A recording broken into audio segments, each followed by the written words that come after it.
Before we begin, I'm not just a storyteller. I'm your last line between silence and secrets.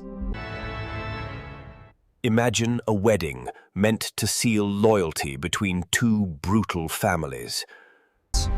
And the bride disappears.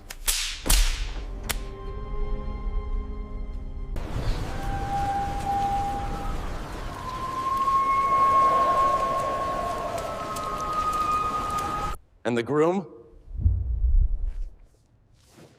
He doesn't cry. He hunts.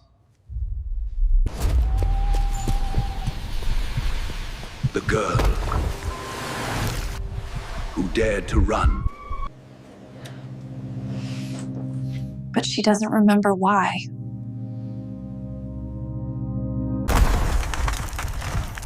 These stories come from shadows, from whispers no one dares speak aloud.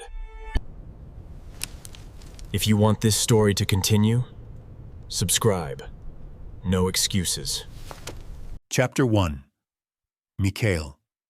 I stare at the bare altar ahead, cold, hollow, and stripped of anything sentimental. Exactly how I wanted it. A soulless venue for a ceremony I never believed in. A glass vase holds wilting white roses, petals browned and curling at the tips. The scent is thick and cloying, almost enough to turn my stomach. Candles flicker in iron sconces on the stone walls, their dancing shadows stretching toward the cathedral's vaulted ceilings. Above me, saints and martyrs are frozen in stained glass, eyes empty, colors muted with age and dust. They seem to watch, silent and judging. The ghost of incense clings to the air, left over from Sunday Mass, mixed with the damp scent of stone and time. The space muffles sound, like the walls are hoarding every breath, every thought, every lie. The priest, my uncle's pick, stands awkwardly before me. His face looks almost hollow under the dim light, hands shaking as he clutches a cracked, leather-bound book. Its edges are worn, dulled from decades of use. His eyes bounce nervously between me and the altar like he expects divine punishment to fall from the ceiling. He looks like he's about to faint. Pathetic. You'd think someone serving at the Cathedral of the Eternal Martyrs, right in our family's town of Zalivka near Moscow, would carry more spine. I don't even need to look up to feel the eyes of the saints behind the stained glass. Dark green and blood red, boring into me. Calm down, Father, I say, my voice carrying in the echoing stillness. I glance away. She bailed. That's not your fault. He exhales like I just handed him his life back. Maybe I did. My reputation has that effect. It's a curse and a shield.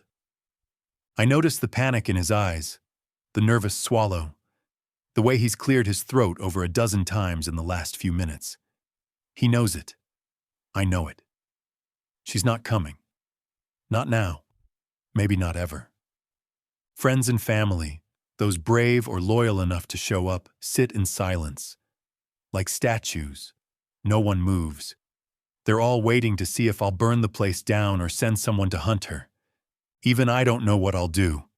Betrayed, mocked, disobeyed. My fists clench.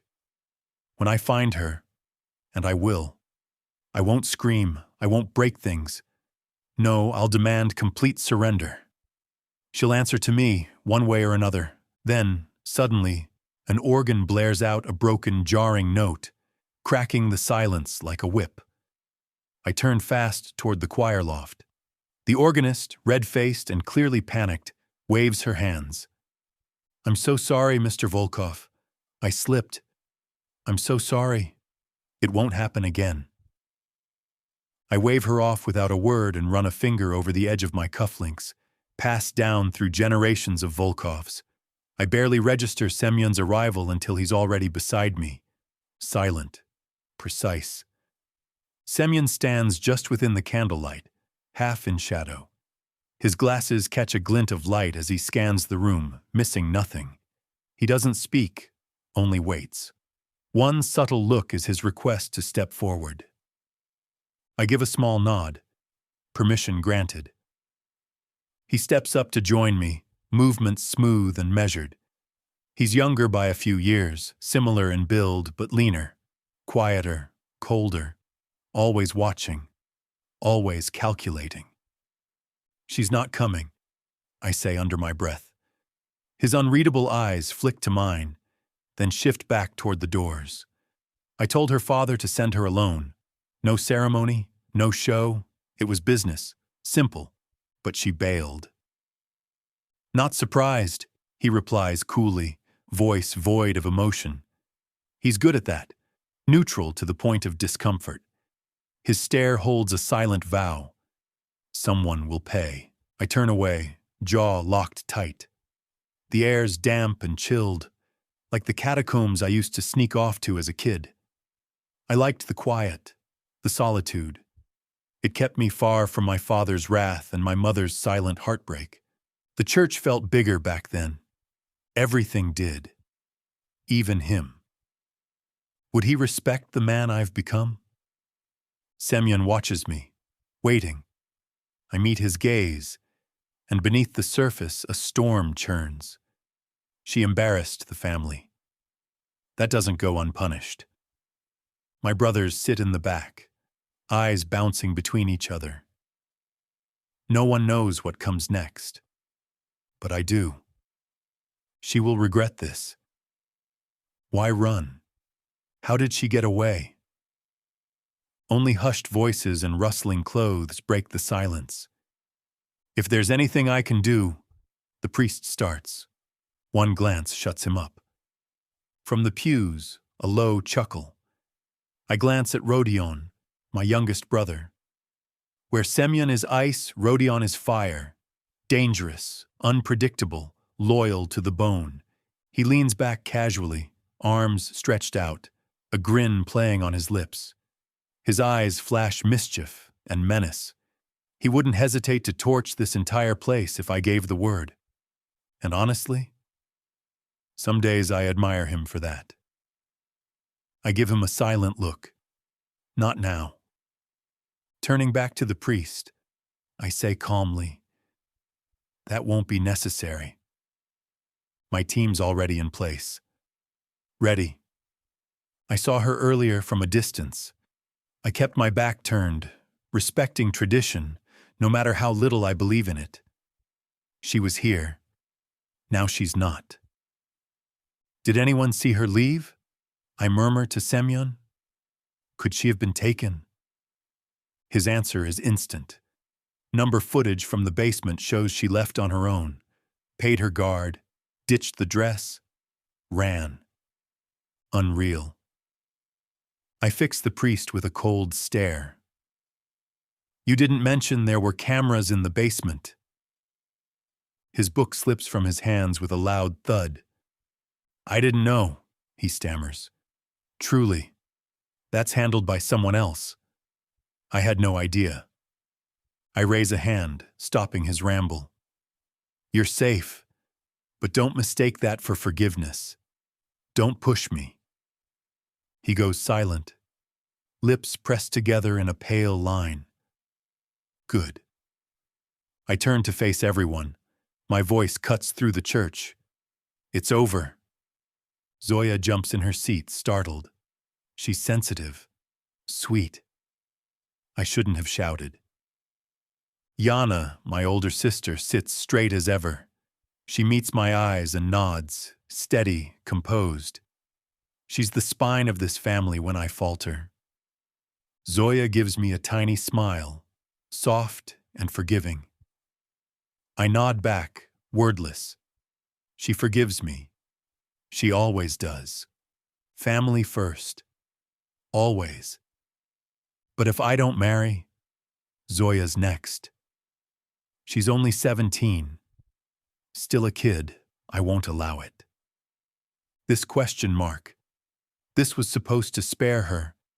Our grandfather sits beside her, one hand gripping his cane. the other resting protectively on her shoulder. His eyes, unwavering, tell me he trusts me to fix this. Through the stained glass, I glimpse the cemetery beyond. That's where I buried my parents.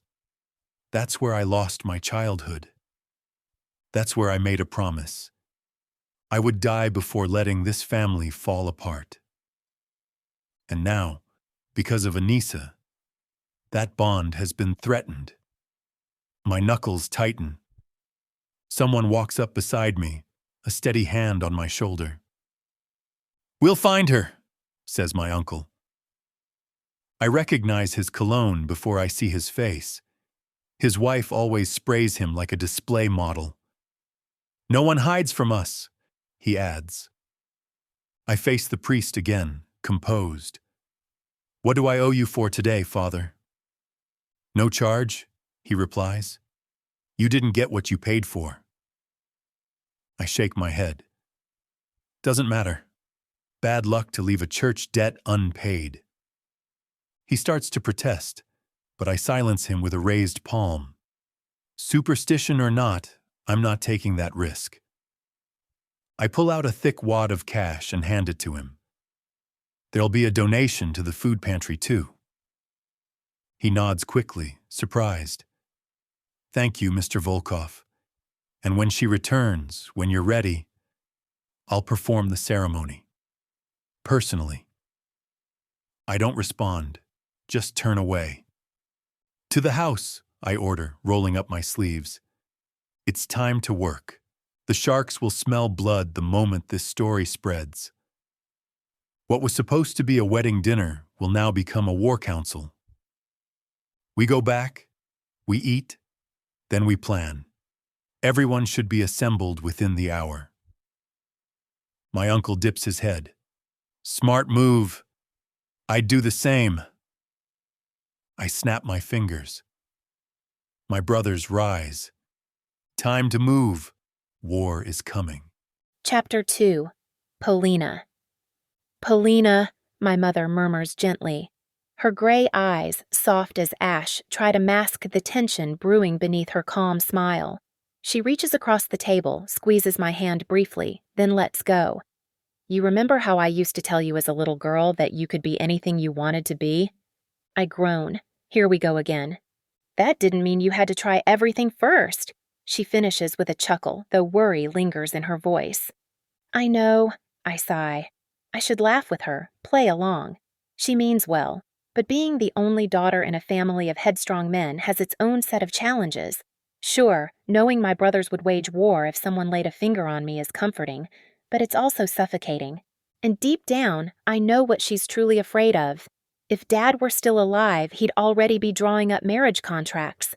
Mikhail, my oldest brother and now the head of our family, hasn't done that yet, but the way I keep changing my college major isn't exactly helping. I'm just unsure. Nothing feels right. It's like I'm Goldilocks trying out lives instead of beds, and none of them fit. Do you get what I mean? My mother nods, brushing a strand of my platinum blonde hair behind my ear. I do, but time isn't endless, darling. You know that. She was married at 19, chosen to be the Romanov matriarch long before her wedding day. No college, no career, just a life molded by expectation.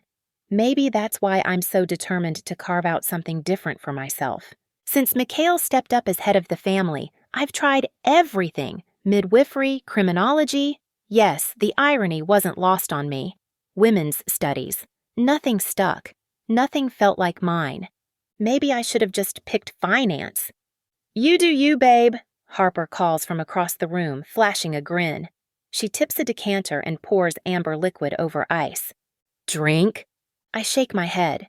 Drinking's never been my thing. With so much out of my control, I hold tight to what little I can. "She doesn't even drink vodka," Harper teases my mother. "And you don't eat cheese," I fire back with a smirk. "I love cheese," Harper protests. "It just doesn't love me." "Well, I love you," Alexander says, entering the room with that familiar, quiet confidence. He wraps his arms around Harper and kisses her forehead. "Ugh, Please, I groan. Get a room. Jealous? He teases, knowing full well the answer. I lie through my teeth. Not even a little. But of course I'm jealous. They've found love. Genuine, silly, messy love. And me? I'm still wandering. Before I can say more, the study door swings open with force. The sudden crash makes Harper drop her glass, but no one reacts. Mikhail stands in the doorway. One look at his face and the air shifts. My mother rises instantly, calm, steady. The woman never flinches. I, on the other hand, rethink my vodka stance. Misha? She says quietly. She only calls him that when she's truly worried. We all brace for the worst, but Mikhail doesn't scan the room. He looks straight at me. And I know. This time, it's about me. Polina, you're not safe. You have to leave. My skin prickles. We've lived through danger before. Threats, attacks, betrayals. But never, never have I seen that look in his eyes. What's going on? I ask. I don't let my voice shake. You need to disappear. Arya uncovered something. You can't stay here. His wife, Arya, the cyber genius, never misses a detail. If she found something, it's serious. Tell me what exactly she found, I demand, as thunderclouds roll in beyond the window. Manuel Saloto, the cartel head in Colombia, he hasn't forgotten about you. My stomach drops. I thought Isabella said she lied, or he lied to her. Either way, he's coming. I force a laugh that dies in my throat. We have security. This place is locked down. You're telling me I'm not safe here? Alex cuts in, sharp. If Mikhail says go, you go. No arguments. You know how far he'd go to protect you. Don't question this. His tone stings. Alex never raises his voice at me. Ever. I cross my arms, defensive. I'm supposed to start classes tomorrow. Mikhail snaps. You've switched majors how many times now? This isn't about school. I blink hard. His words hit like ice water. He's scared, and that makes him harsh, but it doesn't make it hurt less.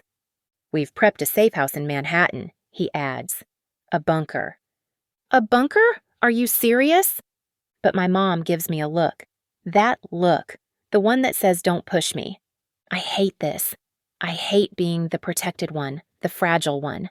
I love my family, but sometimes I feel trapped by it. I dream of freedom, real freedom, of carving out a life on my terms, of escaping the golden cage they built around me. No, Mikhail, my mother says firmly. It startles everyone. She never opposes him. She'll be safer in Moscow. We still have allies there. Mikhail exhales hard. He doesn't argue. Moscow it is. How long do we have? She asks. An hour. He's already in motion. I clutch my hoodie tight, heart racing. Polina, did you hear me? Mikhail's voice sharpens. I snap. You're not Dad! Gasps ripple. My mother's eyes widen.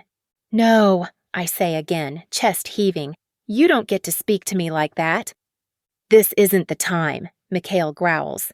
He's shaking with anger, barely holding it in. Love and rage, sometimes they sit side by side. I grit my teeth. Then don't talk to me that way. He throws up his hands. I'm going to check the perimeter, talk some sense into her, he says to our mother and storms out. Harper, wide-eyed, turns to me. What will Saloto do if he finds you? Alex answers before I can.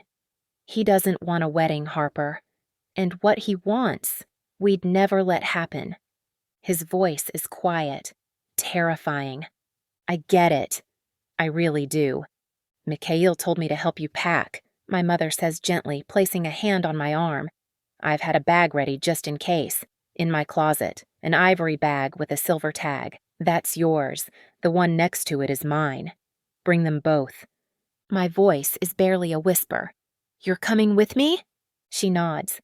Yes, but first I have calls to make. Now go. We're leaving for Moscow. Mikhail's not just your brother. He's the leader of this family and the underworld. He acts with purpose, not ego. We watch together as the guards usher her back inside. She's protesting, speaking sharply in Russian. Then the door slams. My fingers close around the silk cord again. The plan is forming. She ran once. She won't run again. Not from me. Chapter 4. Polina. Moscow is stunning in its own way, but I feel like a misplaced puzzle piece. My heart longs for the cove, where sea air greeted me each morning and life made a little more sense. Despite my overprotective brothers and their antics, that place was home. I miss it. I miss all of them. Their wives, too, who have become like sisters to me. The easy closeness of our family feels distant here. It's strange watching my mother return to this city.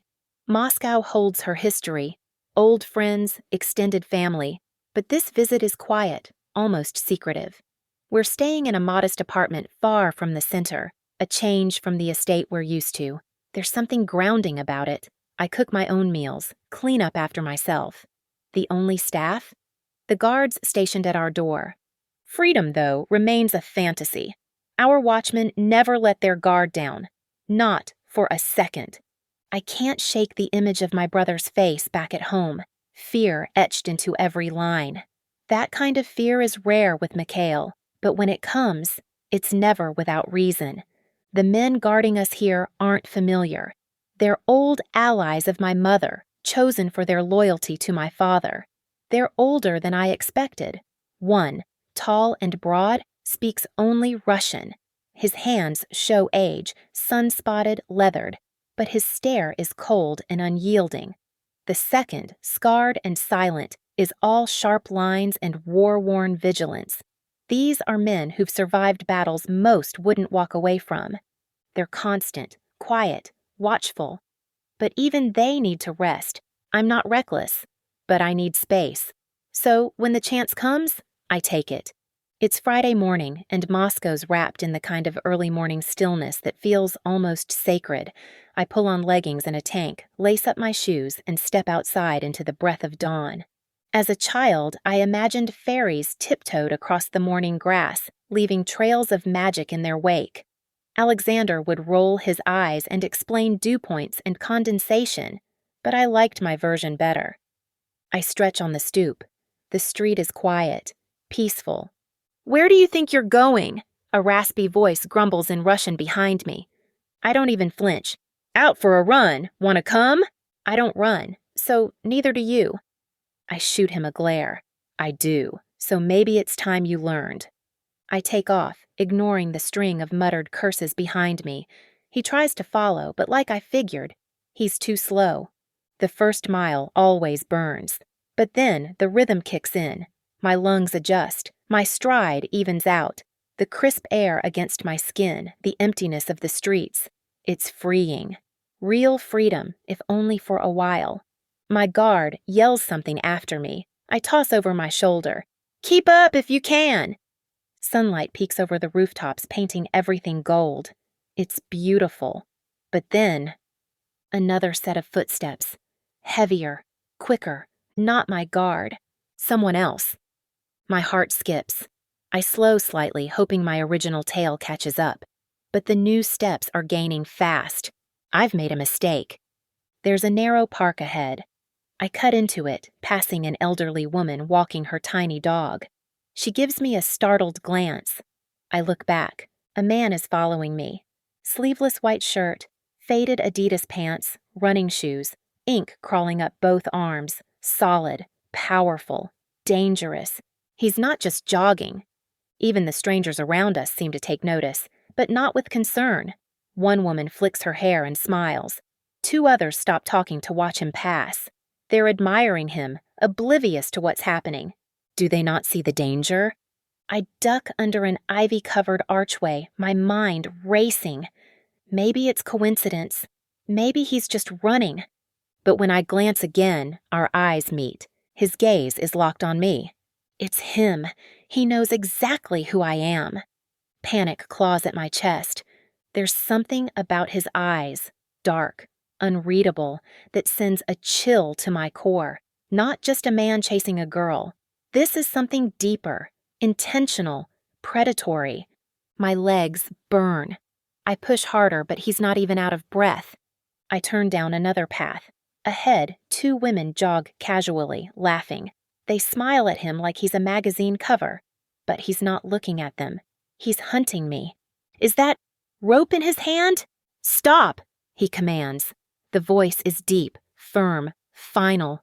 Number, I know who you are, and you know why I'm here. What? I can't go back. The only way is forward, toward the street, traffic, crowds, maybe safety. But he catches me. A strong arm wraps around my waist. I scream, but his hand clamps over my mouth. Another man looks toward us, but when he sees my pursuer's face, he bolts. Oh, God. He leans close, breath warm against my ear. Did you really think you could run from me? He drags me into an alleyway. My mind blanks. I fight, but he's too strong. My wrist slams against the wall as he pins me in place. His face is inches from mine. And I swear, he knows me. But I've never seen him before. I'd remember someone like this. You messed up, he growls, his voice low and steady. And now you'll pay. I don't even know you, I snap. He looks stunned just for a second. It's all I need. I swing, aim low, and bolt. I race for the street. Horns blare, shouts echo. If I can make it across, I can lose him. I push with everything I have, then. A crash, pain like fire, a roar behind me. And then, darkness. Chapter 5. Paulina. Pain has swallowed me whole. It wraps around every part of me, tight, burning, and constant. My head feels too heavy, and a sharp throb pulses through my arm and shoulder. My leg. Something's wrong with it, deeply wrong. I can't move it, and every nerve screams when I try. But worse than the pain is the question echoing inside me. Who am I? I hear voices, not speaking to me, but around me. Soft, hushed. They think I'm unconscious. Am I? I feel sick. My mouth waters. My stomach churns. I try to open my eyes. They're too heavy. Time becomes a blur. Minutes, hours, maybe more, pass. When I finally manage to crack my eyes open, my vision is fuzzy. A girl with long auburn hair sits nearby. She looks young. The room is elegant, unfamiliar. I look down at my hands, trying to find something, anything that feels like mine. The nails are trimmed and polished with neat white tips. I stare at them, trying to remember what that manicure is called. I can't. There's a white blanket over me, but my left side is swollen. Why? None of this makes sense. Nothing feels real. I think she's waking up. I blink again. This time things are clearer, but what I see makes my blood run cold. My wrists aren't resting on the bed. They're shackled to it. Steel cuffs bite into my skin. Panic grips me. I try to move my legs. Same thing. Shackled. I open my mouth to speak, but only a rasp escapes. Don't fight it, the girl beside me says. She looks worried, her voice soft. She's younger than me, maybe. I don't actually know my own age. Don't try to talk yet. You're recovering. Recovering. From what? Did I have surgery? Maybe I'm in a hospital. That would explain the pain, the confusion, the restraints. I try to calm myself. Maybe this is temporary. Maybe the medication is clouding my memory. It'll come back soon. Right? I pull at the cuffs. They don't budge. My breath catches. Why am I like this? I whisper. My voice sounds strange, raw. She looks at me, eyes narrowing. You really don't know? I shake my head. It hurts so much I almost cry. Never mind, she says softly. We'll talk about that later. Are you in pain? Yes, I admit, the word trembling from my lips. It comes out in Russian. I speak Russian. That knowledge brings the smallest flicker of comfort. She needs something for the pain, the girl tells someone behind her. I didn't even realize another person was in the room. No, I say quickly. I know enough to understand that painkillers might make everything worse. She turns to someone in the shadows. Sir? That's when I see him, tall, broad, towering over both of us. No morphine, he growls. Nothing. Nothing? I was hesitant before, but hearing him deny me outright makes it feel cruel. Who is he? The girl flinches. Mikhail, that's too much. That name doesn't spark anything. I don't know him. Since when do I care about too much? He snaps, brushing past her. Please, I plead, forcing out the words. Tell me who I am. Tell me what happened. He steps forward, out of the shadows, and for the first time I see his face. Jaw sharp as glass, eyes like obsidian ice. The fury in him radiates outward, aimed squarely at me. She doesn't know who she is, the girl says, alarmed. He shrugs like it's nothing. Not surprising. Then, to the nurse or doctor, whoever she is, he adds, keep her fed. Water.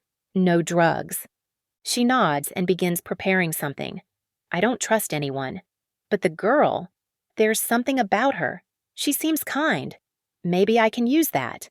I study everything I can. I'm shackled. I'm in pain.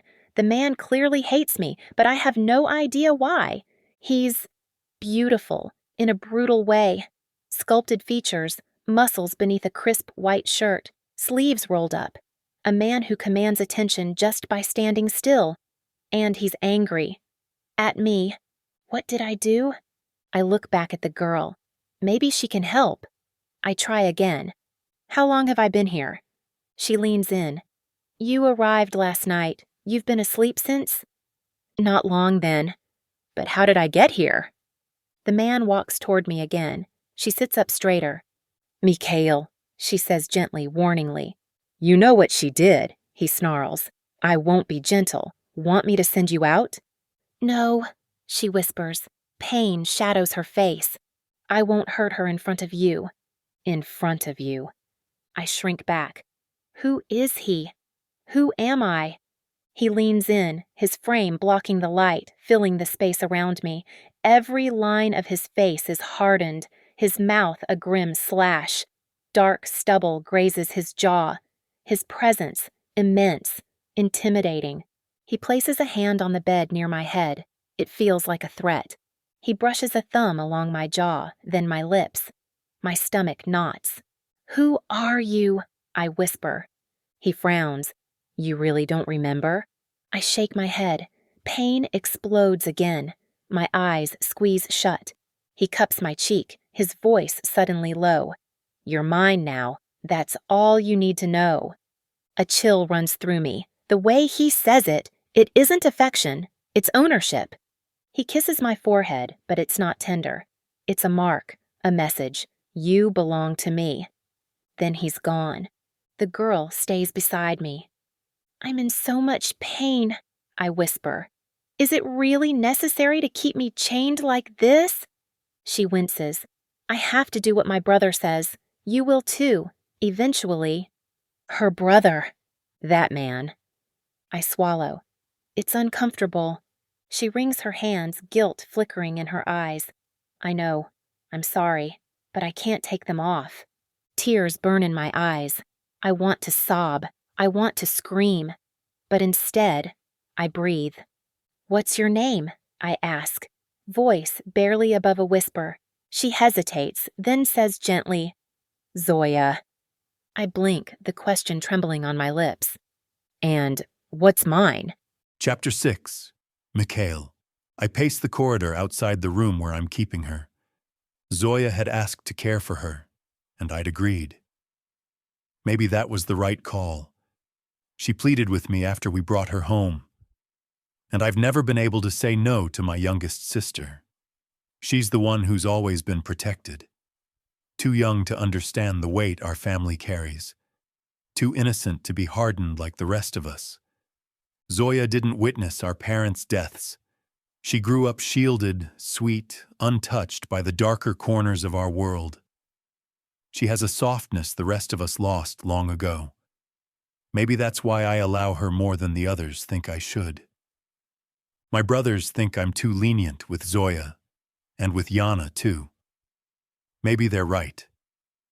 But I've had my reasons. Yana's been through hell and back. For her, my father's death was less of a tragedy and more of a turning point. My phone buzzes. Zoya. Mikhail. She really doesn't know who she is. What do I do? I freeze. She doesn't know who she is? I text back quickly. Me. Wait. I want to see for myself. She doesn't reply. I need air. It's the first time I've stepped away from her room since we brought her here. Time to update my brothers and think. I walk to the window near the foyer, eyes scanning the wide lawns below. Each floor of the estate opens onto a balcony. I've always preferred planning from here. The family estate, tucked away on the edge of Moscow in Zalivka, offers the perfect balance of seclusion and access. Private enough to be safe. Close enough to pull strings when needed. Fortified gates, twisting hallways, and iron-lined walls make it secure. But I've still tried to keep it a home. I open the balcony door and step outside. My grandfather is seated at the table with Vadim, Vodka, my closest friend and most trusted second. Vodka's built like a tank, scruffy, always wearing that half grin when he's around people he trusts. Like me, like my grandfather. Grandfather is frail, hunched, and quiet, but sharp as ever. My mother's father, our only surviving grandparent. When I do seek counsel, it's with him. My boy, grandfather greets, his voice a low rasp. You look like you've seen a ghost. Vodka chuckles and leans back. Or maybe he's just pissed. Someone scratch your car again, boss? I grunt. He's the only one who can get away with teasing me. Got another? I ask. He tosses me a cold bottle. I take it, pop the cap, and drink deeply. She doesn't remember who she is, I say. No way, Vodka replies, raising his brows. Grandfather just frowns. You're sure? He asks quietly. Zoya says so. I haven't tested it yet. Grandfather strokes his chin. You should. But think. What would she gain by pretending? Everything, I snap. He holds up a calming hand. Slow down. If she remembers, she gets punishment, control, zero freedom. What would she gain by lying? She put this family in danger. I'm not arguing with you, he says firmly. But does pretending to forget change the outcome? Number. So what's her angle? I hesitate. Maybe she doesn't have one. Exactly. He leans in. But think of what you gain. I pause. A new beginning. Grandfather smiles. For a man who dislikes the world we were born into, he understands it better than most. If she doesn't remember, I say slowly, then she never left me. She never ran. We're already married. Her family doesn't know she got away. So I tell them we had a private ceremony. Vodka grins. You put the ring back on her finger, the one she lost when she fled. She'll wear it, I say. Grandfather nods. Make sure everyone knows, but tread carefully. Are you sure deception is the best move? I look him in the eye. She betrayed me.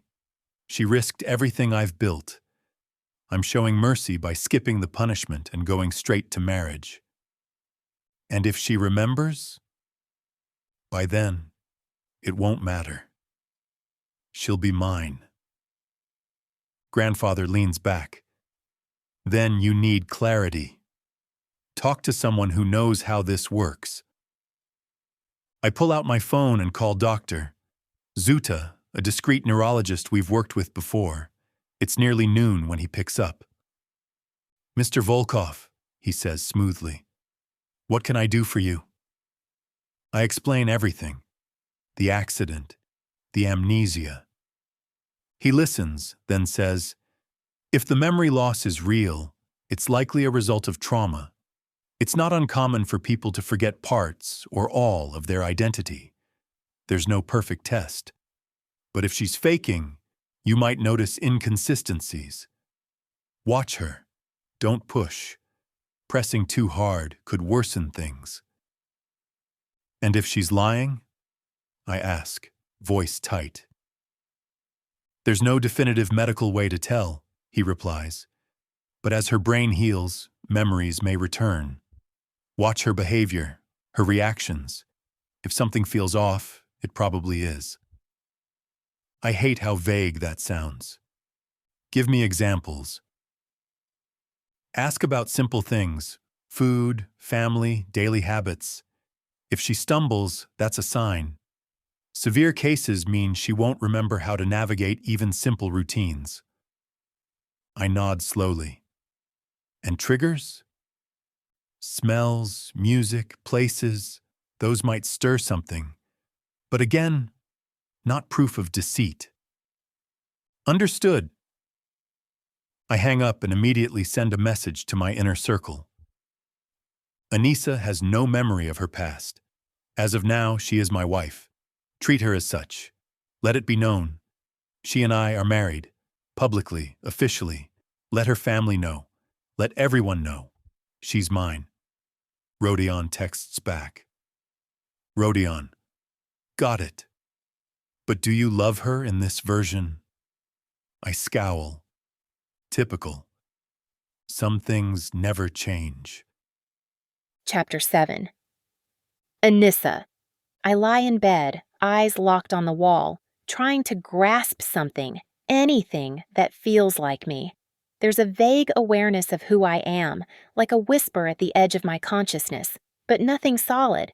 It's like standing in the middle of a room where the lights have been shut off, stumbling toward a door that isn't where you remember it. Zoya, as kind as she seems, hasn't told me much. I've watched her hesitate, open her mouth to speak, only to glance at her phone and think better of it. She paces, conflicted, clearly wanting to help but restrained by something, or someone. She calls me Anissa. The name is foreign on my skin, like slipping into a coat that isn't mine. Zoya hovers at the edge of the bed, hands twisted together in nervous motion. Her voice, though calm, has a firm edge. Mikhail is coming. He'll answer your questions. She sounds irritated, like she doesn't agree with him. Did he at least give you permission to unchain me? In my head, I imagine myself as a princess locked in a tower, waiting for someone to come and rescue me, someone who remembers who I am because I sure don't. I think you should ask Mikhail, she murmurs. He's your... She pauses, then trails off. He should be the one to tell you. She leans in and presses something small and cold into my palm, a silver charm shaped like a bird mid-flight. For luck, she whispers, casting a worried look at the door. This was yours, or maybe still is. I curl my fingers around it. Oddly, the tiny bird feels familiar, like a fragment from a dream I can't quite recall. Her voice softens. I know he seems harsh. He is. They all are. But I think you'll like Yana. She'll understand. Her words fade. She squeezes my hand. You're strong. You'll be okay. You are too, I whisper, meaning it. I don't know her, not really, but there's a quiet strength in her, something earned. She offers a faint smile just as the door creaks open. The air shifts, cool, still, heavy. He's here. Mikhail. I use the moment to study him more closely. Mid-30s maybe, intense, broad-shouldered and hard-edged, the kind of man who commands attention the second he enters a room. His dark eyes land on me, sharp and unwavering. He's rugged, but not in a way that invites softness. Nothing about him does. Even dressed in jeans and a white t-shirt, he emanates power. His hair is slightly tousled, a curl at the edge that might have seemed charming on someone else. On him, it only enhances the contradiction. He's beautiful and brutal. He pulls a chair beside the bed and sinks into it. "Feeling better?" he asks, voice low and jagged. I shake my head, pain reverberating through my skull. Number I still don't remember anything, not the name Anissa, not why I'm here, and Zoya won't tell me anything. "She's under my orders." I glare at him. "So you're in charge?" "I am." "I have questions." His eyes narrow. "I'm sure you do." I try to sit up, wrists still bound. My voice holds steady. "You act like you hate me. I don't even know who you are. At least tell me what's going on so I know whether I should hate you too." He scoffs. "You're fed, clothed, warm. That's more than you deserve." My jaw tightens. You and I have very different definitions of kindness. So tell me, what exactly did I do to land in this position? He rises, towering over me. For a second, I brace for something worse, but instead, he pulls a small key from his pocket. Slowly, deliberately, he unlocks the cuffs at my wrists. His fingers brush my skin, rough hands moving with unexpected care. I wince from the sting, but the sensation of freedom is immediate. Still, when I try to sit up, he places a firm hand on my shoulder, holding me down. "You say you don't remember. Fine. But understand this. You're here because you ran from me. I made sure that won't happen again." I blink. "Ran?" He nods. "Chaining you down was necessary." "Necessary?" I snap. "Who does that to their—" "Wife," he finishes. I freeze. "Wife?" "You forgot that part too?" He watches me with something dark in his eyes. "I don't even have a ring," I say, panicked. "You lost it in the accident." He pulls a ring from his pocket. "Lucky for you, I kept it." I stare. I'm supposed to be married to this man, this stranger who shackled me to a bed? "Say my name," I whisper, desperate. "Anissa Volkova." The words hit, but nothing stirs. "Doesn't sound like me," I mutter, turning away. He leans in, gaze fixed on me. "You think I hate you? You're not wrong." My hands tremble. "Why?" His expression doesn't change. "You ran. You humiliated me, put everything I've worked for at risk." "But I don't remember doing any of that." "That doesn't change what happened." He reaches out and brushes my lip with his thumb, a slow, almost claiming motion. I shiver. "You will understand soon enough." His thumb lingers at my wrist, gentle but unsure, like someone not used to softness. But when he was with Zoya, he was kind, tender, even. Why not me?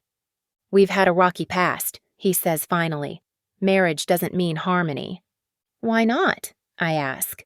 "Why would two people who hate each other get married?" He raises an eyebrow. "You don't like being told what to do. I do." I snort. "Shocking." His lips twitch, amused. Almost. "Didn't work out well. You ran. Said you didn't want to be with me." "I ran," I repeat, tasting the words. And for the first time, something flickers inside, familiar, fleeting, but there. I remember now. I was running. That part is clear. "So, I guess I'm someone who runs?" I ask. He exhales.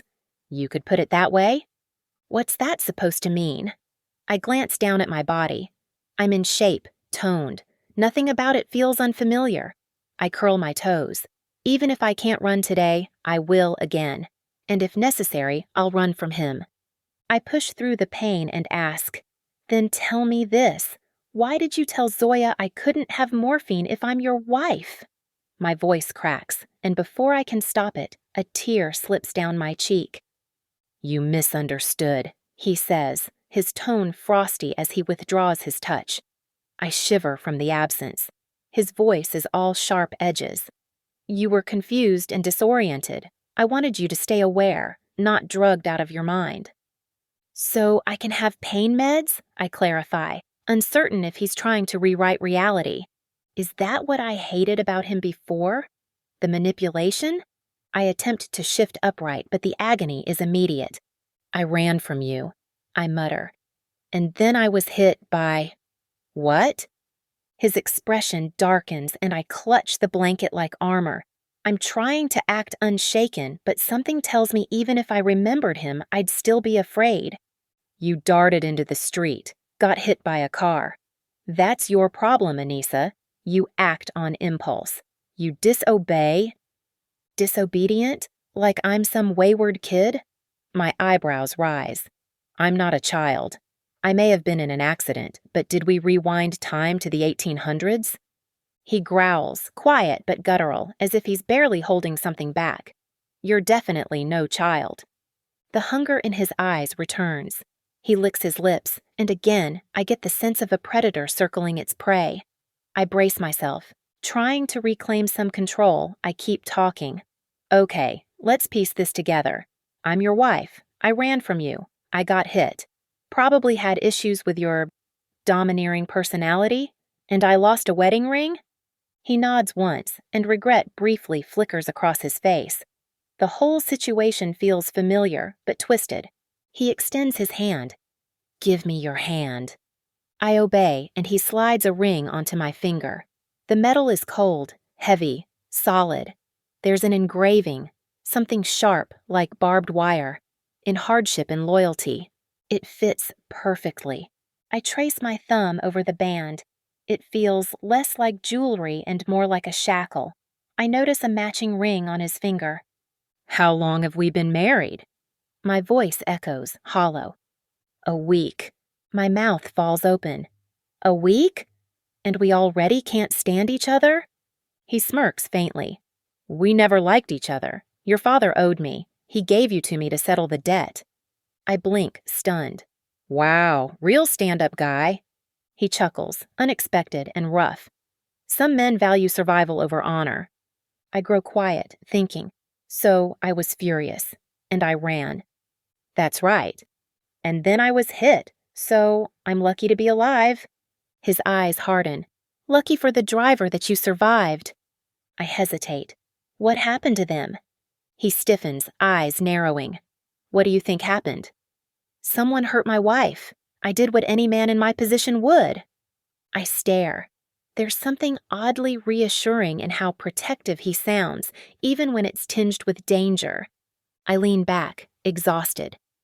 I'm tired, and I'm sorry, I guess, that we didn't get along before. Maybe you'll remind me why I didn't like you. But for now, thanks for answering some of my questions. So many more are coming. I feel it. Those pain meds. Mind getting them now? And maybe some crutches? I can't stay in this bed. His phone rings. With a scowl, he ends the call and shoves the device into his pocket like it insulted him. You've got anger issues, I mutter. He grunts. I'll get you what you need. For now, I'll carry you. Panic flares in my chest. He's a stranger. A dangerous one at that. But I'm too broken to move alone. You'll carry me? My voice sounds smaller than I want it to. He arches a brow. Would you rather I fetch a wheelchair? I glare. Absolutely not. Carry me. He huffs. Wasn't a question. Of course not. Where are we going? Our bedroom. You need to rest. Our bedroom. The words send a jolt through me. I brace myself as he lifts me effortlessly.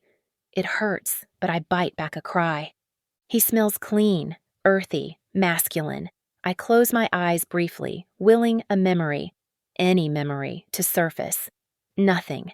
He cradles me like I weigh nothing.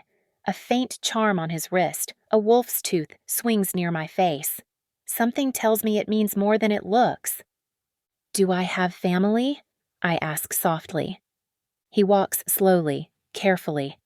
I told you about your father. He's the one who arranged our marriage. Your mother is gone. No siblings. Just like that, the room feels colder. So I'm on my own. His voice is low, firm. And you will never speak to your father again. He gave you away like property. He forfeited his right. I'm not sure how to respond. I don't remember this man, but I know enough to understand betrayal when I hear it. Fair enough. I doubt I'd want to anyway. We near a doorway. My chest tightens. I want to slow this down. You haven't answered everything, I say quickly. He frowns. I've answered all you asked. Not quite. I asked what happened to the driver. He stops. His jaw tightens. I lost my temper. My breath catches. Of course he did, and I'm suddenly very aware of just how dangerous this man is. Oh! He shifts his grip slightly. Sorry, trying not to jostle you. It's fine, I lie, wiping tears with the back of my hand. It hurts so much. His voice deepens. They were careless. You could have died. I handled it. And trust me, no one will make that mistake again. I don't ask for details. I don't want them. But I know one thing for sure. Whatever kind of man Mikhail Volkov is, he never does anything halfway.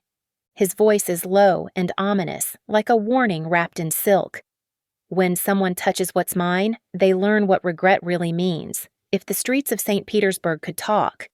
His eyes drift, distant, clouded by memories I'm not sure I want him to share.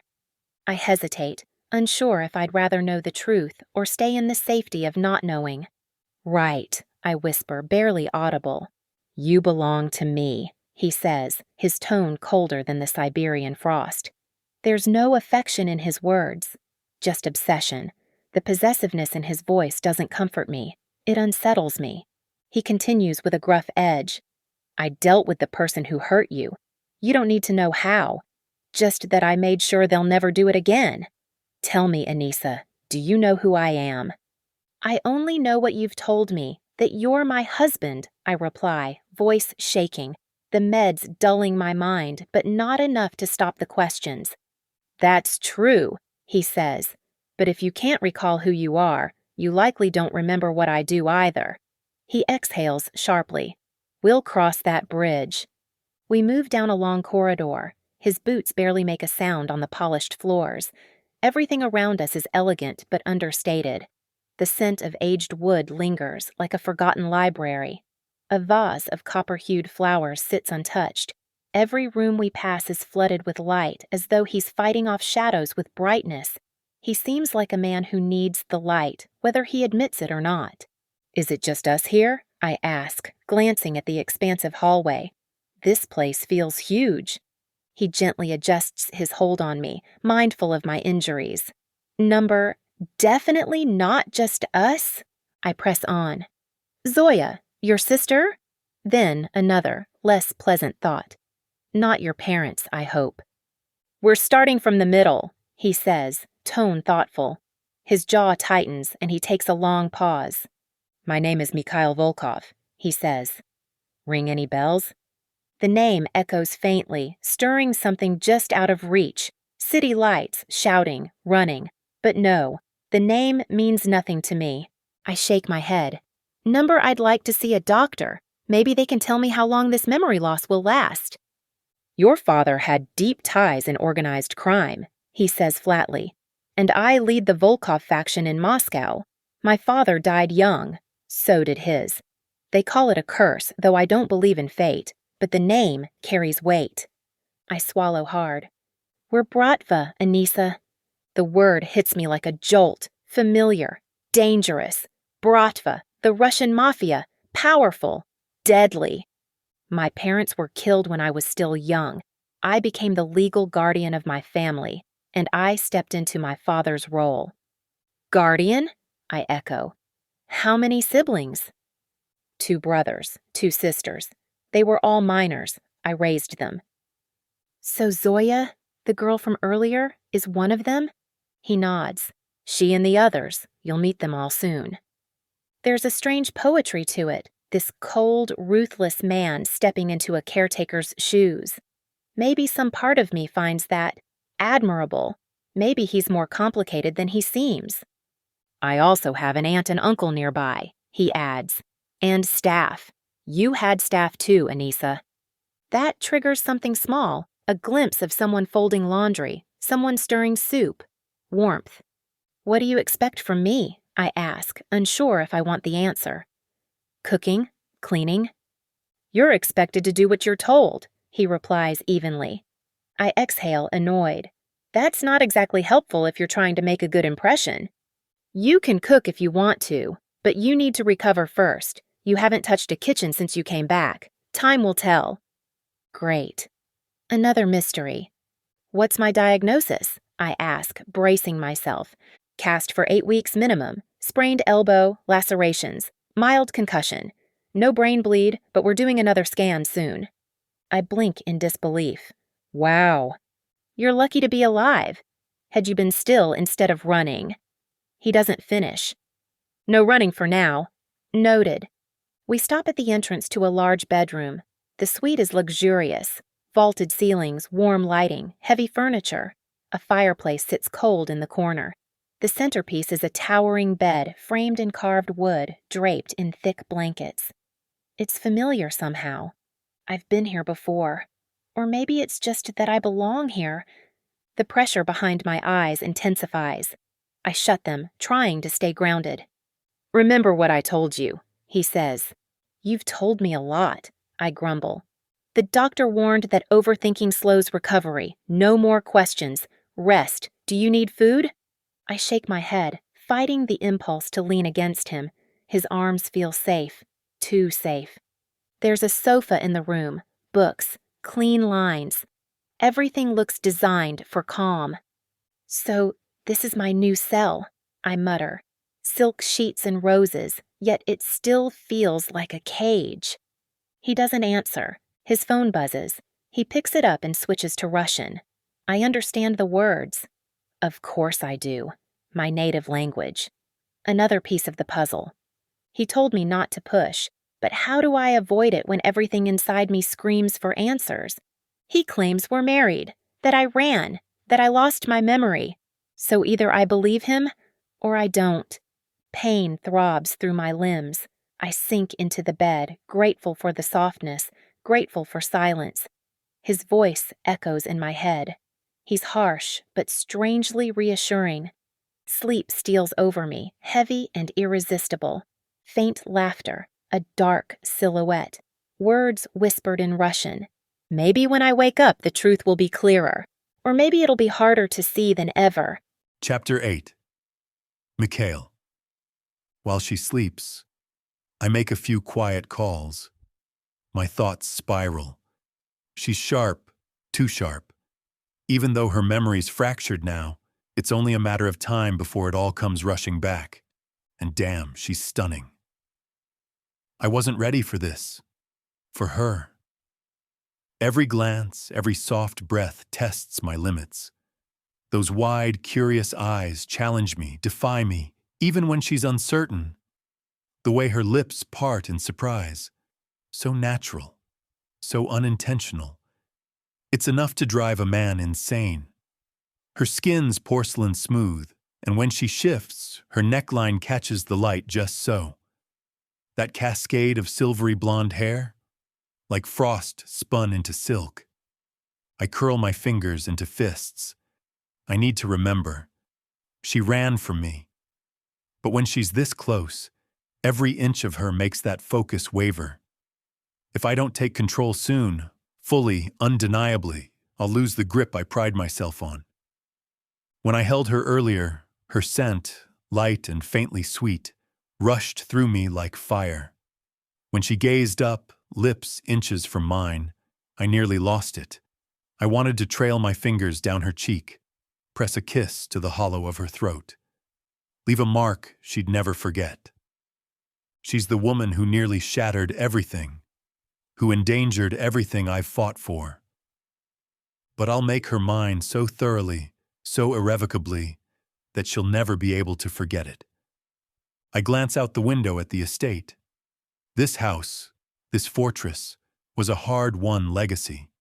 I kept it in our family's name through sheer will and sacrifice. They still call it the cottage, but that's a joke. It's more a stronghold than a home. Blending old Russian grandeur with the modern, it rises behind stone walls and wrought iron gates. Inside, my personal stamp exists only in my office. Every other space reflects the touches of my sisters. Yana begged to decorate, her eyes gleaming with challenge, insisting every room needed a piece of her. I gave her free rein. It pleased me to know it would have made our father roll in his grave. I glanced toward the bedroom. Anissa sleeps, sedated, her energy drained. Confident she won't stir yet, I step into the hallway and find my brothers lingering nearby. They're watching me, curious, concerned, but ready. No one outside this family has entered this house since our parents died. This marriage, even if unofficial, marks a shift. How'd she take it? Rodion asks. I shrug. She has questions, but it's going smoothly enough. I tried to be honest. Rodion scoffs. Tried being the operative word. You told her as much truth as you could without tripping yourself up. Don't worry, that's my specialty. He's not wrong. Semyon smirks, clapping Rodion's shoulder. You mean it's your only tactic? I scowl. How long do you think I've got? Rodion raises an eyebrow. What if she remembers everything tomorrow? No clue, I admit. Could be months, weeks. But memory loss rarely heals overnight. Then your priority's clear, Rodion says. Get her to like you. I sneer. She doesn't need to like me. The look they exchange sets me on edge. What? I snap. Semyon shrugs. He's got a point, though. It wouldn't hurt. Rodion grins, leaning in. Finally, I get to be the one teaching you something. It's historic. I look past them to her room. She was shaken, especially after learning what I did to the man who hit her. But that man doesn't matter. He was careless, on his phone. If he'd paid attention, she wouldn't have been hurt. Yes, she ran into traffic. But still, he had time to stop. I made sure he paid for that mistake. Through the doorway, I can see the decor Yana chose, the soft curtains and the roses Zoya arranged by the bed. She rests like a queen in a guarded tower. But what happens if she wakes up remembering? The house is locked down. Every door, every exit. She's not going anywhere. Not like this. Rodion nudges me. So what's it gonna be? The carrot or the stick? Start with the carrot. Trust me, especially with a woman like her. I growl. Don't talk about my wife like that. He holds up his hands. Didn't mean anything. Yeah, I called her my wife. Paperwork or not, she is. The stick worked just fine on you, I mutter. Semyon chuckles. Fair. My youngest brother used to test me at every turn. Discipline shaped him. Now he's a solid part of our bratva. But I haven't forgotten who he was. Maybe give Rodion's idea a chance, Semyon says. If she remembers and still hates you, she'll know you're not really her husband. She'll run again. She's got a cast, I say. I've got time. Semyon arches a brow. That same woman had the guts to flee from you once already. Don't count on a cast to stop her. I grunt. I have rules. She'll follow them. No need for love to earn respect. God, Semyon groans. I feel like the candlestick in Beauty and the Beast, begging the beast to play nice. Rodion smirks. You're definitely the clock. I text vodka. Status? Vodka. Plenty. You'll get the full report in 10. Just as I slip the phone into my pocket, my heart leaps. The bed's empty. What the? Semyon places a hand on my arm. Bathroom. She got up a couple minutes ago. She's fine. Still, my pulse races. She could have fallen. She doesn't even have crutches. Dinner's at 6, I snap. Don't be late. As I turn away, Semyon grumbles. Dinner's always at 6. What? He thinks we forgot? I flip him off over my shoulder. I stop outside her door, steadying my breath. Afternoon light spills in. Downstairs, I hear dishes clink. Zoya, busy in the kitchen. She'd insisted on cooking. It calms her. I'd hire help in a heartbeat, but if this brings her peace, I won't interfere. Inside waits my bride. The woman who betrayed me. Her memory loss doesn't erase the danger she brought to my family. She'll remember. And when she does, she'll know exactly what she cost me. 2 guards stand at attention. They straighten when I approach. How is she? Awake, sir. I nod, jaw tight. I can't show panic. I can't afford it.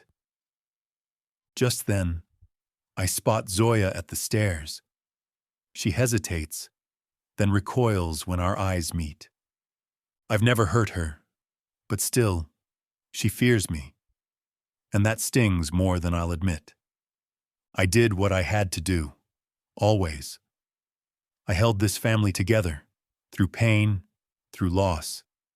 I was shaped by necessity, guided by our grandfather and uncle. I made hard calls. I didn't like it, but I would do it again. We're alive. We're safe. That's what matters. What is it? I ask, barely holding on to my patience. Why are you angry? She whispers. My name sounds like a scold from her lips. I'm not. Another lie. I sigh. Maybe I am. I hate this situation. She tugs her shirt hem, an old habit, makes her seem young again. How long will this last? What does she mean by this? I glance behind me. Anissa's still in the bathroom. I don't know. I exhale. I have no answers. You came to talk? Zoya shakes her head quickly. No, I made food. All kinds. I don't know what she likes. Neither do I. Not really. No, I say. I don't. Thank you, I add, forcing the words out. They feel awkward. I'll bring a tray. I will, I interrupt. You prepare it. I'll bring it up. She nods. Okay. Thanks. She gives a quick, awkward nod before turning and disappearing down the hall. And I instantly feel like an asshole. She's my sister, not a maid. Damn it. I pivot back toward the bedroom and the woman inside. She's not my wife, not really. She's my captive. What the hell am I doing? The entire city of Zalivka is buzzing about my marriage. Everyone knows I've taken a wife, and they all heard there was an accident, but no one knows the details. I plan to keep it that way. Once I'm certain the guards are in position, I decide to get the food myself. If Zoya tries to haul it up the stairs behind my back, I'll have to scold her, and I hate doing that. I head down, just as she's plating the meal. Tastes great, I say, even though I haven't tried a bite. I'm making an effort, though. Trying. Just a few simple dishes, she murmurs. I hope she likes them. And you, of course. She flushes. But you always like what I make, Mikhail. I surprise her with a brief hug. No matter how much I urge her to eat, she picks at her meals, delicate and breakable. I love everything you cook. Thank you. She'll be lucky to have you as a sister. I grab the tray and head back upstairs. The smell hits me hard. Roasted potatoes, buttery crust, herbs. My stomach growls. It's been days since I've eaten properly, but I need to slow down. That's never been my strength. I need to learn who my wife is, except, how do you get to know a stranger who already left you once? Making small talk feels like a joke. It's never been part of my life. No wonder they compared me to a beast. I climb the stairs and step into the room. She jerks awake, eyes wide, shrinking back into the couch like she's cornered prey. Her cheek is bruised, her leg wrapped in a cast. And yet, even now, I can't ignore the fact. She ran from me. Whatever pain she's in, it started with that decision. Still, the question nags at me. Why did she run in the first place? We hadn't even met. I brought you food, I say. My voice is too loud. It echoes in the room. She flinches. Thanks, she whispers. Do you know if I can take anything for the pain? It's getting bad. I set down the tray and glance at the timetable. She's due for meds soon, close enough. I reach for the bottle. Yeah, you're ready for more. I shake out the pills and offer her water. She takes it without a word. That silence hits me hard. Right now, everything she knows comes from me. The medicine, the food, the facts. I hold all the cards. I run a hand through my hair. It's damp. From nerves? Since when do I get nervous? She sighs, low and long. You okay? I ask, noticing the sound. She tries to sit up, wincing. I move to help her, adjusting the pillows. Better, she breathes. That smells amazing. I didn't realize how hungry I was. Me neither. Zoya's got a gift in the kitchen. She studies the meal. Zoya? I nod. You don't like it? The tray is loaded.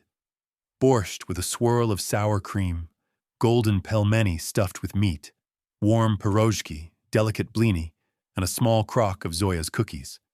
There's even a carafe of wine. No, sorry. This looks wonderful. I just wondered if I can cook. Do you know? I answer honestly. No idea. We weren't exactly getting along before.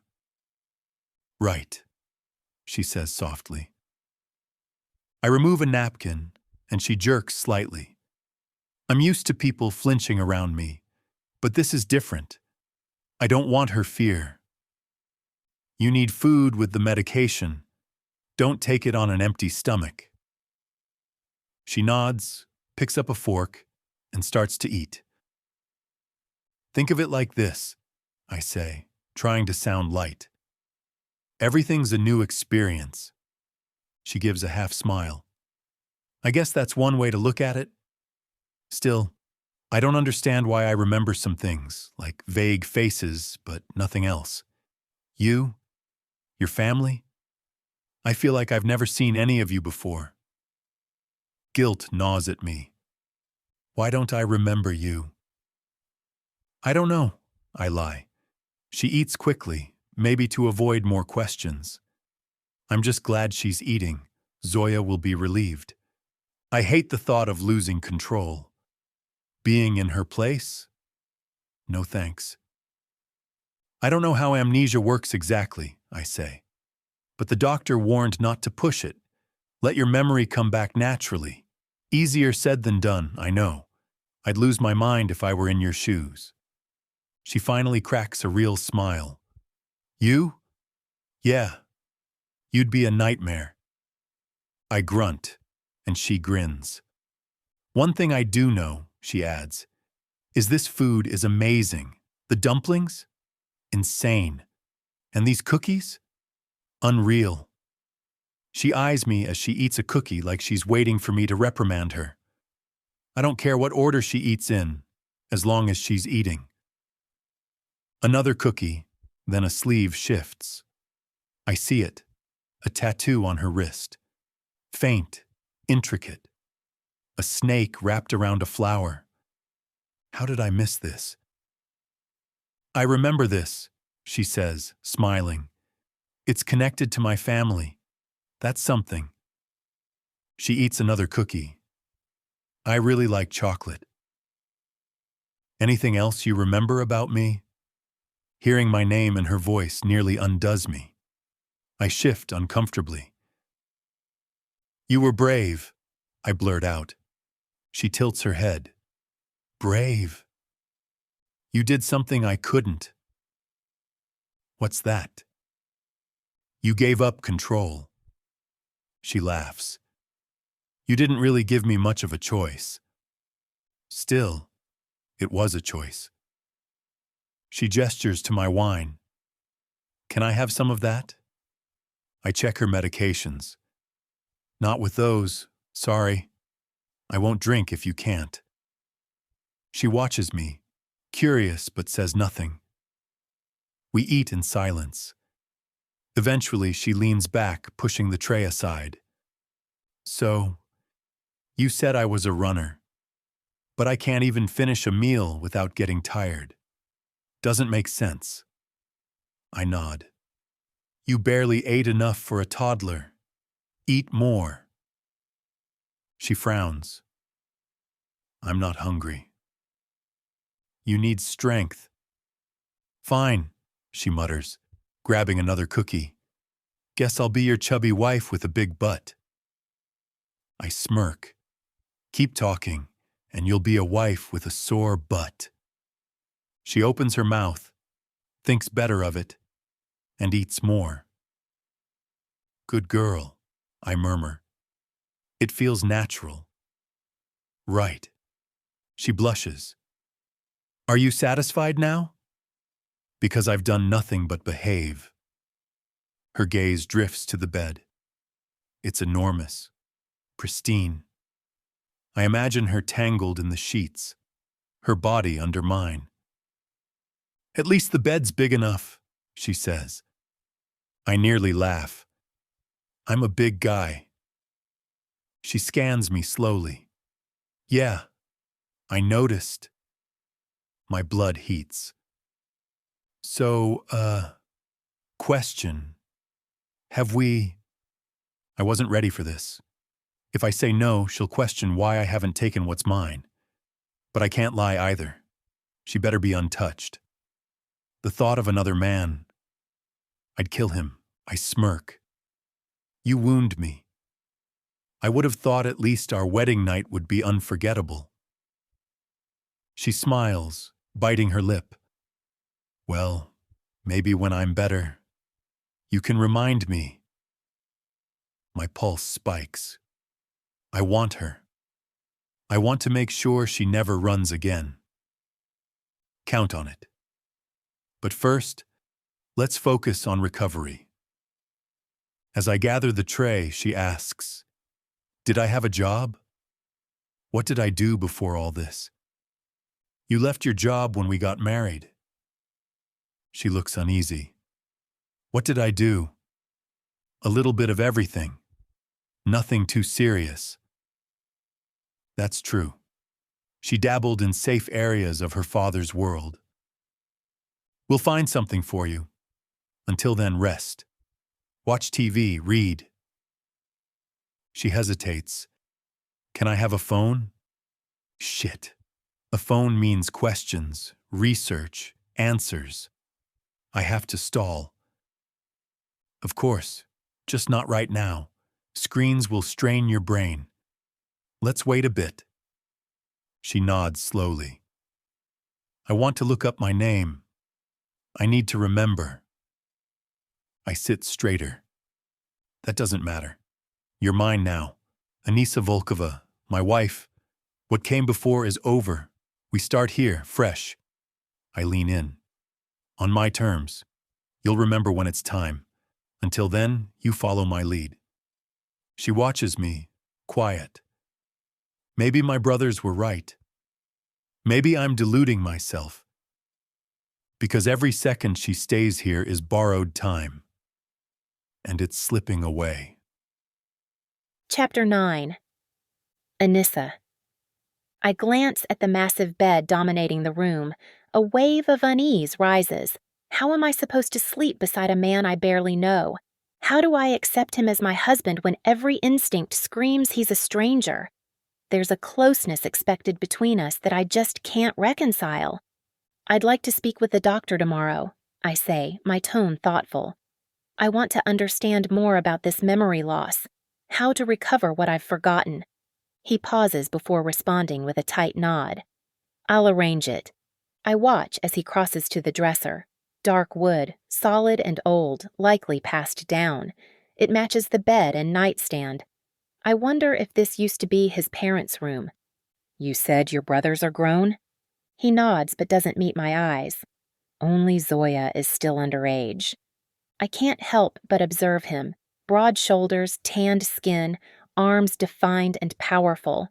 He's my husband, supposedly. My thoughts race.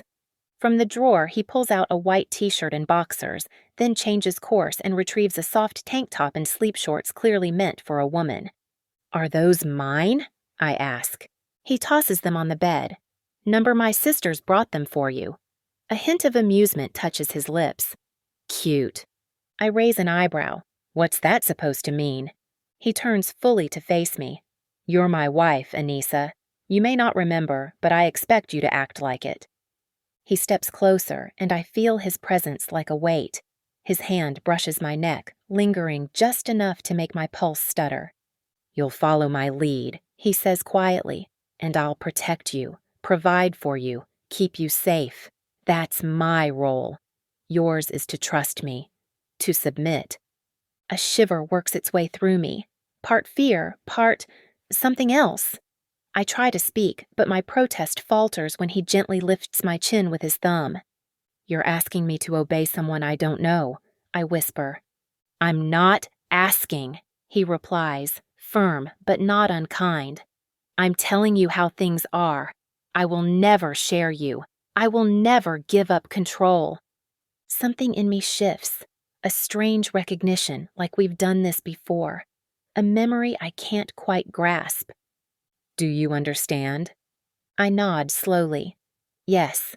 He rewards my answer with a kiss, intense and commanding. My body responds before my mind can catch up. When our foreheads touch, he whispers, That's my girl. Good girl. His voice deepens, slipping into Russian. Moya diavochka. Moya karoshaya diavochka. My heart skips at his words. The foreign endearments sound intimate, familiar.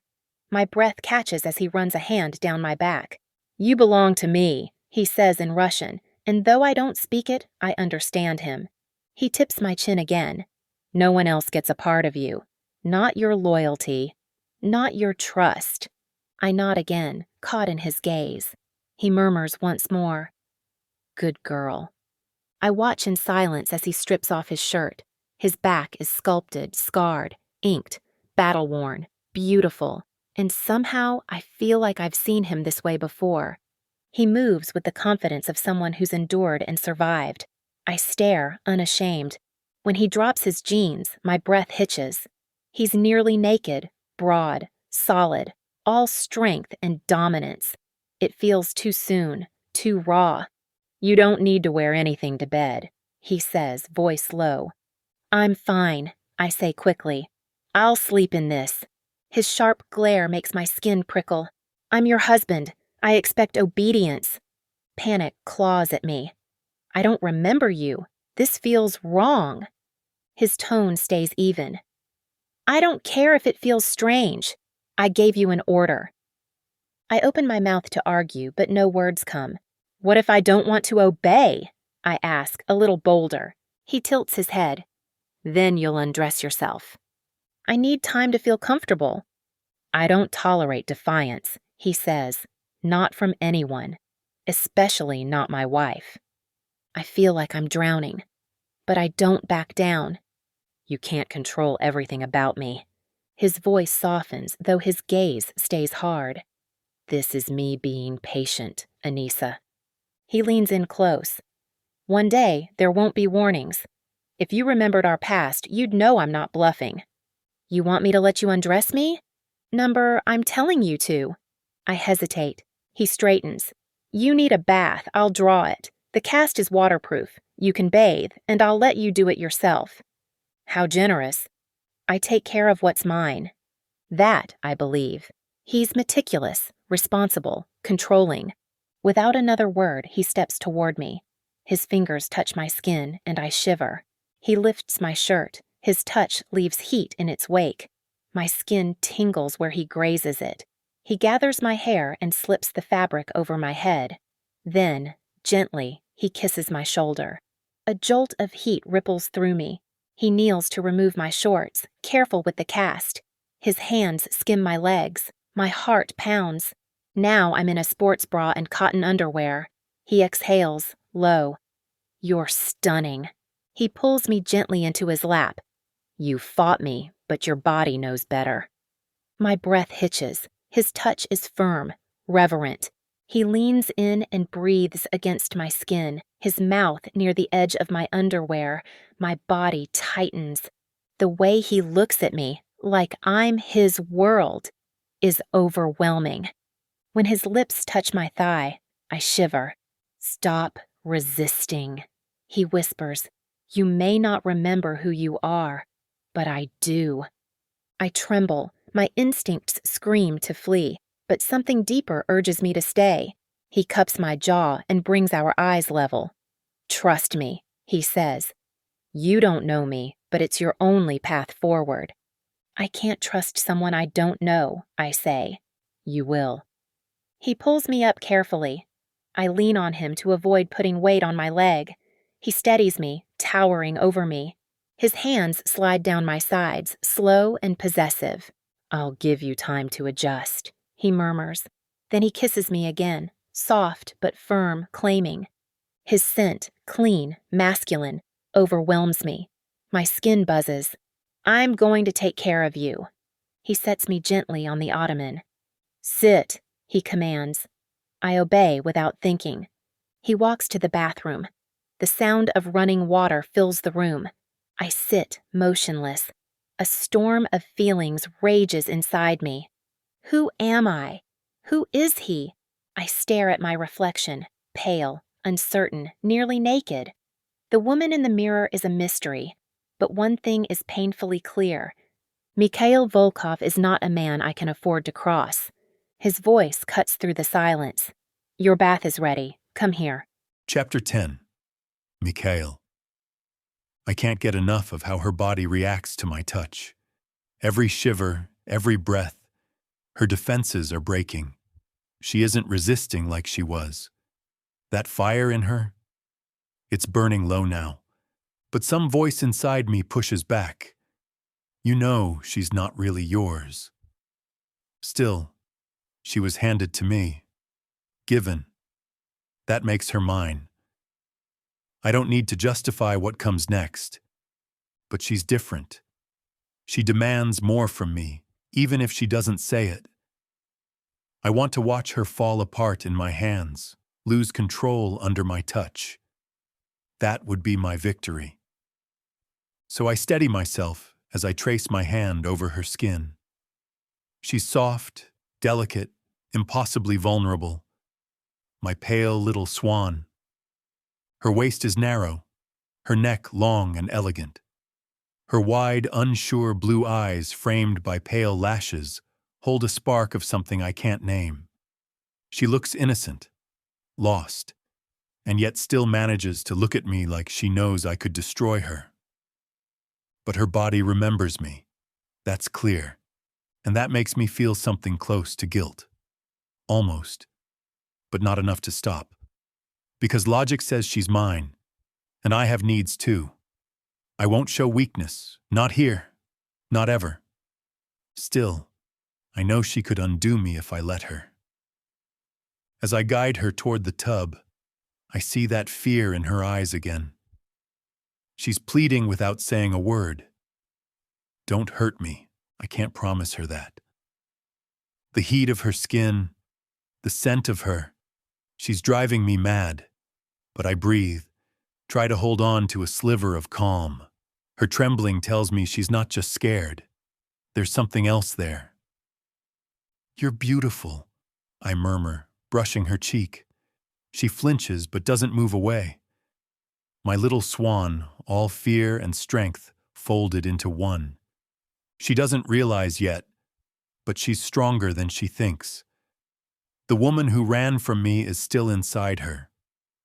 But now she needs me, and I won't let her forget who she belongs to. She throws a glance at me that makes my grip on her hips tighten. I've held back. I want her trust. I want her to see me as the one who protects her. If she tries to run again, I don't know if I can stop myself from losing control. Steam rises from the bath. I lean close, my lips near her ear. You're mine. She looks up, startled. I kiss her before she can respond. Soft, but sure. My thumb drifts across her collarbone. I want her to feel this, not just hear it. Trust me, I say, quieter now. I don't like how much I mean it, but I do. She doesn't pull back. I slip off her underthings and lift her into my arms. She weighs nothing. She fits against me like she was meant to. The warm water swirls as I lower her into the tub. She doesn't look away from me. I kneel beside her, trailing my hand through the water, skimming her skin, trying not to lose control. You can't afford weakness, my uncle used to say. It'll get you killed. But I want to protect her. She closes her eyes and sinks deeper. For a moment, I imagine pulling her out, saving her from sinking. What the hell is happening to me? Her eyes open. So, are you getting in or not? It hangs between us. Challenge and invitation all in one. Her voice is small, unsure, but there's defiance there too. My little swan testing the waters. Is that a dare? I ask, voice low. I step out of my boxers and into the tub. She watches every move. I hated this tub when I moved in. Thought it was a waste of space. But now, it was made for this. She doesn't break eye contact. Why do you call me that? Because it fits. You grew up in Siberia. It suits you. Siberia, she repeats softly. I remember that. Shit. I don't want her remembering yet. Not until she's fully mine. You're graceful, I say, shifting focus. Like a swan. I sink in beside her, the heat wrapping around us. I reach out, tilt her chin up with my knuckle. Eyes up here, I say when she looks away. She flinches, but listens. I pull her closer, her body floating to me like she belongs there. I slide my hand over her stomach, under the water. She tenses, but doesn't stop me. How's your pain? I murmur. It's there. Manageable. Let me distract you. Her head rests against my shoulder. All right. Her soft body molds into mine. My hand brushes her breast, her hips shifting into me. My fingers tease her nipple, then glide down lower. She gasps. You want this? I whisper. Tell me. Depends. What happens if I say no? I grin. Then you get punished. Over my knee. Hands tied, controlled, taught to behave. She laughs, surprising me. That's not much of a deterrent. Then behave, little swan. I tease her more, fingers circling, body responding. She opens for me, breath trembling. Her eyes lock on mine, heat in every glance. I want this, she finally says. That's all I need. I kiss her hard, thrusting my tongue into her mouth as my fingers slide deeper. She whimpers, lost in it. My grip on her hips tightens, my control slipping. When I enter her, I nearly lose it. She gasps, tight, warm, mine. You're mine, I growl. She nods. I know. We move together, water sloshing, her body trembling under my touch.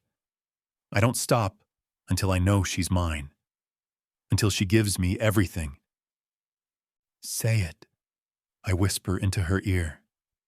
Tell me who you belong to. You, she breathes. I'm yours. And she is. God help me, she really is. But what happens when she remembers? Chapter 11. Anissa. I stir from uneasy sleep, drifting somewhere between awareness and a foggy haze. In my dream, a woman appears. Her hair is a shimmering silver, her eyes soft and kind. My chest tightens. I know her somehow. Mom, I try to whisper, though the word feels wrong, unfinished. She wrings her hands as tears spill down her cheeks. Where are you, Paulina? She pleads. Around her stand several shadowy men, faces blurred, familiar yet nameless. They hover close, offering her comfort, but I cannot place who they are. I reach for her, desperate to close the growing space between us. My throat strains to call out, but no sound escapes. The farther she drifts, the more frantic I become, until her back is all I see. I want to shout, "I'm here!" But even in the dream, it makes no sense. My name isn't Paulina. I'm Anissa. I have no mother. And those men, I don't know them. The haze of the dream shatters. I jolt awake, gasping for breath, my body trapped in strong arms. They're warm, steady, protective, but too tight. Panic flares. I thrash, trying to break free, but the grip only steadies me. Easy. You're safe, comes a low voice. I blink until his face clears. Mikhail, my husband. His brows are drawn tight with worry, though he tries to soften his expression. It was just a dream, he murmurs, his voice rough but gentle. Only a dream. I wish that were true, because waking to this reality often feels worse than the nightmares. I remind myself, again, that this man is my husband. I wear his ring. We're married. I don't remember the details, but I know this much. That has to count for something. I test him, pressing lightly against his arm until he releases me. He wasn't restraining me, only comforting me.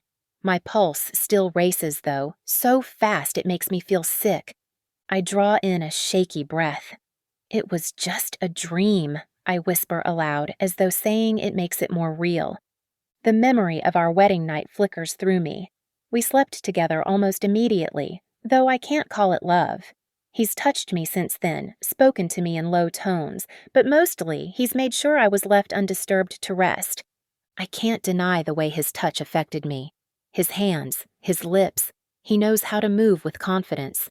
For all his cold stares and harsh words, there's something different in the way he claimed me. I may not love him.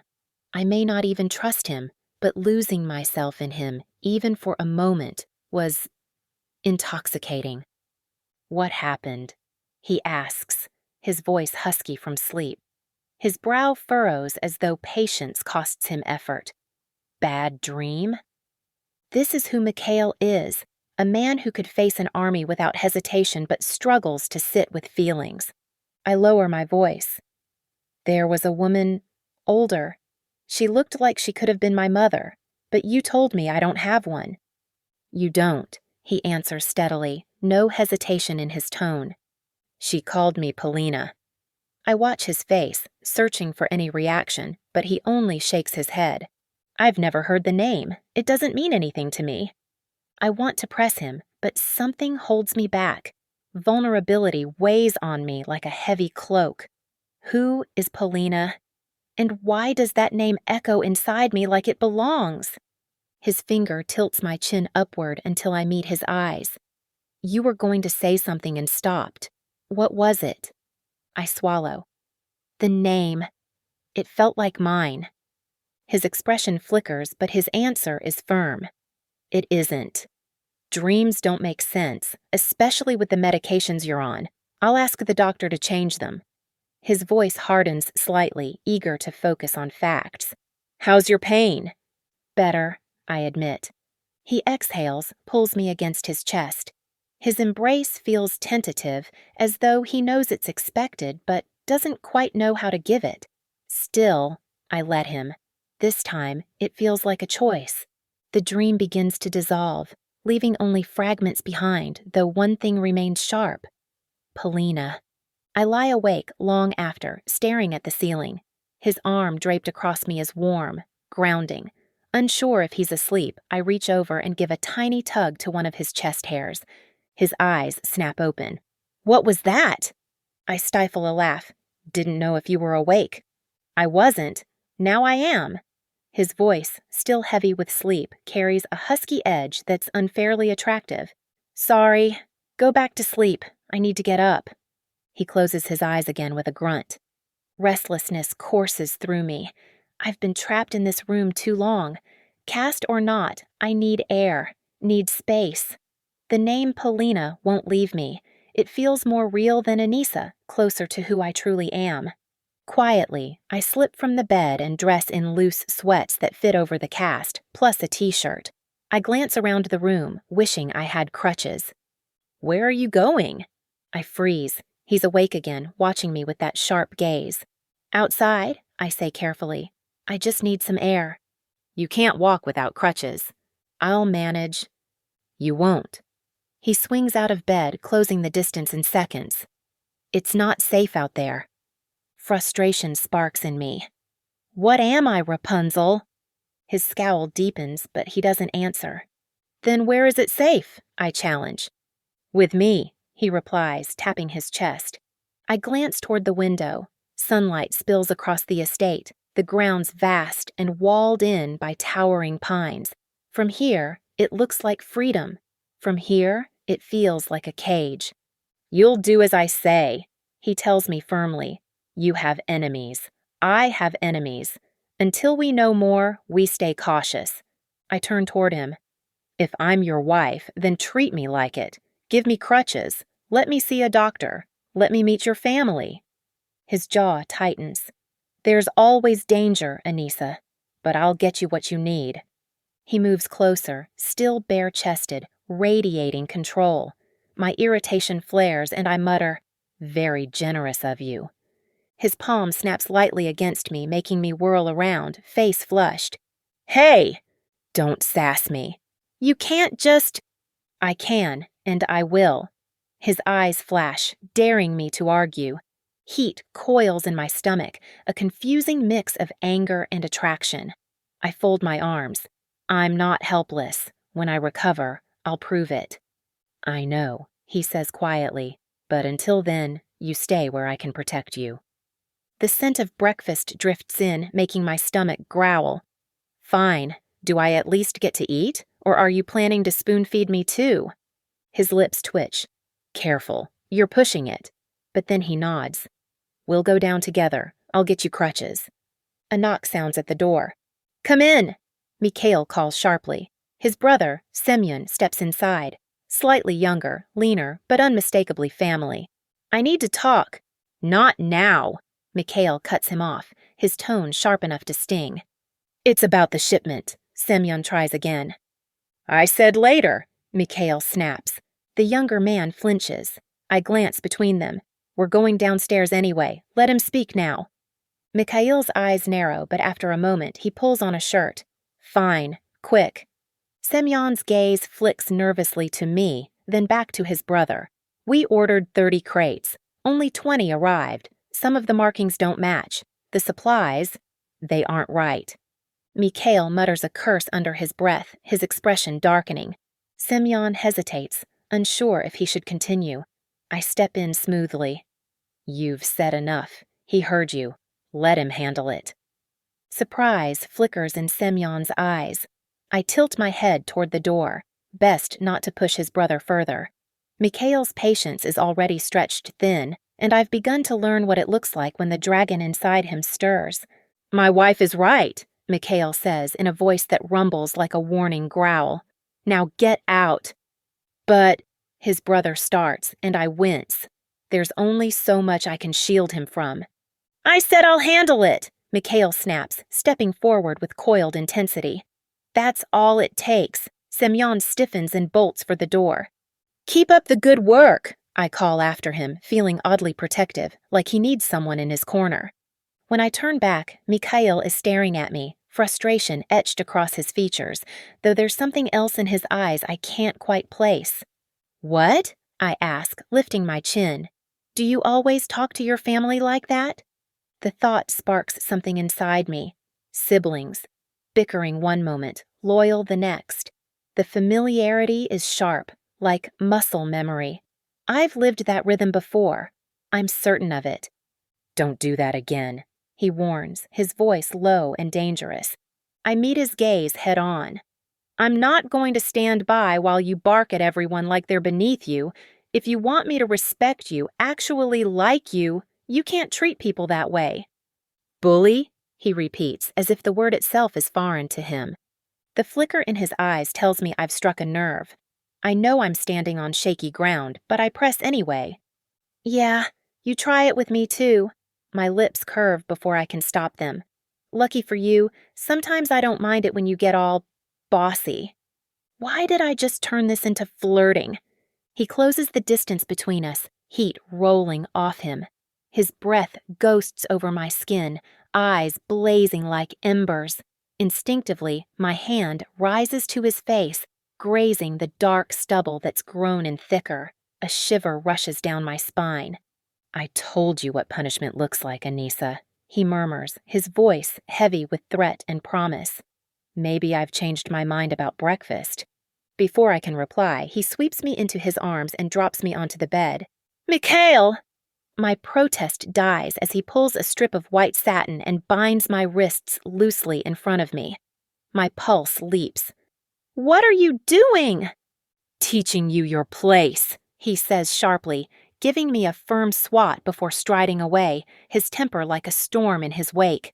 The door slams behind him. Very charming, I shout after him, then groan in frustration. Every time I think I glimpse his humanity, he slams the door, literally and figuratively. Raised voices filter through the hall. I catch Mikhail's low growl tangled with a woman's sharper tone. Zoya, maybe? Or Yana, the sister I haven't met yet. He's arguing again, that much is clear. My mind flashes back to last night when, in the quiet of the bath, I almost believed there was hope. That the man I married wasn't all brutality. Maybe I was wrong, or maybe closeness, physical or otherwise, is the only way to reach what's human in him. I stare up at the ceiling, testing my pain levels. My leg throbs, my arm aches, but the medication dulls the edge. The dream from earlier lingers only in fragments, unsettling in ways I can't put into words. My stomach twists, part hunger, part unease. I close my eyes. I'm still tired, always tired. I need something more than just obeying Mikhail's demands. I need purpose. Rolling my eyes at no one, I let out a breath. The door opens again. Mikhail stands there, glowering. Fine, he says. You can come to breakfast, but behave. If by behave he means stay silent, then he's in for a rude awakening. Did someone remind you how to be human? I shoot back. Full moon's over. You can put away the wolf act. He growls deep in his chest. Careful. I came to bring you something. Keep it up, and I'll take it back. I notice what's in his hand, and my heart jumps. Crutches. Whoever he spoke with outside gave him these. For me. You're actually okay with giving me mobility? I tease. I figured you'd want me relying on you forever. Thought you'd be my crutch. His mouth curves in a smirk. He leans close, lips brushing my ear. No, sweetheart. I'm your husband. And one day, you'll understand that's all I need to be. I forget my irritation for a moment as he unties me and steadies me on my feet. The crutches feel awkward at first, but I quickly adjust. Finally, I can move, better than hobbling and nearly falling with every step. Don't forget, you promised I'd get to speak with the doctor, I remind him. Yes, he answers distractedly, though he doesn't elaborate. His eyes flick toward the stairs. How do you plan to manage those? My heart soars as he opens the door wider. At last, freedom beyond four walls. This place is beautiful, I breathe, taking in the high ceilings, marble floors, and sunlight streaming through tall windows. He gives a small, almost bashful smile. Thank you. It's called the cottage. I laugh. Some cottage. Leave it to Russians to understate a palace. At the stairs, I balance both crutches in one hand and start down carefully, hopping step by step. Mikhail shadows me closely, jaw tight with restraint. Are you standing there to catch me if I fall? I ask, breathless. Of course, he mutters. That's a husband's job. Something tugs at my chest. I swallow the lump in my throat. These meds are making me emotional. What are you giving me for pain, anyway? He rattles off a list of names I don't recognize. I want something lighter. Over the counter, please. They won't work as well, he grumbles. I'll take that risk. Anything to avoid another dream like last night's. By the time we reach the bottom, I'm panting. Hard to believe I used to run every morning. Now stairs feel like a marathon. You'll get there again, with patience. Something else you'll try to teach me? I shoot back with a small grin. He only grunts as we cross into a grand dining room. The table is scattered with textbooks, doodled papers, and colored pencils, clearly more of a study space than a place for meals. Careful, Mikhail mutters, moving a stack aside. Rodion should have cleaned this up, and Zoya still hasn't turned in this project. His frown deepens. She's distracted. How old is Zoya? I ask. 17. His tone softens slightly. No wonder he's protective. No wonder she's timid. Before I can say more, shouts and a loud crash echo from the kitchen. Mikhail curses under his breath and strides toward the noise. When we step in, two of his brothers are grappling, dangerously close to knocking over a bowl of perfectly risen dough. Without hesitation, Mikhail grabs each by the collar and yanks them apart like they're unruly boys instead of grown men. All right, he growls. Which of you wants to be disciplined first? They glance guiltily at each other. Behind them, a woman I haven't met yet, Yana, I guess, peeks out, trying not to laugh. Well? Mikhail demands, arching a brow at her. Who's first? Yana smirks. The one who almost ruined the bread. Both men freeze, eyes darting to the fragile bowl. They gulp in unison. Mikhail shakes his head and finally lets them go. I brought my wife to breakfast, he warns.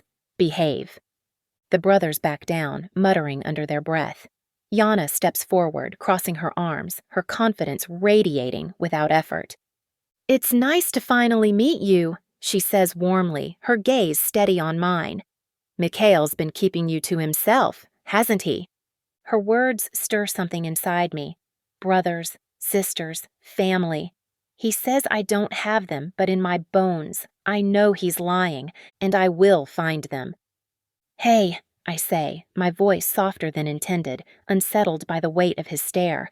I glance at Mikhail, then back at Rodion, noticing the sharp glint in his eyes when they flick toward his brother. Respect, maybe, but laced with something darker. Fear, rivalry, a complicated mix. You've met Yana, Mikhail says. She gives me a small, polite smile, but behind her eyes I glimpse something deeper, a quiet ache that speaks of battles she's already fought. She looks like someone who guards her trust carefully, handing it out sparingly. I can't help but hope she'll trust me one day. And you know Zoya, Mikhail adds. She smiles at me shyly, dressed in jeans and a plain t-shirt, her hair tied neatly back. She seems so ordinary, so far removed from the shadows her brothers walk in. How's your pain, Anissa? She asks gently. Her voice is soft, full of genuine care, her eyes fixed on me as though she's terrified I might shatter. Always the caretaker. Better. I lie with a smile, ignoring the throbbing behind my temples. My eyes drop to the plate in front of me, slightly burnt eggs and toast slathered unevenly with butter. I hesitate, then ask carefully, Did you make breakfast? Her cheeks color as she clasps her hands. Not me. It was Rhodey's turn. She glances at Mikhail. We take turns. His rule. She's being modest, Rodion interrupts, flashing a grin. We all prefer when it's her turn.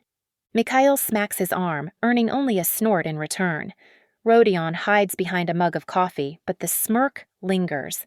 He respects his brother, but not enough to silence his humor. From across the table, Semyon chuckles. You can thank him, he says, nodding toward Mikhail. He decided we all had to learn, claimed it was a survival skill. Some of us picked it up, others, not so much.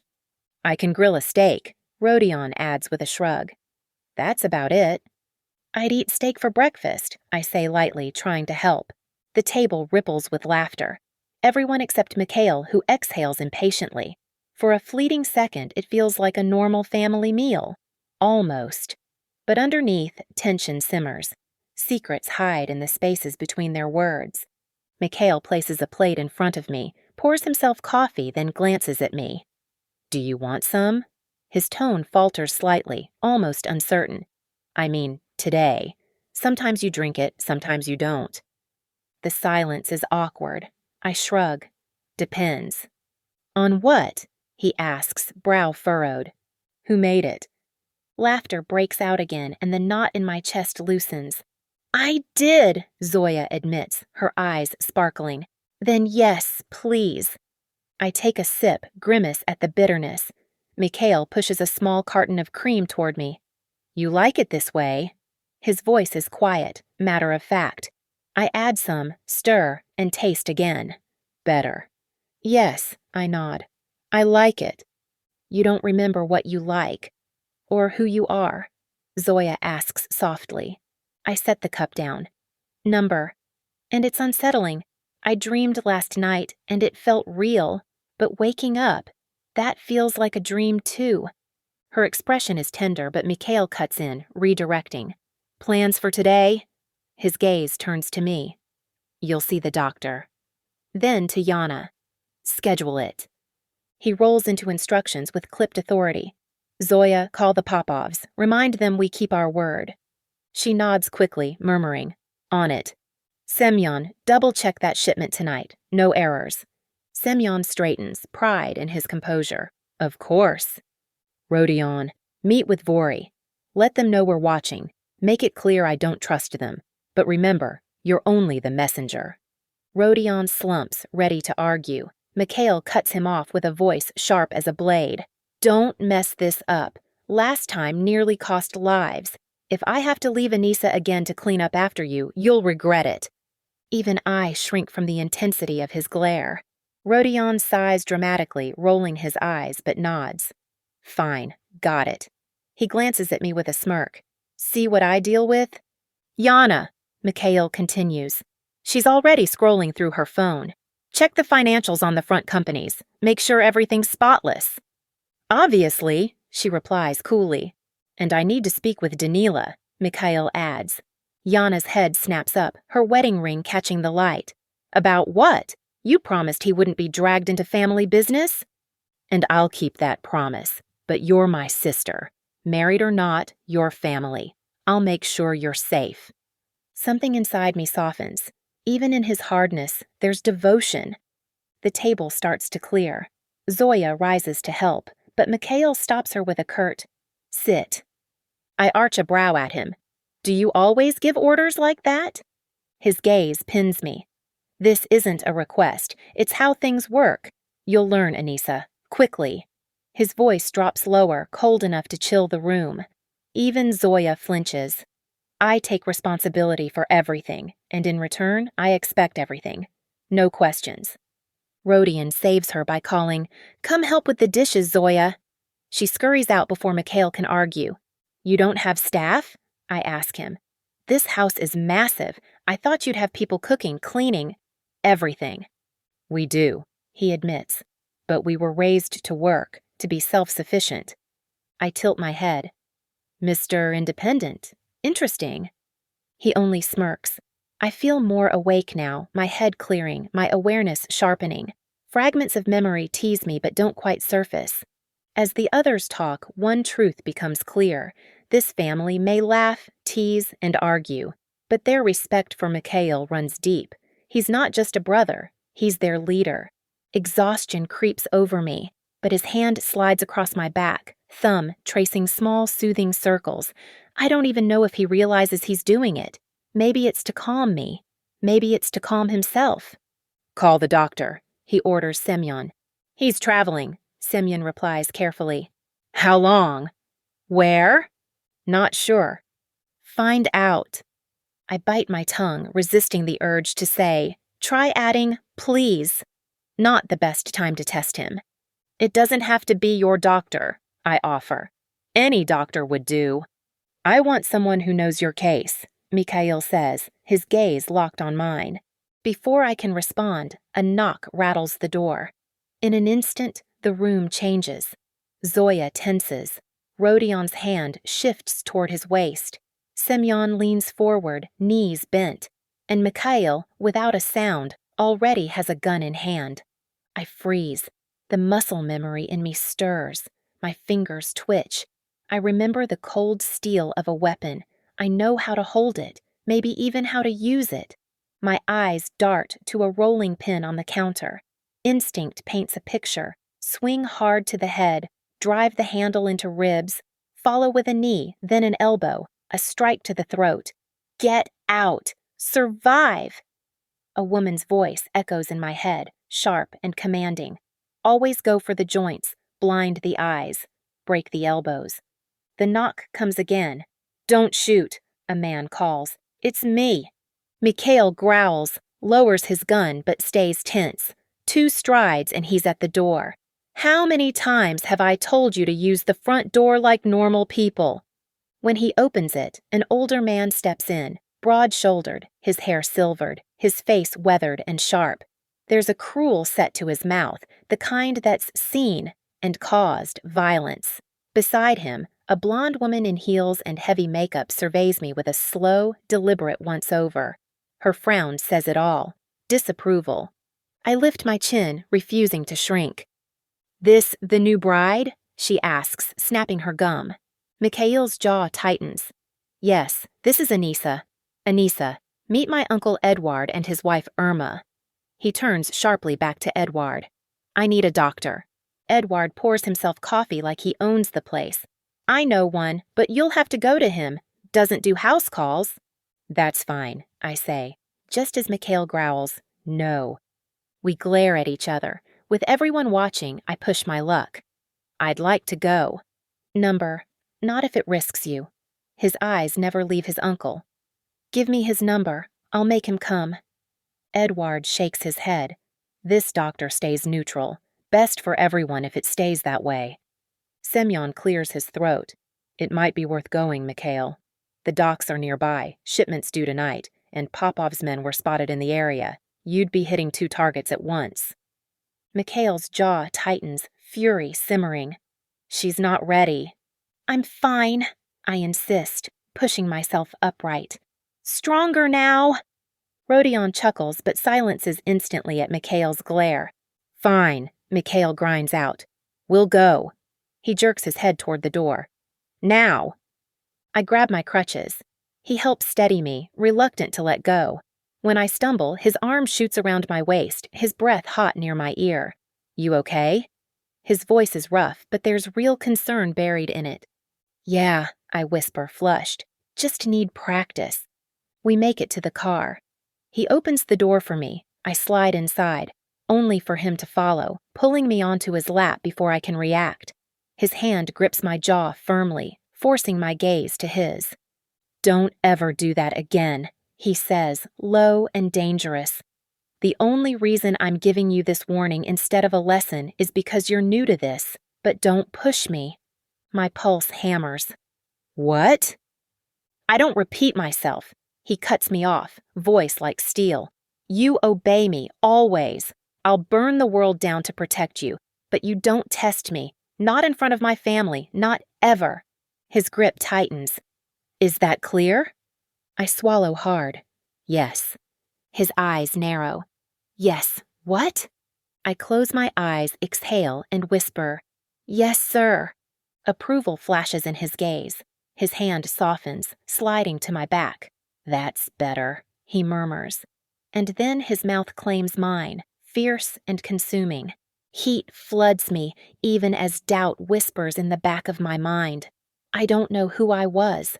I don't know who I am. But with him, dangerous, demanding, intoxicating, I'm starting to feel like I belong. He rests his forehead against mine, then presses a button. Driver, pull over, put the partition up. Chapter 12.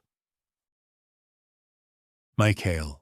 I want her beneath me, pliant and breathless, knowing exactly who she belongs to. I crave the sound of her saying my name, the shiver in her voice when she gives in to what I demand. I pull her close, my grip firm, watching the way her eyes widen, her pulse quickening under my touch. The thrill of her reaction stirs something fierce in me. She'll learn what I expect, what it means to yield, and the thought alone burns through me like fire. My hand slides behind her neck, pulling her mouth to mine. I bite, then soothe the mark with my tongue, swallowing the small moan she can't contain. Her warmth seeps into me. Every brush of her body against mine makes me harder to control, hungrier. Show me. I whisper against her ear, urging her hand downward. Michael, she breathes, hesitation breaking through. Not here. I can't. I tighten my grip on her hair, forcing her eyes to mine. You'll do what I say. My tone leaves no room for doubt. Don't test me. Her lips part, her face flushed. For a second she hesitates, then obeys. The sound she makes when her own touch betrays her sends heat coursing through me. My jaw clenches, my chest rising and falling with ragged control. She trembles as I guide her, my words low, deliberate. Faster. Don't stop until I tell you. I remind myself why I'm hard on her. She ran. She put everything at risk. She needs to know, truly know, that she's mine, and there is no escaping that. Not anymore. Not ever. The air in the car thickens, heavy with the scent of her need, with her soft gasps filling the confined space. My mouth finds her neck, her shoulder, her lips, marking her in every way short of tearing the world apart to prove she's mine. She arches on the brink, and my voice cuts through her unraveling. Now. Let go. Her body trembles against me, her voice breaking on a whisper. Yes, sir, before she surrenders to it fully. Her release shudders through her, and I hold her steady, pressing her against me as if I could fuse her into my skin. When it passes, I murmur in her ear, low and proud. Good girl. That's what I want from you. I adjust her clothes, tucking her against my chest as she hides her face against me, her breath uneven, her body still trembling. My arm wraps around her, protective and unyielding. My chest swells with satisfaction. She's learning. I tap on the privacy screen, my voice curt. Drive. Chapter 13. Anissa. I look up at my husband, at the glint of mischief in his eyes, the curve of his lips, and I can't decide if he's more demon than angel. Maybe he's both. He's dangerous and magnetic, and he makes every nerve in my body hum, even as my pulse races at his commands, at the weight of his control. I don't tell him how drained I am, that every step, every move feels heavier than the last, or that the ache in my body is worse than I let on. I wanted to see the doctor, and I got my way. No point in giving him the satisfaction of knowing how much it costs me, so I lean my head against the seat, eyes closing, breath uneven. The car rattles over gravel. Each bump reminds me that going to the doctor isn't the only thing looming ahead. His threats, his promises, his plans. This was a mistake, I murmur. No, he says smoothly, smugness threading his tone. It was the right move. I start to argue, then stop. Better to save my strength. Better to wait to see what else he's hiding. Silence fills the car until his voice cuts through. Don't fall asleep. We're here. I wasn't asleep. I lie, forcing my eyes open. We've stopped in front of a modest-looking house with faded siding and a weather-worn sign. This is it? I ask, surprised. I expected a clinic, not a place that looks like someone's grandmother still lives inside. His jaw tightens as he studies the building. Apparently. Do you trust your uncle? He exhales. That's complicated. He doesn't elaborate. Instead, stay close. Hold my hand. Don't talk to anyone. Keep your eyes forward. A chill runs through me. Why does he sound like we're walking into an ambush instead of a doctor's office? Still, nothing happens. No shadows leap out. No sudden danger. Just my awkward crutches and his steady presence beside me. Inside, the waiting room is spotless but eerily empty. A few chairs, some glossy magazines, and silence. No patients? I whisper. Of course not. He mutters, I won't take chances. I glance at the receptionist. The way she flinches at his presence tells me enough. He cleared this place out. We have an appointment, he says flatly. Yes, sir, she stammers. Heat rushes to my cheeks at the way he smirks, knowing exactly what sir means to me now. The woman fumbles with a clipboard, nearly dropping it before Mikhail loses patience, snatches it from her, and thrusts it at me. I scan the questions, birth date, medical history, blood type, and my throat tightens. I can't answer a single one. My vision blurs with tears I refuse to shed. Mikhail doesn't hesitate. He grabs the form, tosses it back at her desk. Pointless. Open the door. We'll see the doctor. The assistant nearly topples over herself to obey. Mr. and Mrs. Volkov, a voice calls. The title stuns me for a beat. Hearing it aloud feels strange. A doctor appears, young, tan, freshly pressed. He greets us with polished charm. So sorry for the confusion. Please, come in.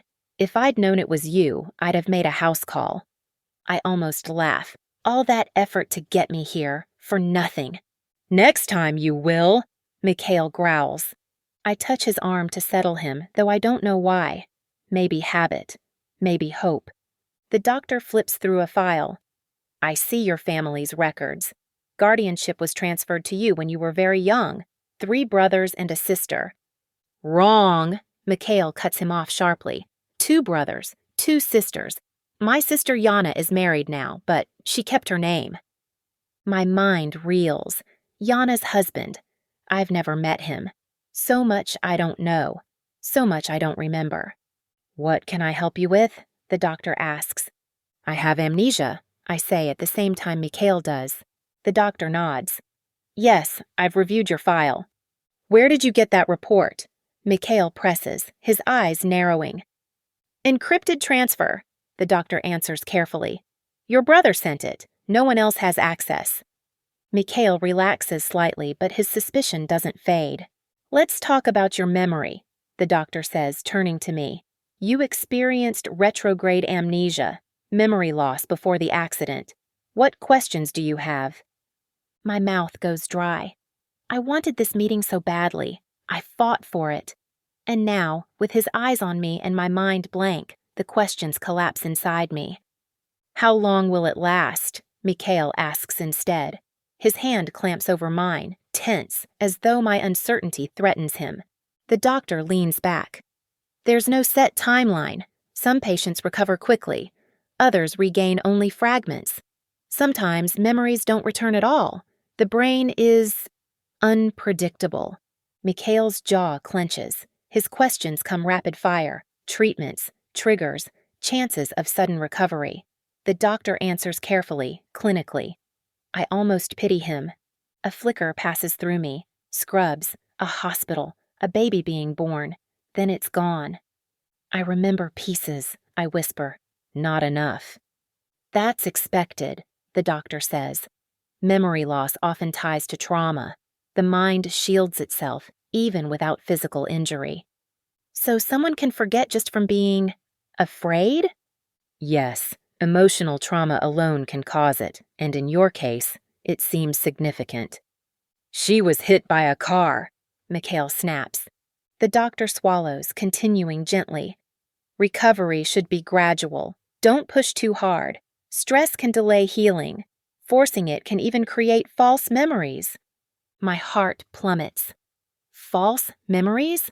That possibility hadn't occurred to me. So I might never know who I really am? My voice cracks. The doctor nods slowly. It's possible, but fragments may return over time. Don't force it. Let it happen. I clench my fists. Let it happen? That's not who I am. I fight. I demand answers. And now I'm told patience is my only weapon? Mikhail finally speaks, his voice low and hard. You were running. I know, I whisper. But why? He holds my gaze, jaw locked. Because you didn't want the life we had. You tried to leave it. The words hang heavy, a cage I can't see but feel tightening. The doctor clears his throat. You need rest, no more strain. Mikhail cuts him off. We're done here. His phone vibrates and his face hardens as he reads it. He stands, his tone curt. We need to go. Outside, I grab his arm. What happened? Nothing unusual. His lips curve in a faint smile as he kisses my cheek. Semyon spotted something, that's all. His eyes meet mine, cold and certain. You wanted to see the city, Mrs. Volkov? Then let's go. You own it. Chapter 14. Anisa. Snowflakes drift like tiny stars, scattering across the narrow cobblestone streets of Zalivka. Tall, weathered buildings crowd close together, casting long shadows. The place feels familiar and foreign all at once, like a city I've seen before in a dream but can't fully place. This town has stood for centuries, its stories buried deep within stone walls and twisting alleys. As I walk beside Mikhail, his hand steady at the small of my back, I feel a mix of curiosity and unease. How much of this city's history belongs to his family? How much do the Volkovs own, control, or protect? People glance our way as we pass. Their looks are quick, cautious, threaded with respect, and more than a little fear. A few nod in greeting, but their eyes slide to me, assessing as if measuring what role I play at his side. Mikhail isn't just a man here, he's a legend, the kind of figure who can bend a whole street to silence with a glance. And me? I'm the stranger at his side, caught between belonging and exile. He keeps his palm at my back, firm and guiding. I hate the way the crutches slow me down, make me look weak, but there's no hiding it. I try to lose myself in the scenery, but my focus sharpens when I notice an elderly woman watching me. Her eyes are intent, searching. She whispers to someone near her but ignores their reply, instead shuffling closer. Her scarf slips against her frail neck as if she's bracing herself to speak. I open my mouth, ready to ask, "Do you know me? Do I know you?" But before I can, a surge of students barrels past. Mikhail snarls, pushing them aside with his broad shoulders. When I look back, the old woman has vanished. My chest tightens. Another glimpse of something I can't quite catch. Another piece slipping away. Mikhail notices. He tilts my chin with a gloved hand, his voice low and teasing. Drifting off, little swan? I smile faintly and nod, though his eyes search mine, calculating. He presses a soft kiss to my forehead before lacing his fingers with mine and leading me toward a cafe marked Zimnyaya Rosa. Anything you want? He asks as he opens the door. Hot coffee. Something sweet, something comforting. I blurt out, surprising myself with the need in my voice. The air inside is rich with the smell of roasted beans. Outside, the city is a mix of contrasts. Ornate churches beside sleek, modern glass, narrow archways spilling into old courtyards, iron street lamps leaning over uneven streets. I love Zalivka, Mikhail says, his tone unusually warm. Another man in the cafe hears and greets him with a fist bump. Mikhail accepts it with the smallest nod. Here, small businesses survive. Generations run the same stalls. Mr. Volkov, A burly man greets, his apron dusted with flour. His face lights up when he sees Mikhail. "You never pay here, sir. You know that." His eyes shift to me. "And this must be your wife?" Mikhail's arm curls around me, pride written in his posture. "Anissa, meet my old friend Cecil." I smile politely, though my thoughts spiral. How much of this loyalty is bought or forced by his family's power? Cecil grins. "We'll be at the festival in Old Square. You should come." "I'll try," Mikhail replies, though his smirk suggests otherwise. When Cecil heads to the back, I glance at Mikhail. "Benefactor," Cecil called him. Another layer, another piece of who Mikhail is. Feared boss, protective guardian, and apparently patron of a whole town. "What's the festival like?" I ask as we order. "I'll have a mocha latte and one of those biscuits." The cashier refuses payment. Cecil insists. Mikhail doesn't argue. We sit, and he explains. Outdoor stalls, handcrafted goods, people bargaining over trinkets. Zoya loves the shops. Yana, the flowers. "And Rodion?" I tease. He snorts. "The women, naturally." When we leave, snow falls thicker, melting into my hair. Mikhail brushes a dusting off my coat, his touch unexpectedly gentle. For a moment, the world softens around us. "You like it here," he observes, watching me. "Yes," I admit quietly. "It's beautiful, but heavy too. The air feels weighted." "That's Zalivka," he says with a low laugh. History pressing down on everyone, but the people are strong, loyal, survivors. A shiver crawls across my skin. I feel eyes on us. Mikhail must sense it too. His hand clamps mine tighter, his gaze scanning the street. His arm folds protectively around me. "Stay close," he warns. I squeeze his hand. The cold clears my mind, and I whisper, "You've carried so much. Guardian, leader, brother, husband. It can't have been easy." He stiffens. The doctor's words from earlier still hover between us. Finally, he speaks. "Yana has always been my sister, but if our father had known, if he'd known who she truly was, he would have killed her." The bluntness chills me. I hold tighter, sensing the fire beneath his calm. "And when she fell in love," he nods once. "It was her escape. In our world, marriage is strategy. Anyone who doesn't fit that mold pays dearly. Yana would have been destroyed if she stayed." I swallow. "You want the same protection for Zoya." "That's why I'm strict," he admits. "That's why I demand so much, because I'll never let them fall. I'd bleed for them, die for them." For the first time, I see something fragile in him. Not weakness. Love, raw and uncompromising. "You're a good brother, Mikhail," I whisper. "A good man, even if you don't believe it." His jaw works, but he doesn't reply. He only squeezes my hand harder, as if my words struck deeper than he'll admit. We near the car. Relief washes through me, until another thought escapes my lips. What if I had another name before you? Another life? He freezes, eyes narrowing. But before he can answer, his phone buzzes. His expression hardens as he listens. I catch fragments. Romanovs. Cartel. Missing sister. The words chill me to the bone. They stir something deep, a pulse of memory I can't reach. "Romanovs?" I whisper. Mikhail doesn't explain. His hand clamps mine. "We move, now." I struggle to keep up on crutches, but he loses patience, scoops me into his arms, and grabs them in his free hand. "What's happening?" I gasp. Trouble, rivals. They know we're exposed. We get back, now. His voice is clipped, lethal. The drive back is a blur of speed and silence. Mikhail dismisses the driver, taking the wheel himself. His hands steady, his eyes sharp. Every turn handled with terrifying precision. I grip the door, knuckles white. Gunfire erupts. A blast shatters the quiet, and Mikhail yanks me to the floor, shielding me with his body. My leg slams painfully, but the sound of bullets striking metal drowns it out. He reaches the glove compartment, pulls free a massive black pistol, My breath stalls.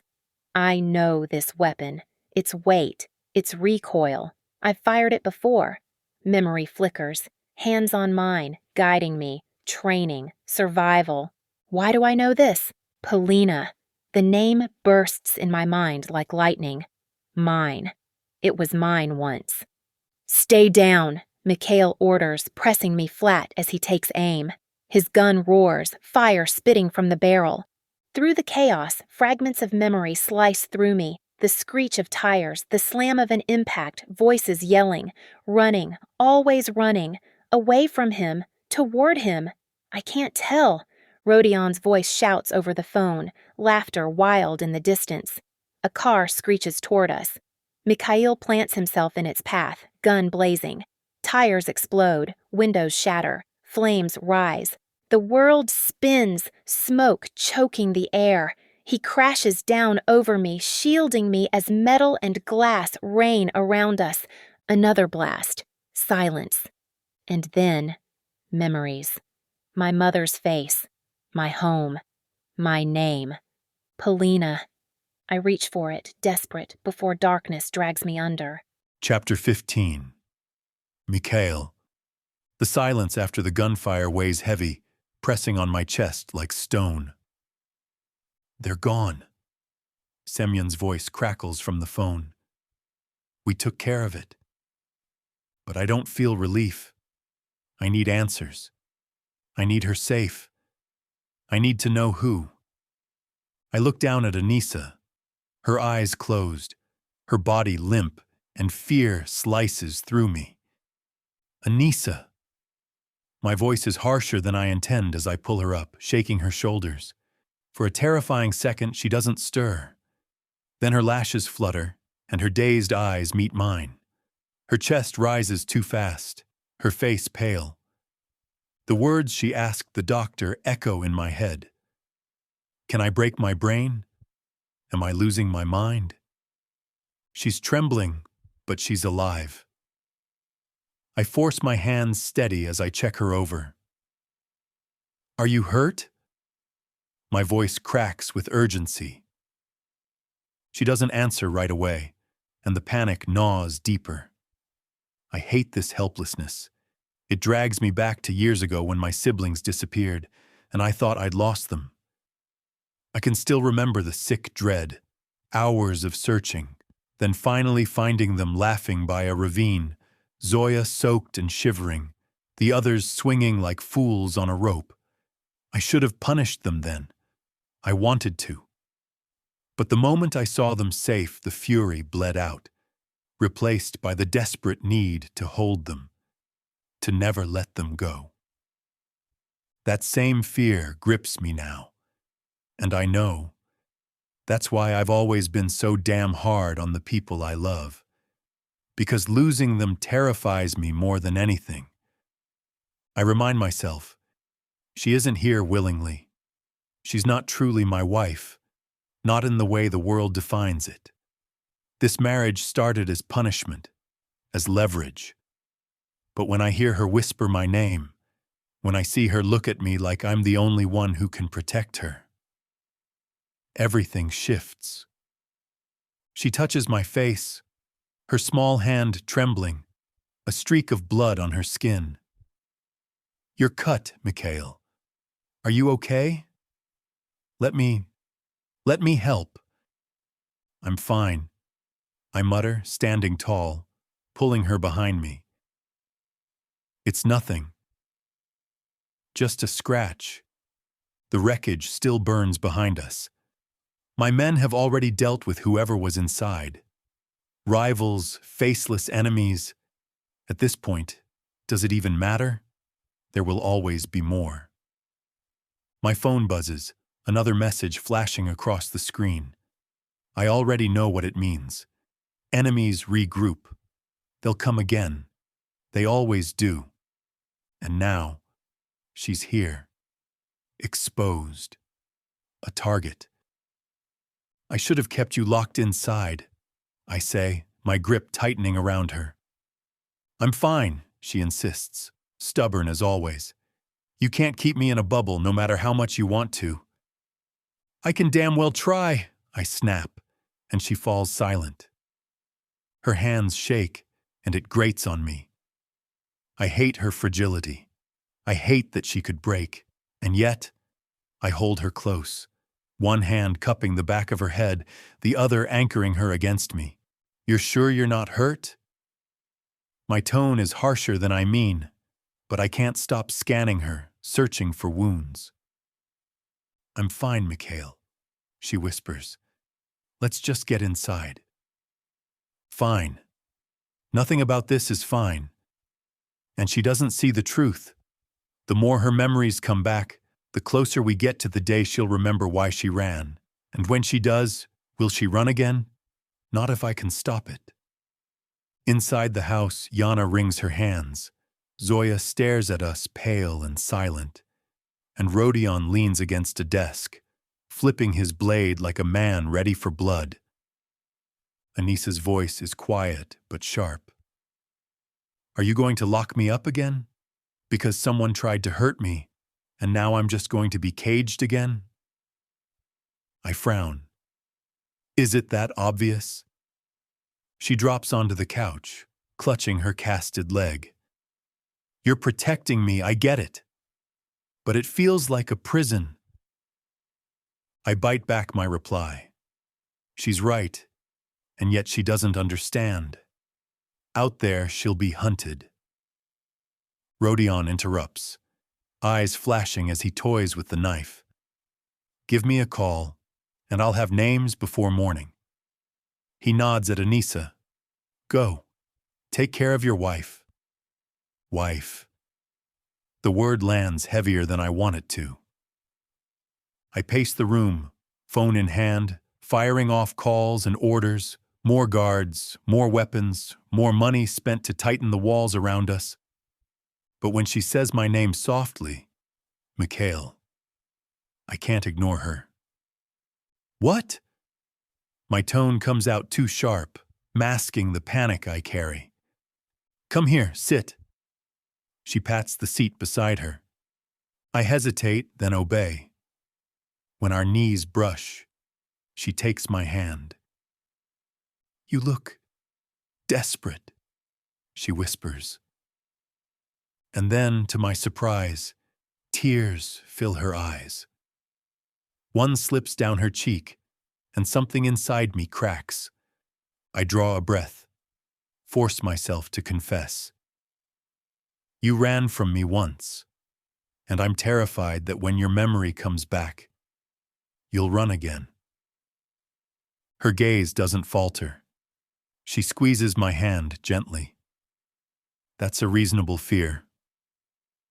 It's not the answer I expected. I almost smile. I wish I could explain why I ran, she adds, searching my face for the truth I can't give. I don't know, I admit. The words feel foreign, but freeing. I never meant to hurt you. Not at first. I'm not a good man, Anissa, but I meant to take care of you. She studies me, then nods slowly. I see how you take care of your family. I believe you. So maybe, let's stop dwelling on the past. Let's move forward.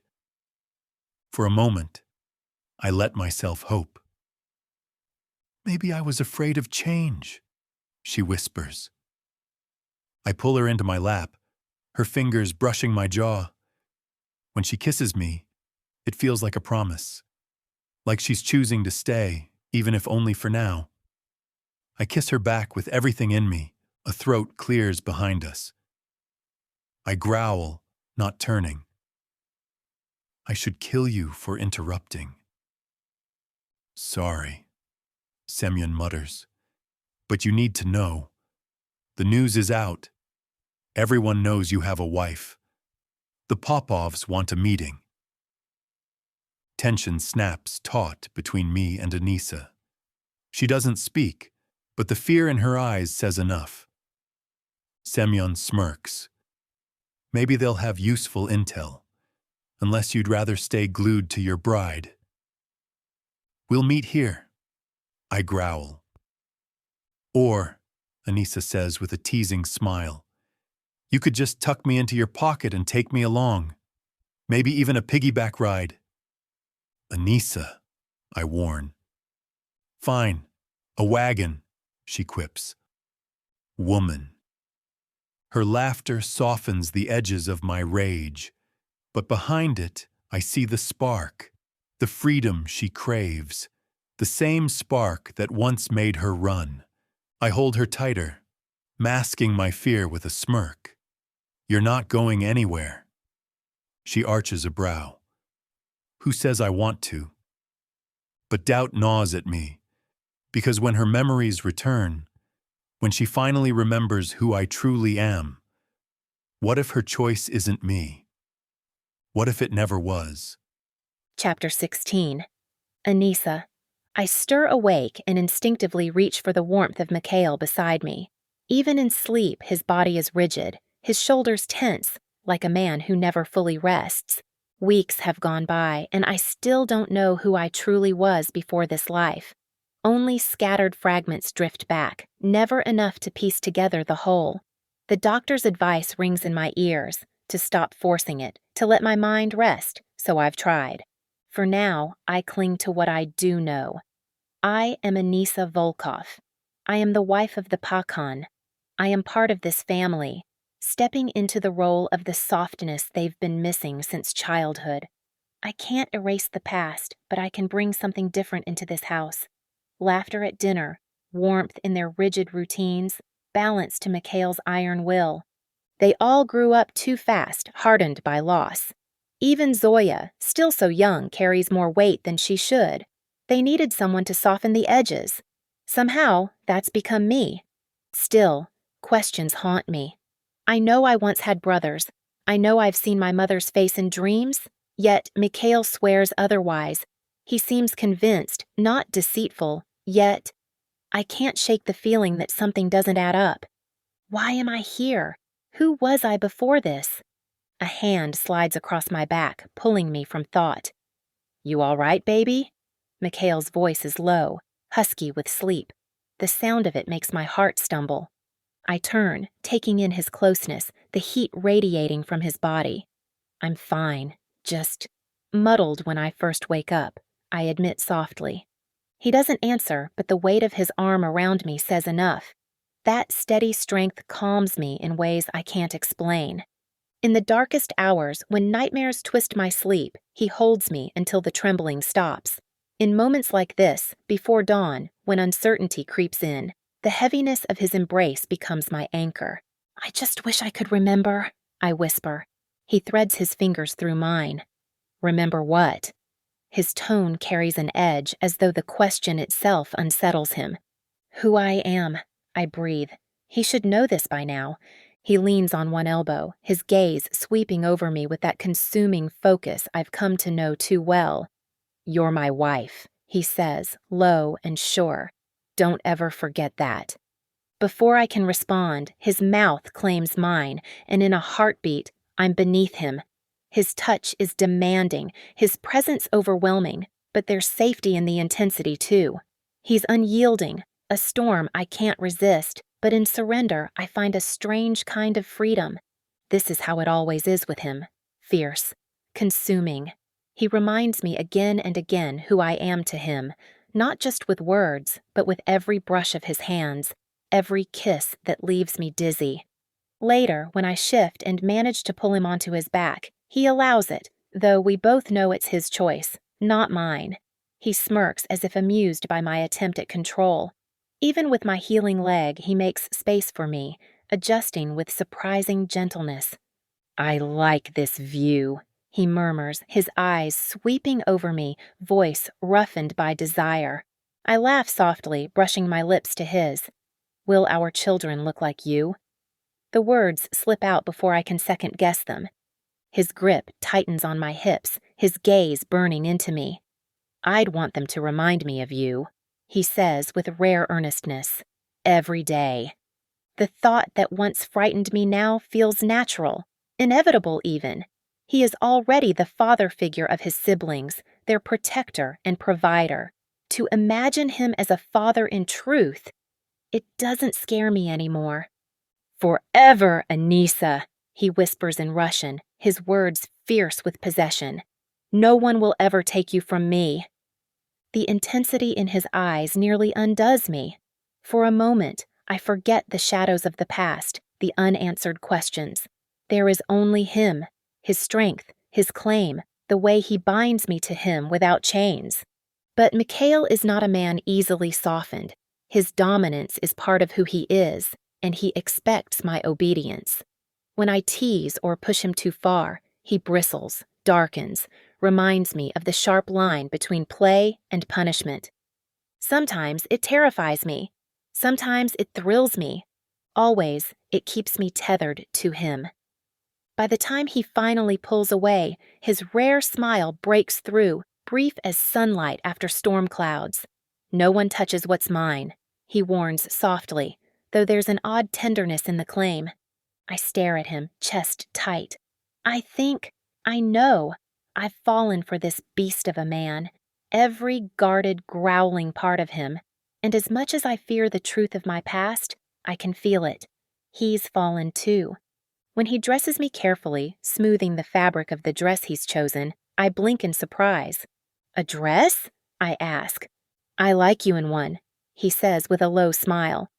And you're coming with me today. Into town. My jaw drops. You're serious? Of course. There's a meeting. It benefits my family if you're at my side. His eyes gleam with mischief, though his voice is firm. And you won't disobey me in public, will you? I shake my head quickly, wordless. Good, he says with satisfaction, because I have plans for your reward. Chapter 17. Mikhail.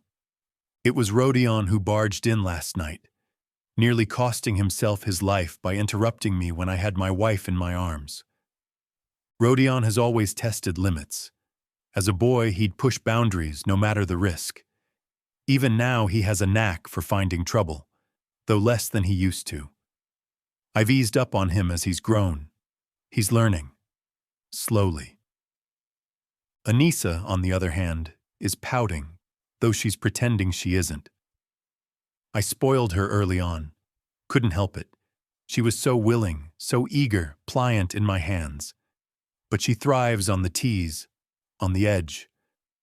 She comes alive when I push her patience, when I make her wait. And she's learning, day by day, that obedience isn't optional. That's the only way I can keep her safe. Now, Mikhail, she says as we head down the stairs, her hand clutching my arm. You didn't forget it's Rodion's birthday, did you? I curse inwardly. I did. You forgot, she says knowingly, a smile tugging her lips. Her cast has healed enough for her to walk with care, though I steady her as we move. She presses. Did you ever celebrate birthdays when you were kids? I hesitate. The truth is, I had other things on my shoulders. An empire to uphold, siblings to raise, enemies to keep at bay.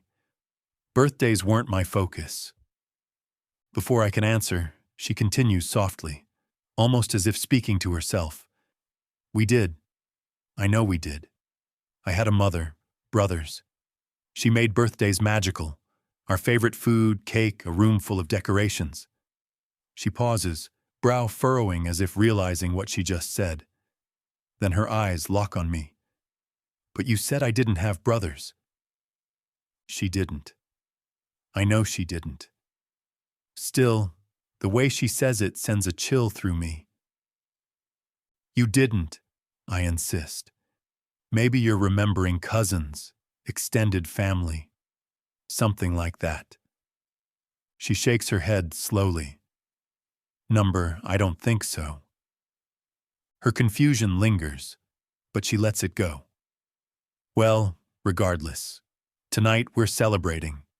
You're going to wish Rodion a happy birthday, and we're all having dinner together.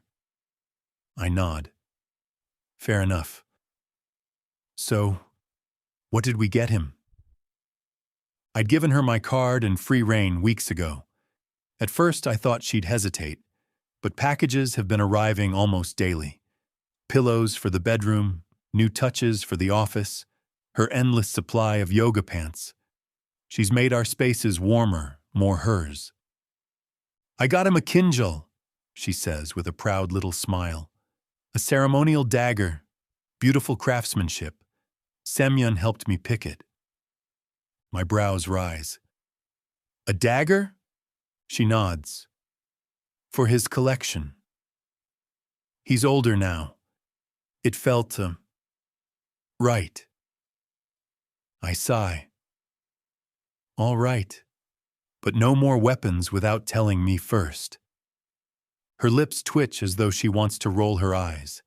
She thinks better of it. She continues listing gifts: a sleek watch, limited edition sneakers, new gloves, tickets to a concert, even a helmet for his rides.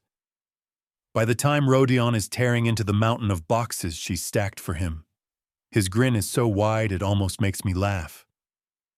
Zoya is at the stove, humming as she plates waffles and bacon. "You spoiled him," I murmur to Anissa. "It's allowed. Once a year." Rodion pulls her into a crushing hug when he's done. "Thank you," he says simply, and the tears shining in her eyes nearly undo me. She's the missing piece we didn't know we needed. She softens the edges, lightens the weight in this house. For a fleeting moment, as I watch her with my family, I feel something rare. Peace. It won't last. It never does.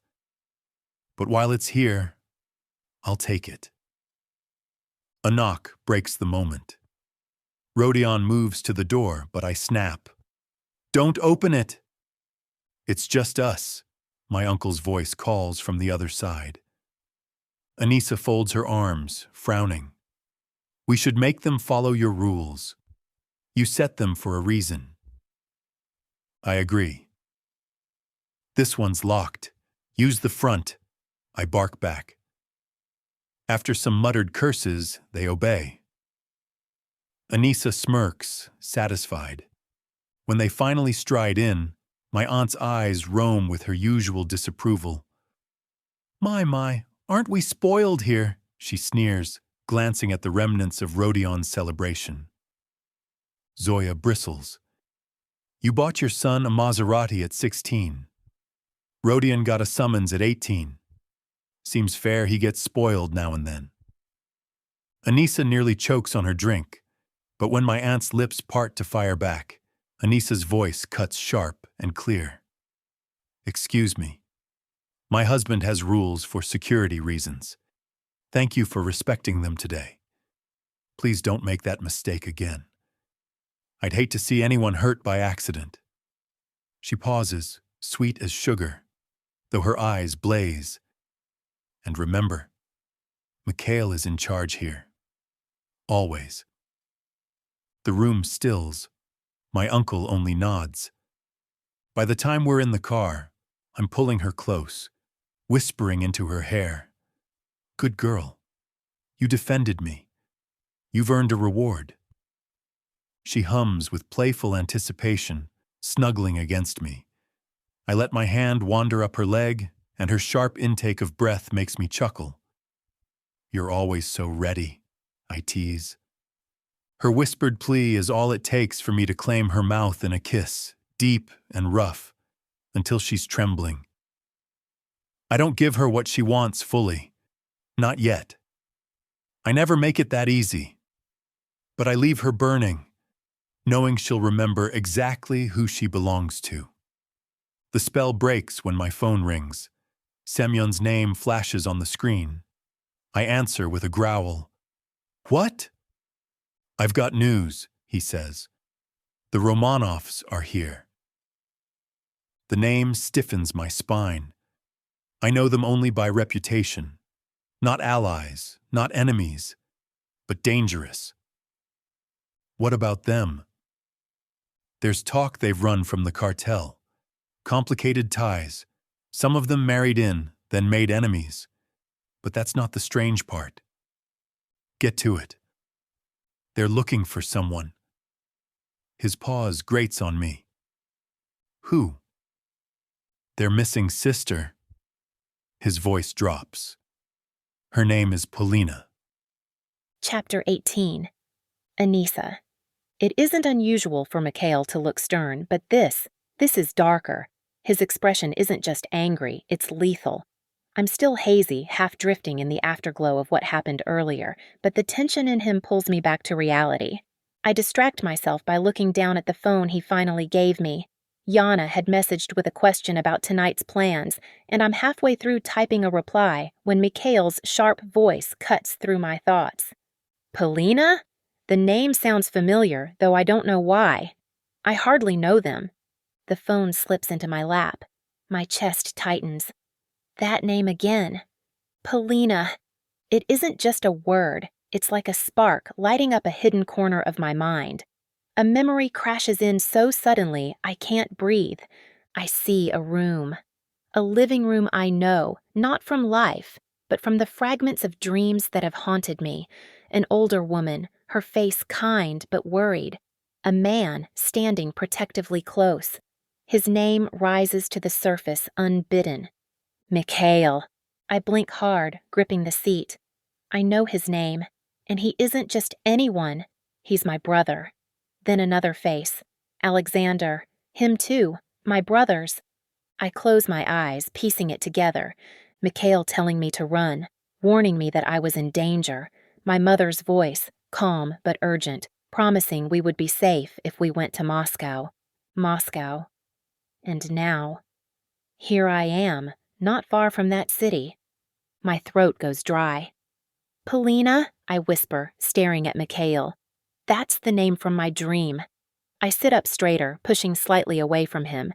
Mikhail's brow darkens, his gaze sharp but also wary. Maybe you came across her once. She's the Romanov sister. Romanov. The word slices through me like lightning.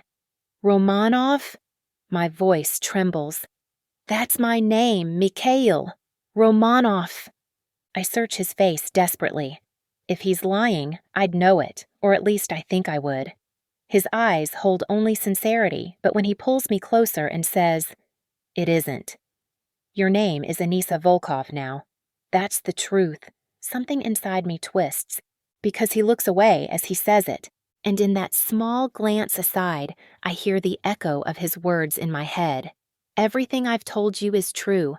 But is it? Flashes come faster now.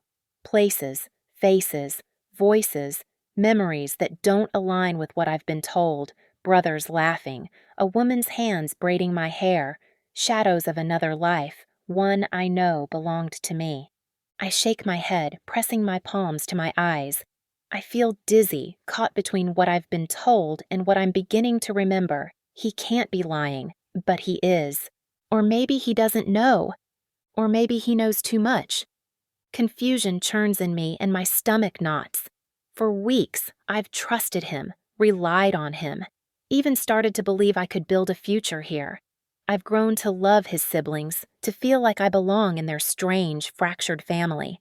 But now, everything feels off. What is it? He asks, his voice threaded with concern, though his jaw tightens. I bite my lip. I think. My memories are starting to come back, and they don't make sense. His scowl deepens. It doesn't ease my fears. It only makes me wonder, what is he hiding? Why does this name, Paulina, carry such weight in me? The car slows, pulling up in front of a row of shops. Mikhail leans in, pressing a kiss to my cheek, his tone softened. I'm sorry you're confused, love. Remember what the doctor said. You could be having false memories. Don't force it. Let it happen on its own. False memories. Number. My gut tells me that what I'm seeing is real. I know it is. I see a garden, bright and green outside the house I grew up in. A big man with a booming laugh, Victor. He lifted me on his shoulders when I was small, carried me around as though I weighed nothing. My brother. Another brother. I had many. Did I have sisters too? That part is foggier, but I'm certain. My brothers were real. My family was real. So why can't I remember the day I supposedly became Mikhail's wife? Why don't I remember saying yes to him? I shut my eyes tight, silently begging, please, just let me remember, please. But the harder I reach, the more the images slip away. Mikhail's voice pulls me back. He speaks gently now, but there's steel beneath it. Anissa, don't strain yourself. You'll hurt yourself if you push too hard. His arms encircle me, strong and warm, holding me close against his chest. He presses a kiss to my forehead, then my cheek. It's going to be all right. I promise. It'll all be all right. I love you. We all do. I swallow hard, blinking against the burn in my eyes, because just 10 minutes ago I thought I believed him. I thought I loved him too. Now I don't know what to believe. Chapter 19. Mikhail. Polina Romanova. I watch my wife pull back from me, her expression shuttered. She listens to my words, but doesn't respond, and I know something has shifted. The more her memories resurface, the more distance grows between us. We're at a crossroads. If she remembers too much, I risk losing her. That thought unsettles me in a way I swore I'd never allow. I've put myself in the one position I vowed to avoid: vulnerable, weak, dependent on someone else. My jaw tightens. I promised myself I'd never return to that place. Not after being abandoned at the altar, humiliated, left raw. But here I am again, facing the same threat. Number, I won't let it happen. She is mine, my wife, my anchor, my everything. And I will do whatever it takes to keep her. Whatever the price. I know I should reassure her, soothe her, tell her everything is fine. But fear gnaws at me. The fear that my weakness is showing. That she'll see just how deeply I need her.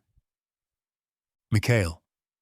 Her hand touches my shoulder, and as always, the fire in me dies down at her touch. She has that power, melting my anger like ice under the sun. My breath eases, my chest loosens, I kiss her fingers. Yes?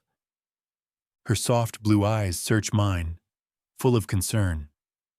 She cups my jaw, and her voice trembles with quiet resolve. We're both confused. Let's make a pact. A pact? My throat tightens. I didn't know I was capable of loving anyone beyond my family. Yet here she is, woven into the very fabric of my world. What kind of pact? My voice is rougher than I intend. She smiles faintly. That we don't talk about the past. Not tonight at dinner. Not with your family. Let's just focus on the future. The past will only complicate things. She lets out a light laugh, and my chest eases a little. Not that my memory is much use anyway. Her laugh pulls at something deep in me. I haven't shed tears since the night my parents died, until I held my baby sister in my arms, her body shaking with grief. And now, Christ, I'm dangerously close again. I press a kiss to her forehead and hold her close. All right, I whisper. A pact. Her head rests against my chest as we near the shops. My instincts scream that this is wrong, that I should take her home. Out in the open, she's too exposed. We should go back, I tell her quietly. It isn't safe here. Her lips curve in a mischievous smile. Your aunt's at the house. Doesn't feel safe there either. I tug playfully on her hair, and she leans up to kiss my cheek. I feel safe with you, she murmurs, and that's all I need to hear. So I give in. I spoil her. First stop, a boutique. She twirls in front of the mirror, slipping into dress after dress. I choose several, from elegant gowns for family dinners to daring ones meant only for me. You seem to favor slits, she teases, running her hand over the fabric. I shrug with a grin. She knows exactly why I chose them. Her blush gives her away. Next, the jewelry store.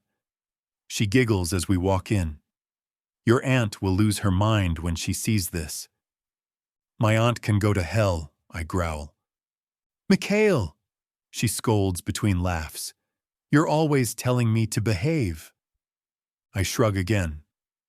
Good advice, now get inside. I've got money burning a hole in my pocket. She enters with her head high, moving like royalty, exactly how I see her. The clerk greets us, eyes darting to me and skipping over Anissa entirely. May I help you? Yes, a signature piece for my wife. Her smile falters. Anissa notices, her eyes narrow. I tug a strand of her hair, reminding her not to start trouble. For your wife? The clerk repeats, her gaze flicking between us. For behaving herself, I say smoothly, meeting Anissa's eyes. Her cheeks flush, but she smiles, pleased with the answer. The clerk, however, flutters and disappears into the back, returning with a locked case. She opens it with a flourish. These are from our regal collection, she announces proudly. Anissa gasps softly. They're stunning. Enamel? Yes, the woman says, and then, with a frown, but you already knew that. You were here just last week, with another man. The world goes red. That's impossible, I snap, fury burning through me. We were married last week. I grab Anissa's hand and turn her away from the counter. We're done here. The woman calls after us, but I'm already leading Anissa down the street, my blood still boiling. It's all right, she soothes gently, limping slightly as she holds on to me. Really, Mikhail, remember what I said. It'll work out. I exhale hard. You deserved one of those pieces. She shakes her head with a laugh. Not from her. She wanted you more than the sale. I'm glad she lost both. Her chin lifts with mock pride. Shame for her. She could have used the commission for etiquette classes. Despite my anger, her wit pulls a laugh from me. I guide her into a cafe, holding the door. She smirks. Must be exhausting, looking like a god and having people worship you. I roll my eyes. Exaggeration doesn't suit you. Her laugh is the sweetest sound in the room. I order coffee and return to her with a small bag. Her eyes light up. You bought me a cupcake.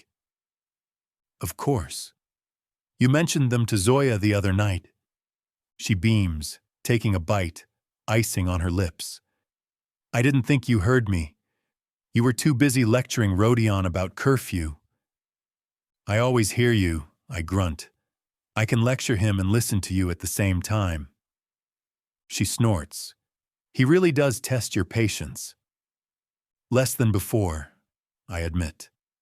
Her eyes soften. You've done well, Mikhail. They're resilient because of you. You protected them. I don't know if anyone's told you that. No one has. The words tighten my chest. Thank you, I murmur. We talk about dinner tonight. My aunt, uncle, cousins, and grandfather. She laughs about trying to broaden his taste in music. She's already thinking about fitting in, about family. I reach across the table and squeeze her hand. As long as you remember what matters, nothing else does. But even as I say it, the cafe door opens.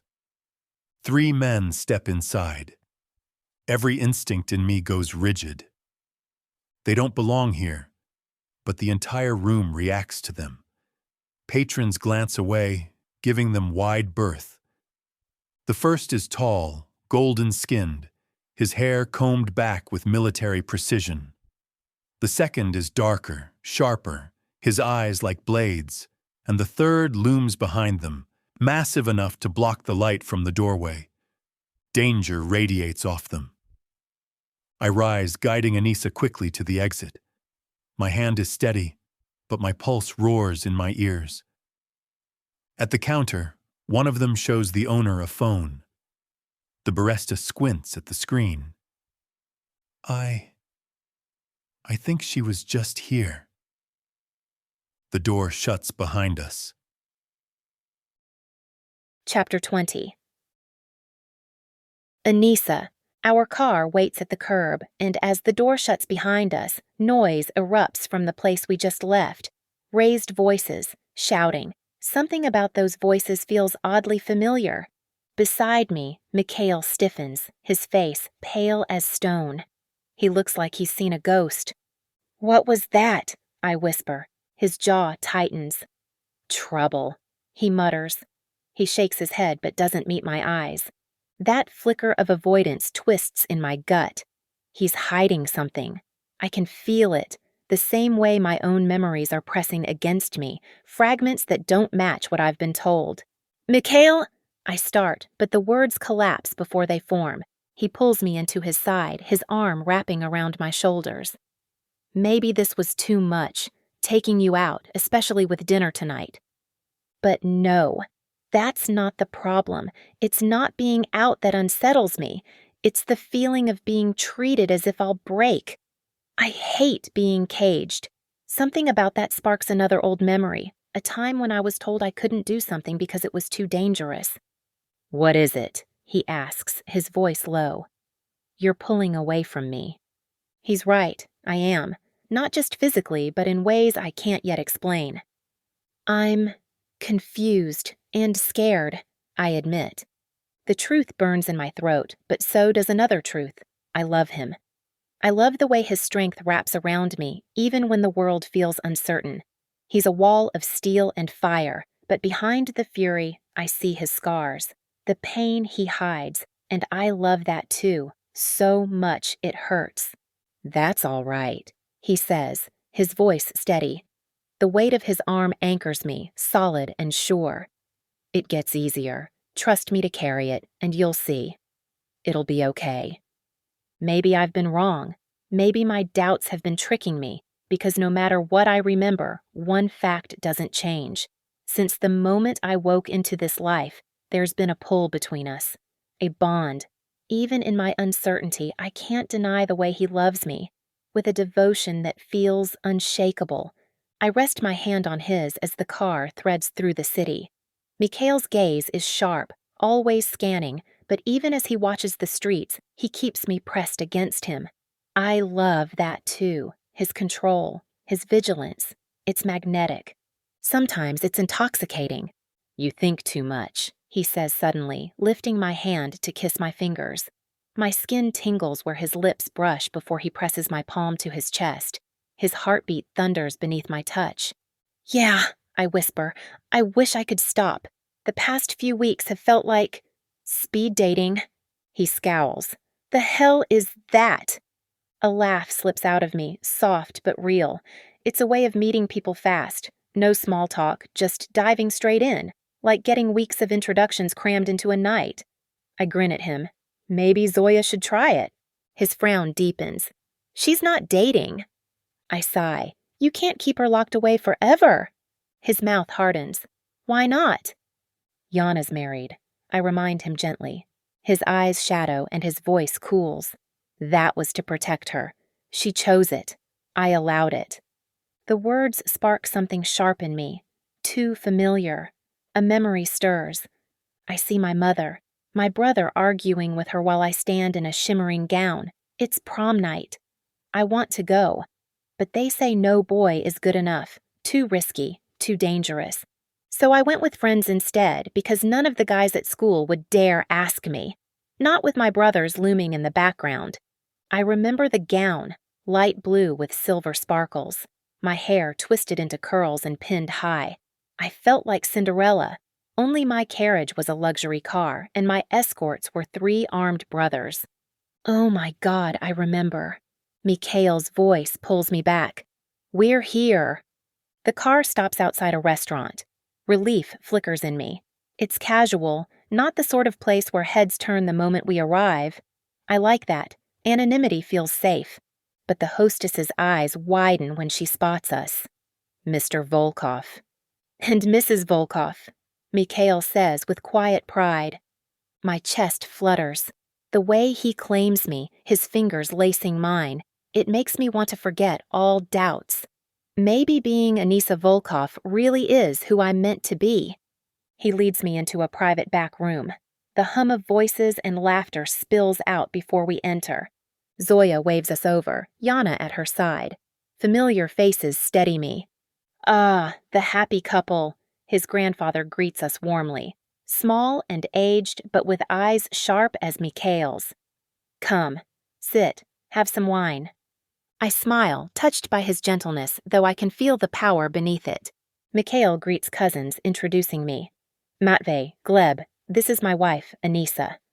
Oh, I say, smiling. We didn't meet at the wedding?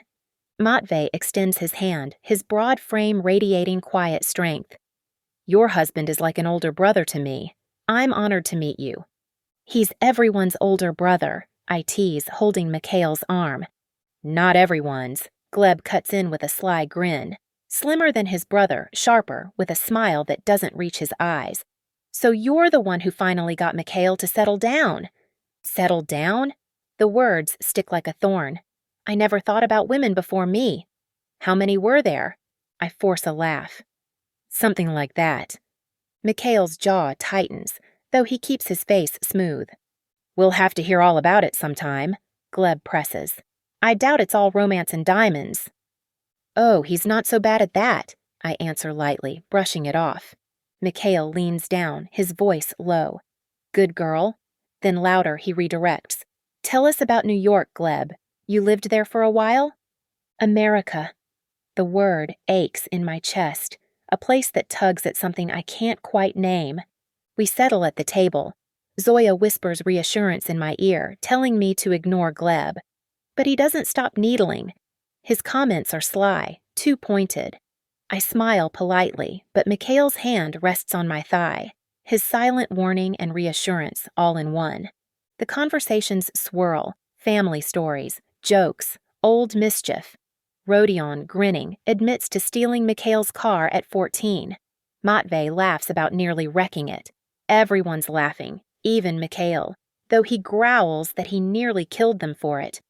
I watch the warmth between them, the way responsibility was thrust on him too young. He gave up everything, dreams of college, freedom, to become their protector.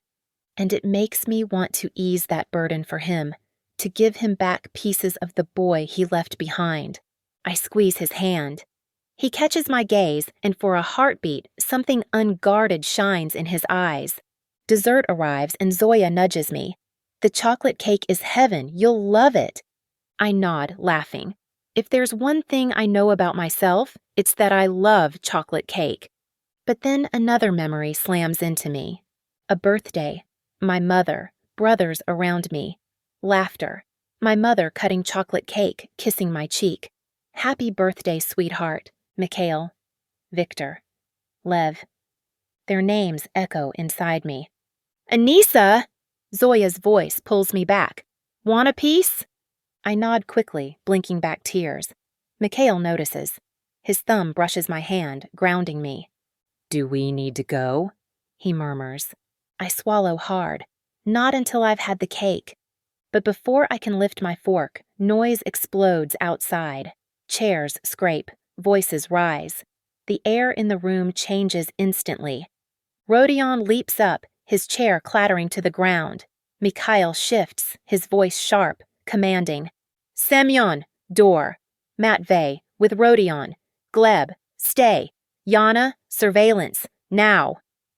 Everyone moves without question. The shift is seamless. This family has lived in war mode for too long. Mikhail leans close, lifting my chin until my eyes meet his. Do exactly what I say. I nod, heart pounding. Terror and trust war inside me, but I know he'll protect me. Could be nothing. his grandfather says calmly, sipping coffee. Could be a traffic argument or a jealous boyfriend, but we don't assume. Yana's voice cuts the silence. She's on her feet, phone in hand, eyes locked on Mikhail. They're here for us. Her words are clipped, steady. The Popov family, and they're looking for you. Chapter 21. Mikhail. The first thing I do is make sure Anissa's secure. She shadows me closely, wide-eyed, but there's no panic in her face. Not surprise either. It's as though this isn't new to her. That sudden danger is something she already understands. She's ready for whatever I tell her. She knows. There's more to her than I realized, and I intend to uncover every piece of it. The door slams open. Rodion and Semyon step in first, weapons ready. Behind them, Roman Popov enters alone. Lean, sharp-eyed, and brimming with authority, he carries the weight of someone used to command. Someone men usually bow to. Not me. He fixes me with a hard stare. I need a word, Volkov. His voice is edged with steel, as if he's barely holding his temper. Cold, dangerous, unrelenting. I grin and clap him on the back. Good to see you, brother. His mouth curls into something almost like a smile. Same. I hear you've got someone I should meet. With a steady hand on her lower back, I draw Anissa from behind me. Anissa, this is Roman Popov, head of the Popov family north of Moscow. Likes to make an entrance. Popov studies her. His expression barely shifts, but for an instant, shock flashes in his eyes before he hides it. He bends over her hand, brushing it with his lips. I keep my temper in check only because he doesn't linger. Welcome, Anissa, he says smoothly. Takes one hell of a strong woman to put up with this man. I grunt, pulling a chair back. Sit. We were just about to have dessert. Semyon leans close. He didn't come alone. Popov waves away the chair. Not here to eat. I came with news that can't wait. He blows out a heavy breath. Private. The room goes still. I don't like leaving Anissa, but Rodion and Semyon are already standing at her side, silent vows in their eyes. They'll guard her with their lives. Fine, I mutter, following Popov into a narrow hallway off the dining room. What's going on? He wastes no time. Manuel Soloto, cartel leader, Colombia. He's after a woman named Polina Romanova. His gaze pins mine. That name ring a bell? Dread curls in my gut. I shake my head. Only that she's the Romanovs' missing sister. Yes, his jaw flexes. And when I first heard it, I didn't care. But then I met her brothers. All 6. Armed, ruthless, ready to burn the world down to protect her. My pulse quickens. Go on. They sent her here, to Moscow, to keep her out of Soloto's reach. He wants her, and badly. Popov pauses, then adds the last blow. And your wife looks exactly like her. The words crash into me. Impossible. See for yourself. He pulls out his phone, shows me a photo. The breath leaves me. Porcelain skin. Blonde hair nearly white tumbling past her shoulders. Eyes blue, piercing, unforgettable. A smile I know by heart. Anissa! It can't be, I whisper, shaking my head. How? I don't know, Popov says, pocketing the phone. But there's no question she'll be mistaken for the Romanov sister. The only question is who will find her first, Soloto or the Romanovs. Jesus. He leans closer. Get her safe. Lock down your people. And get answers. Who else knows? I rasp. He shrugs. No telling. If I were you, I'd run. Naples, Cape Town. Pick somewhere far. I shake my head sharply. You know me. I don't run. His mouth twists. Yeah, I know. And I hate that about you. Still, he straightens. Then I'll back you. My men, my strength, if you want it, say the word. I nod once. Thank you. Then move. Retreat. Secure your family. We'll guide you blindfolded if we must. Not even you will know where we take you. That's the only way to keep it hidden. He jerks his chin toward the dining room. If I were you, I'd skip dessert. The weight on my shoulders presses hard, but when I look back, Anissa's eyes find mine. Blue, steady. She gives me the smallest nod, silent but certain. And I know. I know exactly what I have to do. Chapter 22. Anissa. Mikhail storms back in like he's seen death up close. His face is pale, unnervingly so, but there's fire in his eyes and his voice thunders across the room. We're in more danger than you think, he says, locking eyes with me. I can't explain right now. Just trust me. Everyone needs to go where I say. No exceptions. Grandfather stands immediately, gripping his cane, his expression unreadable. Uncle Edward looks ready to question him, but Mikhail shuts it down with a hard shake of his head. Not now. You and your wife can choose your path, but your sons swore loyalty to me. They go where I send them. Without hesitation, Gleb and Matvey move to follow him. No resistance, no words. Mikhail's authority holds. Semyon is focused, eyes scanning the room like a machine calculating threats. He's flanked by Rodion, whose posture screams he's 2 seconds from charging into chaos. Mikhail doesn't leave my side. Zoya, though, is frozen, her skin gone ghost white. Where are we going, Raf? She asks. Her voice wavers, her grip on the chair tight enough to break it. She's faced this kind of fear before. I have too. Mikhail steps in, wrapping an arm around her, protective and steady. Trust me, Zoya. I'll never let anything happen to you, he says softly, tucking a lock of hair behind her ear. While everyone else moves with urgency, he pauses just for her. In the middle of this chaos, he chooses to comfort her. I love him for that. Can you do that for me? He asks. She gives a shaky nod. Yes, I trust you. I reach for her hand and squeeze. Stick with me. You'll be fine, sweetheart. I heard your brother got me a gift, and something tells me I might be good with it. She gives a small smile, even as her lips tremble. Mikhail tosses a wad of cash on the table to cover the bill and leads us out. Outside, a line of sleek gunmetal cars hum quietly at the curb. Uniformed men stand at attention. Zoya and I turn to Mikhail at the same time. Go, he says quietly. Just trust me. But if I'm supposed to trust him, why won't he meet my eyes? Is he hiding something? It feels like I have more questions than answers, and I don't like it. This way, Mikhail says, guiding me into one of the cars. Zoya climbs into another with her siblings. Everyone else disperses fast. We'll see them soon, Mikhail says. On the seat beside me lies a blindfold. It's not just cloth, it's a symbol of complete surrender.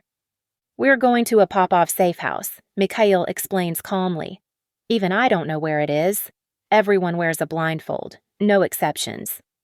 My heart pounds as he ties the fabric over my eyes. You know, he whispers in my ear, I could have some fun with this, Mrs. Volkov. I manage a dry swallow and a shrug. Something about this feels like a turning point. Big, maybe dangerous, maybe irreversible. What did he say to you, Mikhail? I ask. Voices echo outside the car. Hold on, they're making sure everyone's blindfolded. Cameras are rolling, we're not allowed to peek. I nod, lips dry. And no, Anissa, I can't tell you what he said. Please, just trust me, Mikhail says. I want to trust him, but at this point, I have no other option. Okay, can you at least give me a hint? He sighs heavily. Then his hand finds mine, and our fingers weave together. All I can say is, it's serious, life-threatening, for all of us. But before I tell you anything else, I need answers first. The car accelerates hard. I can't see anything, but I feel the speed in my chest, the tension in my spine. All right, I whisper. Tell me what you remember, Anissa. Everything, he says, his palm resting gently on my leg. My heart stutters. Everything? What if what I remember threatens the life we've built? What if I like being Anissa Volkov? Even in the dark, blindfolded, we find each other's hands. Please, he urges. What you know could be critical. It might save your life.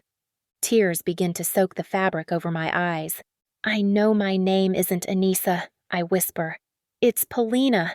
I'm sure of it now. I can hear it, clear as day. I had brothers, lots of them, and they loved me, really loved me. Not just protected me like you protect your sisters, but they cared, deeply. I sniff. Mikhail's hand glides gently across my shoulder. I don't know how I got here. I can't remember everything, but I know this. I'm not Anissa. What else? He asks, voice tight. The doctor said not to push, that it could cause damage. You have to push, he interrupts. It's the only way forward. I shake as he pulls me closer. I remember coming to Moscow, running away. From you, I think. Back then, I didn't know you. But now, my voice trails off. Say it, he pushes. I don't know what's real anymore. Sometimes I think I worked in a hospital. Other times I know how to use a weapon. Some memories tell me I have sisters. But when I think about being a little girl, I was alone. I exhale shakily. And there was a kind woman. I remember her. She was my mother. It's painful to say all this without seeing his reaction. I want to see your eyes, I say through sniffles. Please. You can't, he hisses. If you remove it, they'll shoot you, and then I'll have to kill them all, which means war. Right here, right now. He still calls me Anissa, and strangely I don't mind. Then I'll keep it on, I whisper. He holds me tightly, rubbing my shoulder to calm me. What else do you remember? He whispers, then kisses my cheek. I know you love me, I say. I know you'd do anything to protect me, even from the unknown. Yes, he says simply. I breathe through the lump in my throat. Now your turn. My turn? Yes, I say. Tell me what you know. He's quiet for too long. I reach out to be sure he's still there. His warmth tells me he is. I can't, he finally mutters. Not yet. My jaw drops. That's not fair. I told you everything, even the parts I was scared of. And you're just going to shut me out? I can. And I am, he snaps. I pull away, offended. Mikhail, I say sharply. You heard me, he growls. We're here. Do what I say, exactly. You want my loyalty, my trust, and yet you give me silence. How is that love, Mikhail? You were born Mafia, Anissa. You know nothing's fair, especially in love or war. Don't test me, not now. The tension in the car suffocates me. My nose runs, my eyes burn, and my head pounds. Lovely, I mutter. Threatening your wife now. Eto ne bila ugroza, he spits. That wasn't a threat. The vehicle jerks to a stop, doors open. I feel hands reaching toward me, but Mikhail's voice cuts through again. Touch her and face the consequences. Only his hands guide me now. Steady, familiar. He unties the blindfold and I blink, adjusting to the light. We're underground, cold concrete beneath our feet, thick stone walls around us. Armed guards stand like statues, weapons ready. None of them dare get too close to Mikhail. He walks beside me. We don't speak. I feel his tension, but also his protection. His siblings are close. Cousins follow behind. We're moving deeper into this hidden fortress. Blindfolds off! Watch your step! A voice calls out. As my eyes adjust, I scan the space. It's not just a hideout. It's a bunker system, clean, bright, fortified, hidden somewhere beneath the city. The air is cold, slightly musty, but everything is spotless. 2 guards open a heavy door ahead of us. "No one enters or exits without Mr. Popov's authorization," says a masked young man. "Only those who pass the biometric scan stay. Anyone else? They don't walk out." He opens the door with a smirk. "Welcome to your new home. Enjoy your stay." Chapter 23. Mikhail. Popov doesn't play games. Every safe house we've been taken to feels less like a shelter and more like a stronghold. This one is no different. Arched ceilings, fortified steel reinforced concrete walls, and soundproofing that swallows up noise. It's surprisingly well appointed, though. But the more I observe, the more I realize. This isn't just a safe house. It's a prison. A cage we might be locked inside longer than anyone here expects. God, I hope we're not stuck in this place for long. There are no windows, only walls. Bright lights hum overhead. Each room has a metal-framed bed, layers of locks on the doors, and nothing resembling freedom. "Oh, look, there's a window," Zoya says, a flicker of hope lighting her voice. Rodion snorts. It's fake. Just a screen meant to look like one. Zoya's expression falls. She exhales, trying to hide her disappointment. "It doesn't matter," Semyon says, always the realist. "We're secure. That's what counts." The space has a common area where the hallways meet. Cameras are mounted on one wall, keeping constant watch. There are cushioned chairs, enough power outlets to run a command center, and, of course, a stocked liquor shelf, high-end mattresses, and a ridiculous spread of designer soaps in the bathroom. Popov never does things halfway. There's even a small but functional gym tucked into a side room. I do a final check of the rooms before we settle in. Grandfather's in the largest space with Matvey and Gleb. Edward and Irma have another. My brothers share a room, my sisters another, and Anissa and I are placed in the central quarters. She hasn't said a word since we got here. She wants answers. I see that. But she doesn't realize how dangerous those answers might be. I can't risk everything. Not yet. Could she really be Polina Romanova? I read the background file on Anissa. I saw the photos. She ran when I chased her, fled our wedding like someone hiding something. But now nothing fits. Because this woman, the one I've come to care for, isn't who I thought she was. And if she's Polina, then I never had a right to claim her in the first place. Taking her, holding her, touching her. If her true family finds out, I'll have more than a broken heart to deal with. I'll have enemies on all sides. And if the cartel gets to her first, God help us all. I need clarity. I need truth. Mikhail? What? I answer without looking up. My phone buzzes with messages from Popov, and I can't afford to miss them. "Put your phone down," she says. Her voice is calm, but it carries steel. Her hands are firmly planted on her hips. I glance up, frowning. "You're not used to being told what to do, are you?" She adds, head tilting. I raise a brow. Now? She chooses now to challenge me, with everyone nearby? "Don't push me, Anissa." "That's not my name," she says softly. "You know it." I turn my back so she doesn't see the frustration on my face. It's not aimed at her. Not really. I grind my teeth together. When I face her again, I try to keep my voice level. "We don't even know what's real yet." "Oh no," she says, shaking her head. "Don't do that. Don't gaslight me. Don't pretend this is all some mystery we can't solve." My phone rings. Pop off. I step toward the door. I need to take this. She moves to leave, brushing past me, but I catch her arm. You're not going anywhere. Or what? She snaps, turning to face me, her eyes burning with fury. You'll lock me up and demand the truth while keeping everything from me? Keep me trapped and expect me to obey? I grip her arms, hard, but not enough to hurt her.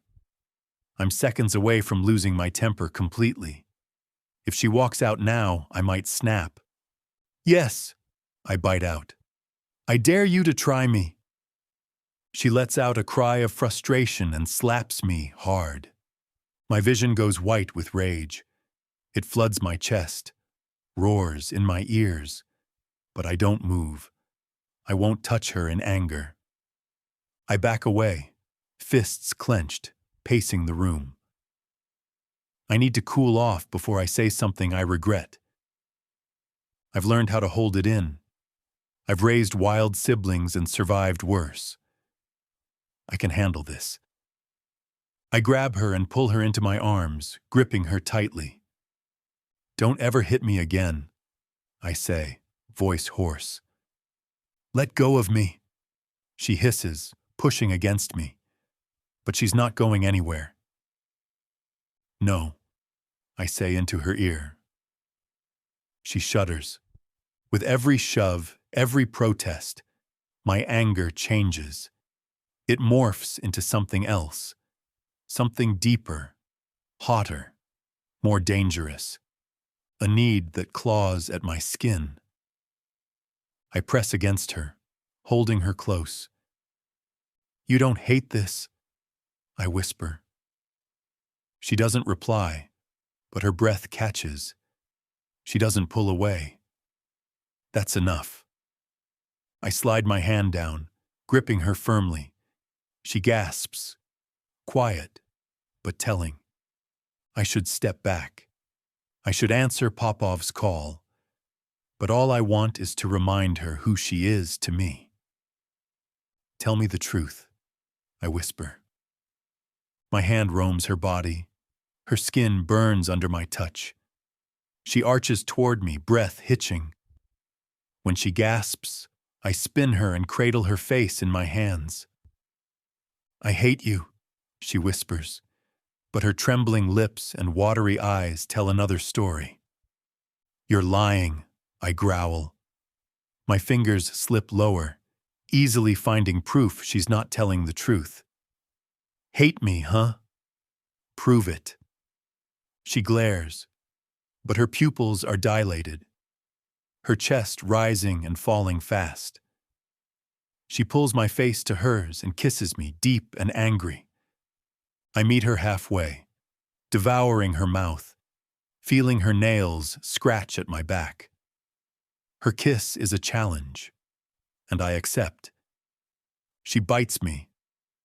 I grab her leg, lift it around me, and give her backside a firm slap. She moans, low and breathless. Our mouths stay locked. She tastes like defiance and longing and confusion. My hands grip her tighter, my control slipping.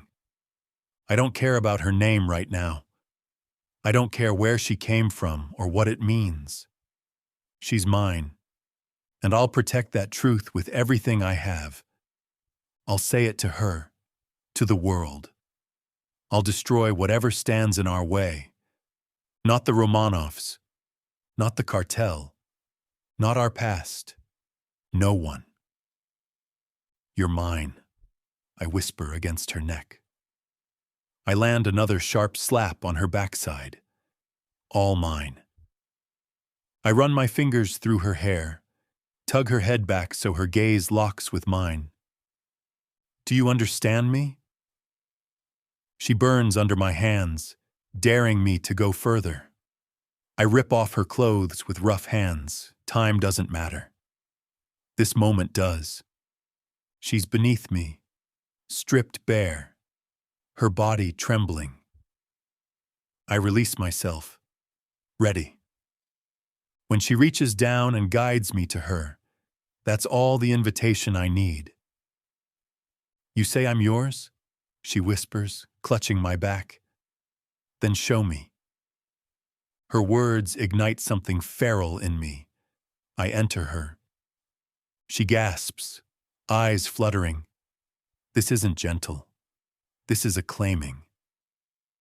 I move fast and deep, setting a rhythm that draws moans from her throat. Say it, I demand, gripping her hips. Tell me you belong to me, or I'll stop. I kiss her cheek, now damp with tears. You remember what that's like, don't you? I'm yours, Mikhail, she breathes, and you're mine. Those words set me off. I cry out as I release inside her. She clenches around me, her own body breaking with mine. I want to tell her everything, that she means the world to me, that I'll never let her go. But I can't. Not yet. I pull out, wipe her down, and press my forehead to hers. Stay right here. I need to take this call. We're not finished. Then I grab my phone and dial Popov. Chapter 24, Anissa. I watch his back, my husband's back. At least I think he is. But now I'm not so sure. I'm still pulsing with the aftermath of what just happened. My body remembers it all. The pull of my hair, the pressure of his teeth on my lips, the sting where his palm landed on my skin. Every trace of what we shared lingers. Between my thighs, I feel the warmth and ache, a physical reminder that something's changed. I'm not who I used to be. I've become a woman who needs him, craves him, finds pieces of herself when held in his arms, even when the world feels like it's falling apart around us. And yet, what is this? Fragments of my past resurface, but they don't fit into the life I'm living now. The picture is incomplete, like a puzzle missing its edges. I don't know who I am anymore. What if everything we've built is based on deception? Still, even in the confusion and fear, there's one thing I can't deny. He loves me. He doesn't say it, but I see it. It's in the way his walls come down when we're alone, the way his hands hesitate, the way his eyes soften. It's there in his silences, in the way he looks at me like I'm a riddle he desperately wants to solve. He carries so much weight, yet somehow he still tries to shoulder mine too. It's in the way he steadies me when I falter, when he places a kiss on my forehead or pulls the blanket over me in the middle of the night, when I wake from a nightmare and find him already holding me, as if he knew I'd need him before I even stirred. His love is fierce, protective, consuming. And yet I wonder, is that enough? Can I give my heart to someone who guards his secrets as closely as he holds me? Who can make me feel like a queen and a captive at the same time? Can I trust a man who might have built this love on a lie? Has he lied? Mikhail ends the call and slips his phone into his pocket. I've been too lost in my thoughts to hear a word he said. Not that it would have changed anything. I'm still in the dark. Well? I ask, hoping he'll throw me a bone. Anything. He shakes his head, tension pulling his shoulders tight. We need to meet with the others. Everyone. Right. I glance down at the bed, gesturing awkwardly. He turns, sees the torn remains of my clothes, and winces. Damn it. He runs a hand through his hair. Popov had a stocked liquor cabinet. Maybe he stashed some clothes, too. I shrug, wrapped in the sheets. Your guess is as good as mine. I move to get up and search, but he stops me with a firm voice. Stay put, I'll check. No point arguing. I choose my battles. He digs through the closet and drawers, muttering under his breath. Eventually, I hear a quiet, "There we go." He tosses me a pair of gray sweatpants and an oversized white tee. They're clean but stiff and far too large. When I pull them on, they sag on my hips, and the shirt drapes shapelessly over me. Uncomfortable, ill-fitting, like I don't belong. He watches me adjust to the fabric, frowning. His expression softens for a beat, then he curses under his breath and yanks off his own black tee. Take those off, he says, already pulling his shirt over my head. I barely get a word in before I'm swimming in the warm comfort of his clothes. His scent wraps around me, something rough, earthy, grounding. He gives me a once-over and nods. That's better. You're not stepping outside like that, but it'll work for now. I sit up, arms folded. You think I'm just going to sit here while you and your entire family do… What? Have a meeting? Eat dinner? My glare doesn't do much. I'm fully aware I sound more like a barking chihuahua than an actual threat. Mikhail gives me a look that reminds me exactly who he is. Not just my husband, but the head of the Volkov family. A man people fear. A man who was never meant to love someone like me. And yet, I still want him. You think I'm letting my cousins and brothers catch even a glimpse of my wife wearing nothing but my shirt? Well, that shuts me up. I exhale, annoyed, but defeated. He cups my jaw gently, his eyes surprisingly tender. I'll find something else for you, I promise. It doesn't fix anything. It doesn't answer any of my questions, but I can feel him pulling away, just a little. We're both stuck in our corners. I curl up on the bed, hugging my knees, and give him a nod. I don't even know what I'm agreeing to. He leaves, and through the door's shadowed frame, I see outlines of the others in the hallway. I want to be with them. I want to check on Zoya and make sure Yana's all right. I want to make sure Rodion hasn't done something impulsive or that Semyon isn't crushed under Mikhail's demands. I want to keep Irma from pushing the girls around and make sure Edward's not exploiting the boys. I want to get to know Mikhail's cousins, understand who they are and why they're here. Matvey seems decent, but Gleb? I don't trust him. Not for a second. Being Irma and Edward's sons doesn't help their case. And more than anything, I want Mikhail. I hate this emotional distance between us. But it's more than just that. It's the secrets, the silence, the growing space that neither of us knows how to cross. It's hard to shelve my need for answers, but screaming won't bring them. Not now. Not yet. So I wait. I pick up my phone. Search. Polina Romanova. Nothing useful. If she has a digital trail, it's buried deep. The Volkovs don't have social media either. Mikhail is obsessed with keeping things private. He'd lose his mind if he knew I was even trying to search. But then, something appears. A low-quality, grainy photo buried in an old blog post. A group picture from a gala, maybe a charity event? I freeze. The blonde hair, the fair skin, the piercing blue eyes.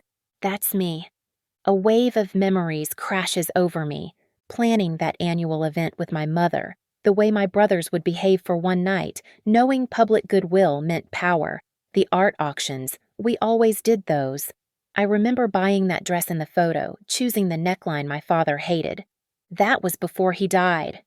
I blink back tears. Would I even recognize them now? Are they out there searching for me? Or is this my life now? Here, in this place, with these people? Would the truth change anything? I study the image and suddenly it clicks. That's Victor. Tall. Imposing. Alex, lean and intense, his sharp eyes so much like mine. Lev, the fierce younger one. Ollie, loyal but dangerous. Mikhail, the oldest, reserved and commanding, a lot like Mikhail. And my mother, radiant and graceful, with silver hair and a spark in her eyes. But then, someone else. Not part of the family lineup, yet visible in the shot. I stare. I know that face. My chest tightens. It's Gleb. That same cold gaze, that angular jaw. He was in the photo. At the event. In my life. Before. My breath catches. What does this mean? Did he bring me here? Has this all been part of some larger plan? Did Gleb have a hand in all of this?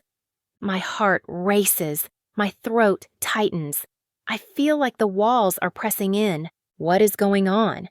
And how deep does the truth go? Chapter 25. Mikhail. Zoya and Yana are seated on the cushy couches just outside the room as I step out. Popov didn't give us much, aside from a thinly veiled threat. Break anything, act recklessly, or try to leave, and we'd regret it. I took the warning seriously, but we're not here to cause problems. so I let it slide. Zoya's gaze meets mine, full of quiet questions. I give her only what she needs. Anissa's resting, I say curtly. My tone makes it clear. Don't ask for more. Whatever happened between us stays between us. She's mine, and I'll guard her privacy like I guard her life. Yana's eyes, sharper than her sister's, cut toward the bedroom with suspicion. What did you do to her, Mikhail? She snaps. Don't tell me. She's fine, I interrupt, more harshly than intended. She's my wife. What do you think I'd do? She exhales, clearly not convinced, just as Irma and Edward walk in, with Matvey trailing behind. Rodion and Semyon arrive last. Rodion sinks into a chair, eyes scanning the space with amused approval. Credit where it's due. Popov's got taste. This place is discreet, locked down, and somehow still has style. Feels solid, like we could survive a blast in here.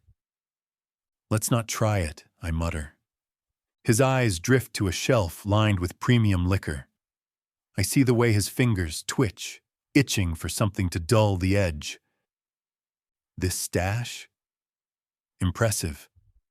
One sip of this stuff, and the tension melts. I glare at him. Go ahead. Pour a drink, I say, voice flat. Lose control right now, when we're all on edge. Great idea. I take a step toward him. Touch anything on that shelf, and you'll regret it. Rodion raises his hands. Okay. Message received. I turn to Matvey, who's smirking quietly on the couch. Where's Gleb? Bathroom, he replies. He takes forever. Might have fallen in. Semyon opens his mouth but glances at Irma and Edward before finishing. He's checking on his projects. I can guess what kind. Nothing legal or safe. But now's not the time to dig into that. I sit down on the edge of a footstool.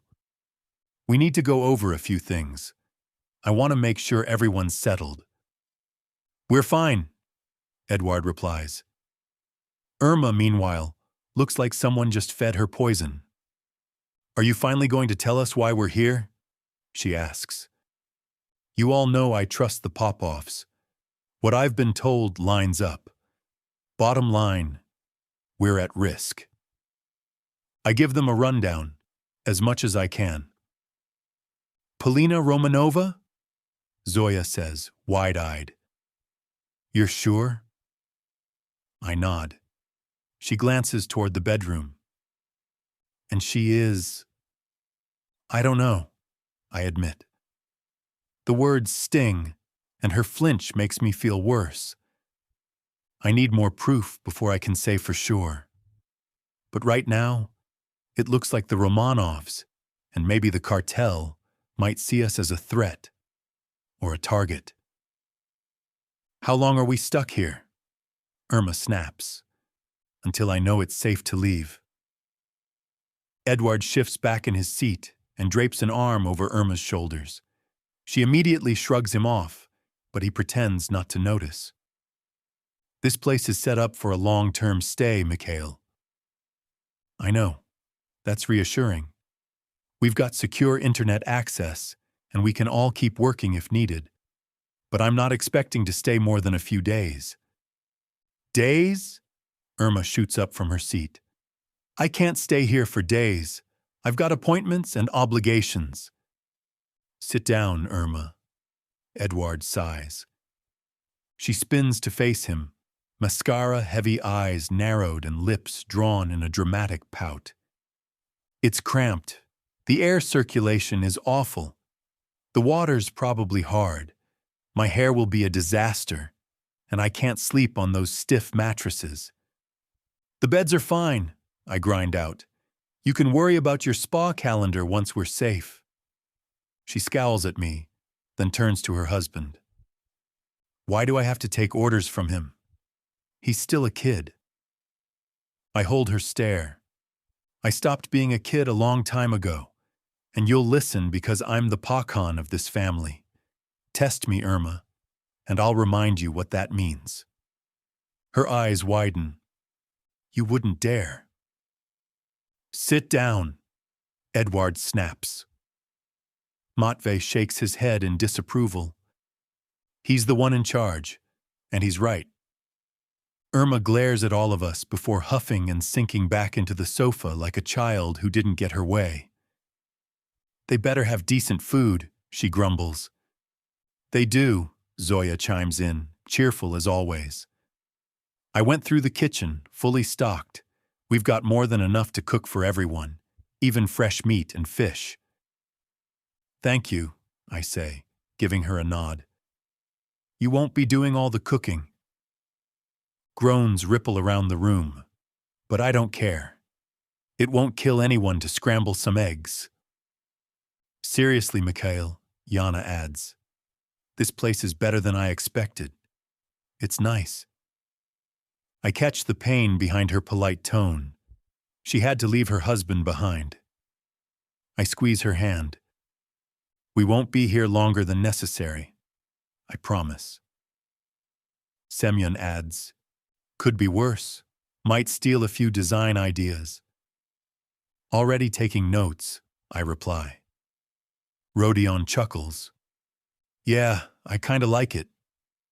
Matvey shrugs. Only downside is bunking with Gleb again. Feels like I'm 15, but worth it if it keeps us safe. I glance toward the hallway. Speaking of Gleb, go check on him, Matvey. We go over kitchen duty assignments, with Zoya and Rodion volunteering to get started. When Matvey returns, his expression is tight. He's asleep. I debate waking him. We should all be present, especially now. But I let it go, for now. Dinner starts coming together, and I return to our room. Anissa's curled up in bed. Dinner's almost ready, I tell her.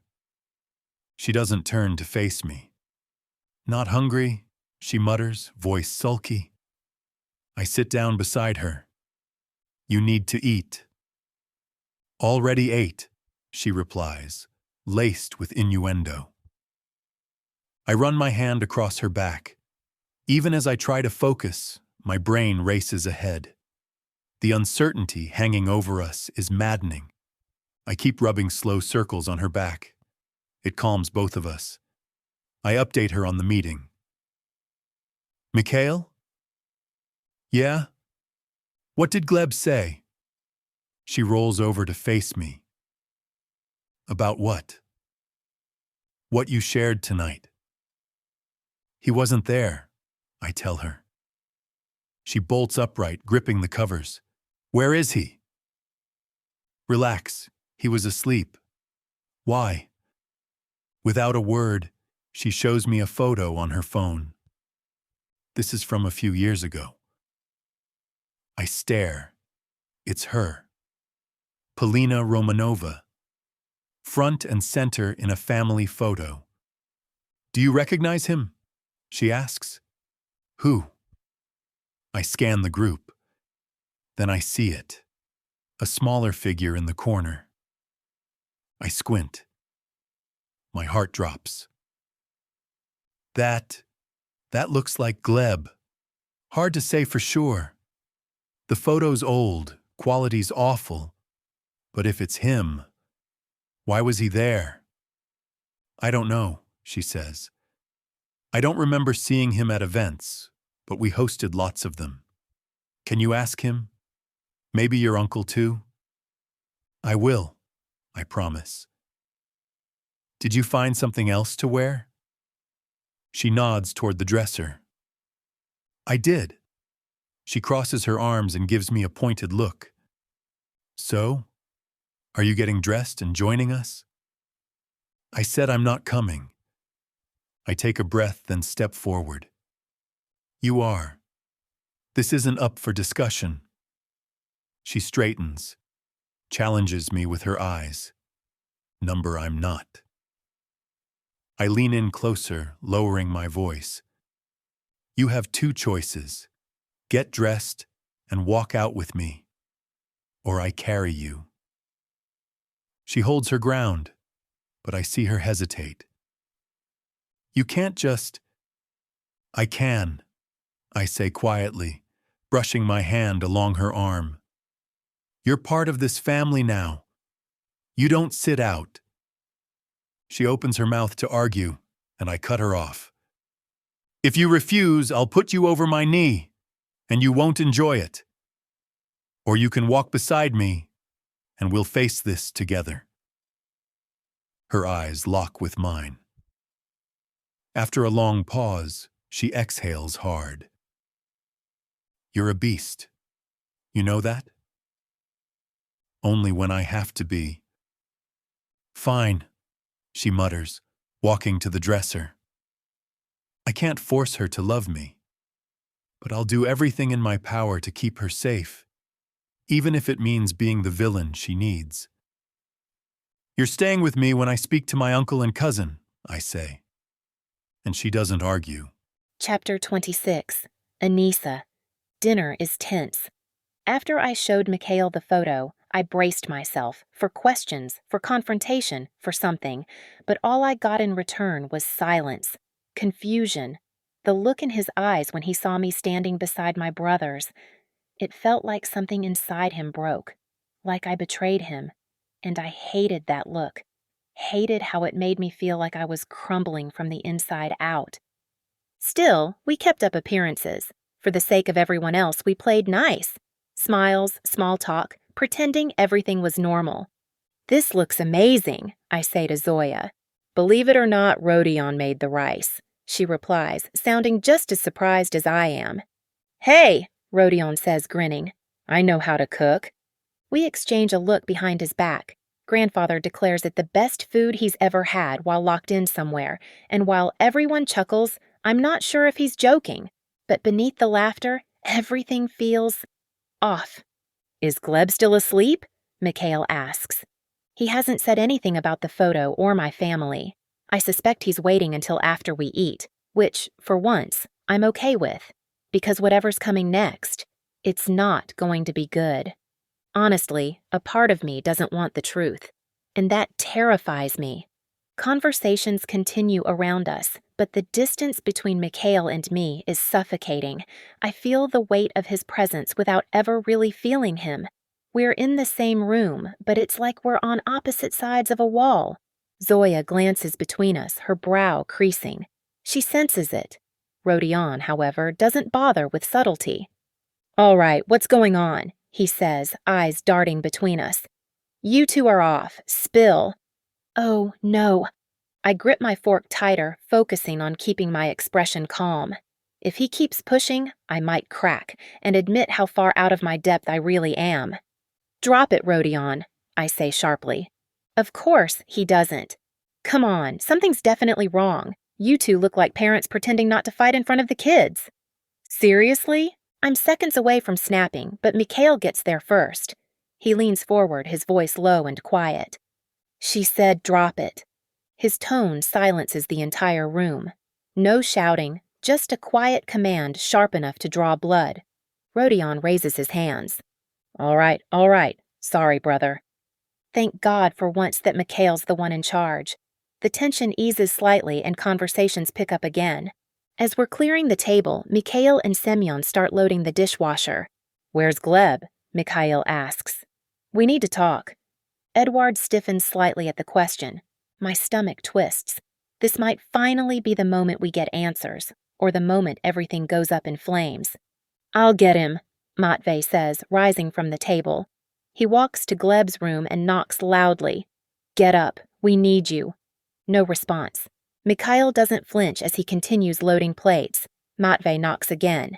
Meanwhile, Edward and Irma are distracted near the liquor shelf. I stay seated. Mikhail's energy is barely contained. If he's a storm, I'm right in the middle of it. Open the door before I do, Mikhail mutters to Matvey. Matvey grips the doorknob, twisting it hard. Mikhail's eyes meet mine. Everyone else fades into the background. He looks at me like I'm the only one who matters. I want to say something, apologize, tell him I love him, but most of all, I want him to tell me the truth, and I think Gleb might be the key. "Mikhail!" Matvey yells. The room goes silent. Mikhail hurries over as Matvey steps into view, fury written across his face. He's gone. That lying bastard is gone. A glass shatters. Irma has dropped hers, and Edward scrambles to clean it up. Mikhail curses under his breath and begins barking orders. "He was here earlier," Matvey says. "I stopped by Rodion and Semyon's room before dinner. I didn't check back. He must have left between then and now." "Did anyone see him leave?" Mikhail asks grandfather. "No," he says calmly. "I was in the kitchen helping with dinner. With so many of us going in and out, I didn't notice." "How is that even possible?" I ask, heart pounding. "There are guards posted outside." Mikhail pulls out his phone. "Everyone, check the entire place. Now." "My door's been locked since I left it," Yana says quietly. Matvey storms past Irma and Edward and checks their room. "Clear." "Our room too," Rodion confirms, gun in hand. "He's gone. When I find him..." Irma shoots him a look, but I've never respected him more. Mikhail dials Popov, placing the call on speaker. "We've got a situation." "What happened?" Popov's voice is sharp, impatient. Mikhail gives him the rundown. "I need permission to speak with your men outside." A big ask. Mikhail rarely seeks permission from anyone. "Granted." He motions for everyone to step back, and we all obey. He opens the door. Outside, the Popov guards raise their weapons in perfect unison. The sound is precise, chilling, but Mikhail doesn't blink. He stands there, unshaken, daring anyone to challenge his authority. My pulse races. Zoya stifles a gasp beside me. I reach for her hand and hold it tightly. Then a phone rings. One of the guards raises a hand to stop the others. "Stand down," he says in Russian. "We've been ordered to fall back." Mikhail doesn't move. The call is still on speaker. "One of ours is missing," he says calmly. "Do a head count, now." Popov responds with a few curt words. The guards shift and begin checking their team. Mikhail waits, cold and silent. One guard steps forward. "Sir," he says to Popov. "We're short one man." Mikhail's jaw tightens. "So someone on your team helped my cousin disappear." "Look!" Yana suddenly shouts, pointing at one of the surveillance monitors. Mikhail's eyes lock on the guard team. "Call them off," he growls. Popov gives the command, and the guards lower their weapons. "Go ahead," Mikhail tells Yana. "I saw him using his phone just before we started cooking.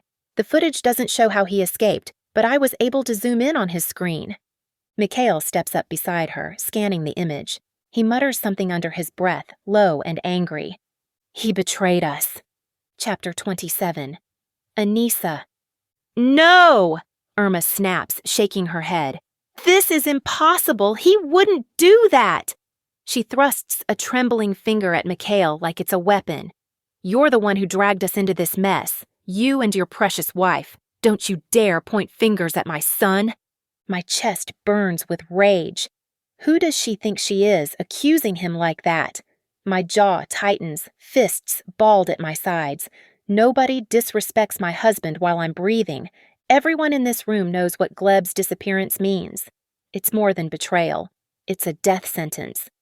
"Get her under control," Rodion barks at Edward. "Until proven otherwise, we assume Gleb turned on us and ran." Irma lets out a furious scream, lunging toward Mikhail. Her face is wild, her body brimming with panic and denial. Though I'm still hobbling from my injury, instinct kicks in. I step between them. "He said to back off," I say sharply. Her eyes narrow as she tries to push past me. But the second she reaches out, I move on instinct, years of training buried deep in muscle memory. I twist her wrist, step into her space, and force her off balance. I didn't want to hurt her, unless I had to. No one touches my husband. Something primal takes over, loyalty, rage, protection.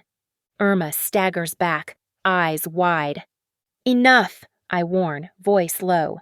You heard him. We're wasting time. Gleb's gone, and the longer we argue, the more danger we're in. Zoya watches with something like awe. Yana doesn't hide her grin. Irma falters. She clearly didn't expect me to fight back, especially not like that. Yana speaks up. Look at the proof. His messages make it clear. He bailed with one of the guards. He's the one who led them here. I refuse to believe it, Irma says, but her voice loses strength. She doesn't try to rush Mikhail again. Mikhail's voice cuts through the tension, his eyes locked on Edward. Get her out of here. Edward does as told, while Yana scrolls through the phone messages and starts reading aloud. He suspects she's the Romanova girl. Soloto is in the city. We need to act now. My stomach drops. My heart twists. Zoya looks at me, confusion in her eyes. Romanova? Who are they talking about? I turn to Mikhail, unsure what to say, unsure how much to reveal. Thankfully, Mikhail steps in. We'll explain when we know more. Then he looks at Semyon. You were the one who helped me find her in the city. Semyon runs a hand through his hair. I did the background check. I verified her image. It matched what we had on file. I was sure. Mikhail's jaw clenches. Then, how did Gleb know who she really was? Yana doesn't hesitate. I have a theory. Before she can explain, Rodion interrupts, his voice calm but serious.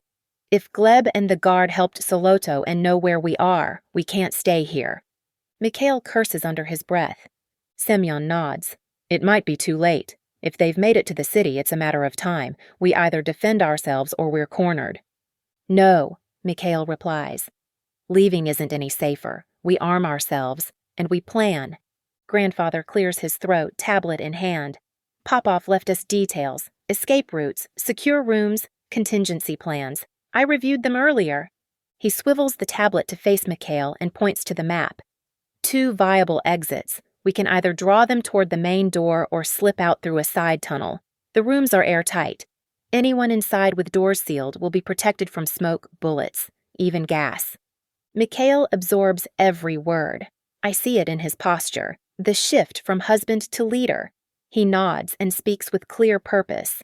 We'll split up. Smaller groups are less vulnerable. Matvey, stay with your parents.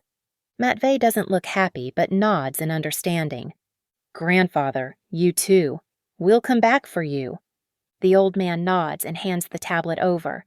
I believe in you, he says simply. Mikhail stands a little taller after that. Zoya, Yana, Mikhail begins. We're going, Yana says firmly. No, his voice is thunder. I will not allow my sisters. You promised, Zoya cuts in. Her voice cracks, but she holds her ground. One family, one fight. That's what you said. We stay together. He looks like he's ready to explode. I touch his arm, whispering, I can protect them. We all can. They're trained, he murmurs back. You think I didn't prepare them? Pride swells in my chest. Then let's move. We're strongest as one. Fine, he growls. But we do this my way. The rest of you, into the rooms. Lock the doors. Don't open them for anyone. The others scramble to obey. He glances at my leg. Don't even think about it, I warn. What? You're not leaving me behind just because of a cast. His jaw tightens. Leave you? Hell no! I'm debating whether to carry you or toss you over my shoulder. I almost smile. Almost. Then Rodion calls out with excitement. He's found something, a hidden weapons cache behind a painting. How'd you find that? Yana asks. Please, Rodion says. Popov isn't hanging Monet prints for fun. Mikhail steps forward. I'll hand them out. Touch anything before I do, and you'll lose a finger. Rodion raises his hands. Understood. Mikhail opens the cache and begins passing out weapons with surgical precision. I glance down at the firearm in my hand, a sleek, compact Wilson Combat. It's a beauty. This'll do. Then everything changes. A faint hissing noise. Gas canisters roll across the floor, spilling thick smoke. They're flushing us out, Mikhail growls. Move! He pulls masks from another compartment and throws them our way. Put these on and stay close. I cough, shoving the mask over my face. Mikhail slides his on, his focus unshakable. The floor trembles. Gunfire echoes through the halls. He yanks a trapdoor open. Rodion goes first, followed by Semyon, then the rest of us in order. I take Zoya's hand. Mikhail covers our rear. The smoke thins as we move through the narrow tunnel. Finally, we reach an exit, a steep stairwell behind the house. Fresh air hits us like salvation. We rip off the masks, gasping. Mikhail's voice is iron. Whatever's waiting at the top, we face it together. I turn to him, and if there's no way out, he meets my eyes. Then we make one. We're not just talking about the physical route, we're talking about all of it. The screech of tires signals Soloto's arrival. It's time. Rodion bolts ahead. Semyon and I follow, Zoya and Yana beside us. One by one, we spill into a quiet, dark street. More tires, more headlights. They're here. Figures in black fan out, armed and ready. Cover! Mikhail yells. We duck behind cars as gunfire erupts. I fire, hitting one square in the face. Semyon moves with sniper precision, but they keep coming. Bulletproof vests, Rodion growls. Zoya? She's already pulling out grenades. She tosses one. Rodion throws it. Boom, smoke, screams. Bodies hit the ground. But they keep coming. We can't win this, someone yells. I'll draw them, Mikhail shouts. Go! He rises, firing non-stop. But I don't move. I won't leave him. Then we hear it. Another engine. More wheels. Another ambush.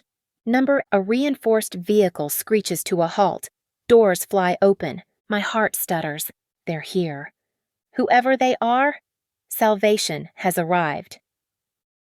Chapter 28. Polina. My brothers, all of them, furious, unflinching, weapons drawn, standing like giants between me and danger. Relief hits me so hard, my knees nearly buckle. I can feel it in my chest, love, loyalty, the kind that makes you shake. They came for me. I know these faces. I'd know them anywhere. There's Mikhail, the oldest, skin sun-kissed, light brown hair tousled, eyes blazing as he aims his weapon. Alexander's a wall of muscle, face carved with rage. Lev, my little brother, is relentless, pulling the trigger again and again, raining bullets with terrifying focus. Ollie, calm as ever, eyes like cool grass, slides a knife from his boot, kneels, and with one swift motion, slits a throat without hesitation. Nico stands beside them, solid as always, jaw locked, gun steady. And Victor. Victor's a tank, massive. Just the sight of him makes some of Soloto's men run. They try. Ollie and Lev make sure none get far. Lev shoots, Ollie finishes. Soloto's men are boxed in. Semyon breaks formation, charging like a bull, rage etched into every movement. Rodion's not far behind, dual pistols flashing. He's grinning, of course he's grinning, like he lives for the chaos. Mikhail, calm as ever, dispatches enemies with precision. Then, out of the corner of my eye, I see movement. A wounded man lifts his weapon and takes aim at him. I don't think. I fire. The bullet hits between the eyes. He drops. Mikhail doesn't miss a beat. Nice shot, he mutters, firing again. All around me, my brothers and the Volkovs are wrecking Soloto's forces. Gleb! Rodion shouts. Don't let that rat escape! Semyon dives into the fray. Zoya plants her stance like a pro, covering him. She screams before every shot, but each one hits its mark. Gleb! Semyon growls, stalking forward, his voice low and deadly. Try to run, and I'll blow your knees out. Gleb hesitates. Mistake! The shot rings out. His left knee explodes. He hits the ground, screaming. Yana reaches him first, swift, silent, and full of fury. She presses a blade to his throat, yanking his hair back. You piece of garbage, she hisses. I hated you since you tried blackmailing me when I was a kid. Mikhail's reaction says it all. He didn't know, but he knows now. Semyon steps in. Where is Solo Toe? My brothers tighten around them like a noose. Then suddenly, Nico turns his gun on Mikhail. I gasp. I want to yell, to explain, but we need answers. I don't know, Gleb sputters, trembling. Victor steps closer, casting a long shadow over Gleb. His eyes snap to Semyon. You're with him? No, I scream. Stop! Don't shoot! Please! Victor looks at me startled. Polina? My voice cracks. It's me. Please, Victor, don't hurt them. Mikhail steps between them, shielding me. Unarmed, standing tall, eyes locked on my brother. She's my wife, he says firmly.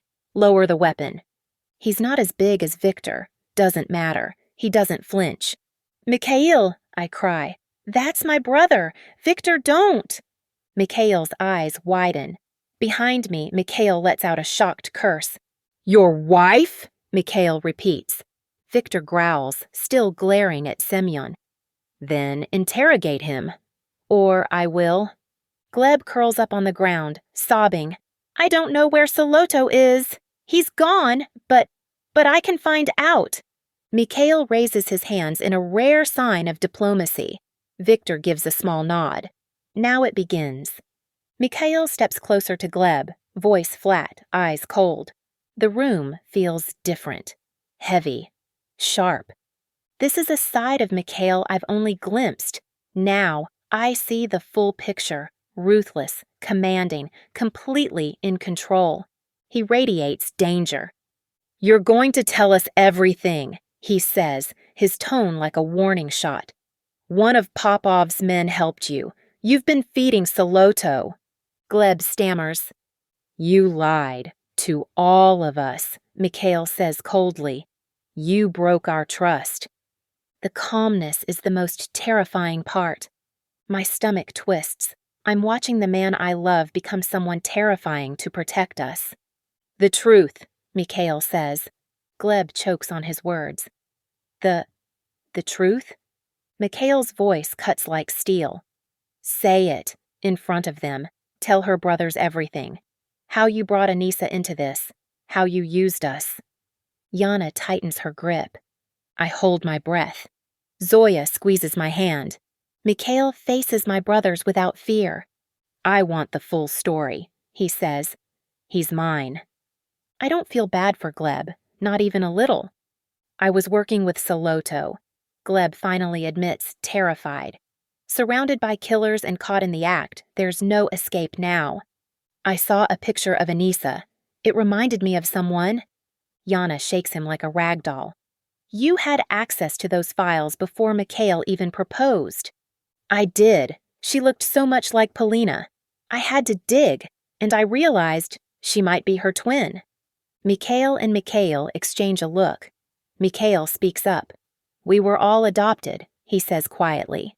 We'll need to speak to our mother. Nico lowers his weapon. I let out a shaky breath. Zoya clings to my hand, and the tears finally fall. Mikhail doesn't miss a beat. Keep going. I can't believe what I'm hearing. She looked just like me? And if we were adopted, could Anissa be my sister? When I found out Polina was returning to Moscow, it all came together, Gleb confesses. You forced Anissa to leave, didn't you? Mikhail accuses. Gleb doesn't respond, but the silence speaks volumes. You wanted to unleash the cartel on both families, Semyon says. You sick bastard. Semyon, Mikhail says sharply, a warning. Semyon backs off barely. Still, Gleb stays quiet. Mikhail turns to Mikhail. We'll deal with family matters, but this isn't finished. His gaze swings back to Gleb. He'll pay for what he's done. I swear it. Then he turns to me. His eyes are unreadable, cold, burning, conflicted. And I realize something devastating. We're not really married. He took me, lied to me. He claimed me without the truth. He faces Mikhail. His voice is calm, but firm. We'll talk about Polina. Later. Then he looks at me. I know I don't have a right to her, he says, pain flickering in his voice. But I'm not giving up without a fight. Chapter 29. Mikhail. I don't think I'll ever forget the expression on her face, that raw, devastated look of betrayal. She's not my wife. That truth cuts through me like it did the day I lost my parents. Sharp, final. She was never mine to begin with.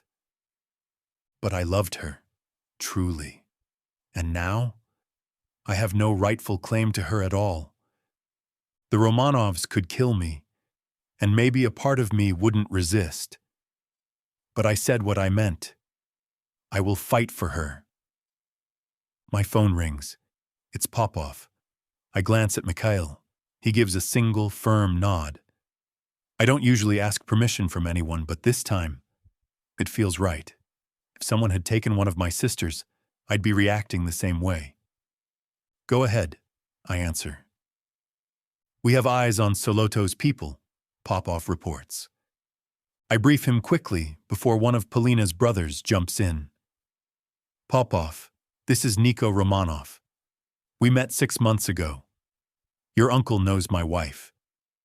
I don't know the details, but this connection might save us all. Polina watches me while plans form, names are exchanged, and Popov agrees to update us as they track down Soloto's network. Soon, his men begin arriving. Young, sharp, ex-military types. He's known for recruiting them straight from service. I quickly introduce them to the Romanovs. There's no need for more conflict. We need to make sure my family is safe, I tell Popov and Mikhail, filling them in on the others still at the house. Go, Mikhail replies. Polina stays with us. Her mouth parts in surprise. She glances between both families, torn, but then Zoya speaks, her voice soft but resolute. She only goes if I go with her. Zoya, I start, but she cuts me off with a raised hand. No, Mikhail, I'm going. Her wide blue eyes meet mine. I have to. One of Popov's men can't stop staring at her.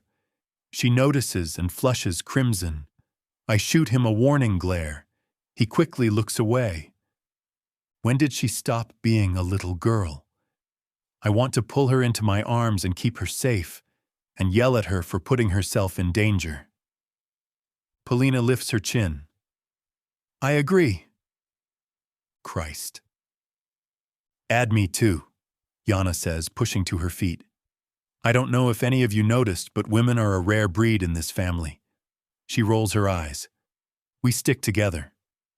Popov actually laughs on the call. Take them. Get your people out. We'll talk later about what I owe you. Popov's voice turns serious. Oh, we will. Nico smirks just as a car pulls up. This one's for you, sir, one of the guards says. Right this way. I turn to Semyon and Rodion. Come with me. We need to handle the evacuation. I look to Mikhail. Is your mother in Moscow? She is. I'll have her brought to your estate. You know where it is? Mikhail gives a dry half-smile. In the last 24 hours, Volkov, I've come to know you better than I ever wanted to. Fair enough. The evacuation runs smoothly. Irma complains the entire time, thankfully still unaware of Gleb's betrayal, or the punishment waiting for him. I pull Matvey aside. I'm sorry, I tell him honestly. But you know what must be done. His eyes harden. My loyalty is with you. His betrayal hurts more than death. Just don't ask me to carry out the sentence. I nod. Keep your mother from interfering, and I'll spare you that burden. I brief grandfather. After I finish, he places a heavy hand on my shoulder. You've done well, son. Keep going. You know what must come next, he says firmly. You know what you want. Call vodka. He's right. I've shouldered this alone for too long. My best friend is my right hand, and I need him now more than ever. I shoot him a message, "Come home. I'll fill you in on everything." He replies almost instantly, "Be there soon, brother." Once the family is secure and the vehicles are en route to the house, I climb into the car Popov provided. Semyon and Rodion sit beside me. Rodion curses under his breath the whole ride. I let him. He needs to let it out. Of all the ways he could betray us, he seethes. God, Mikhail, let me have a piece of him. I exhale slowly, leaning back. You'll get your chance. How long was he working with Soloto? Any clues?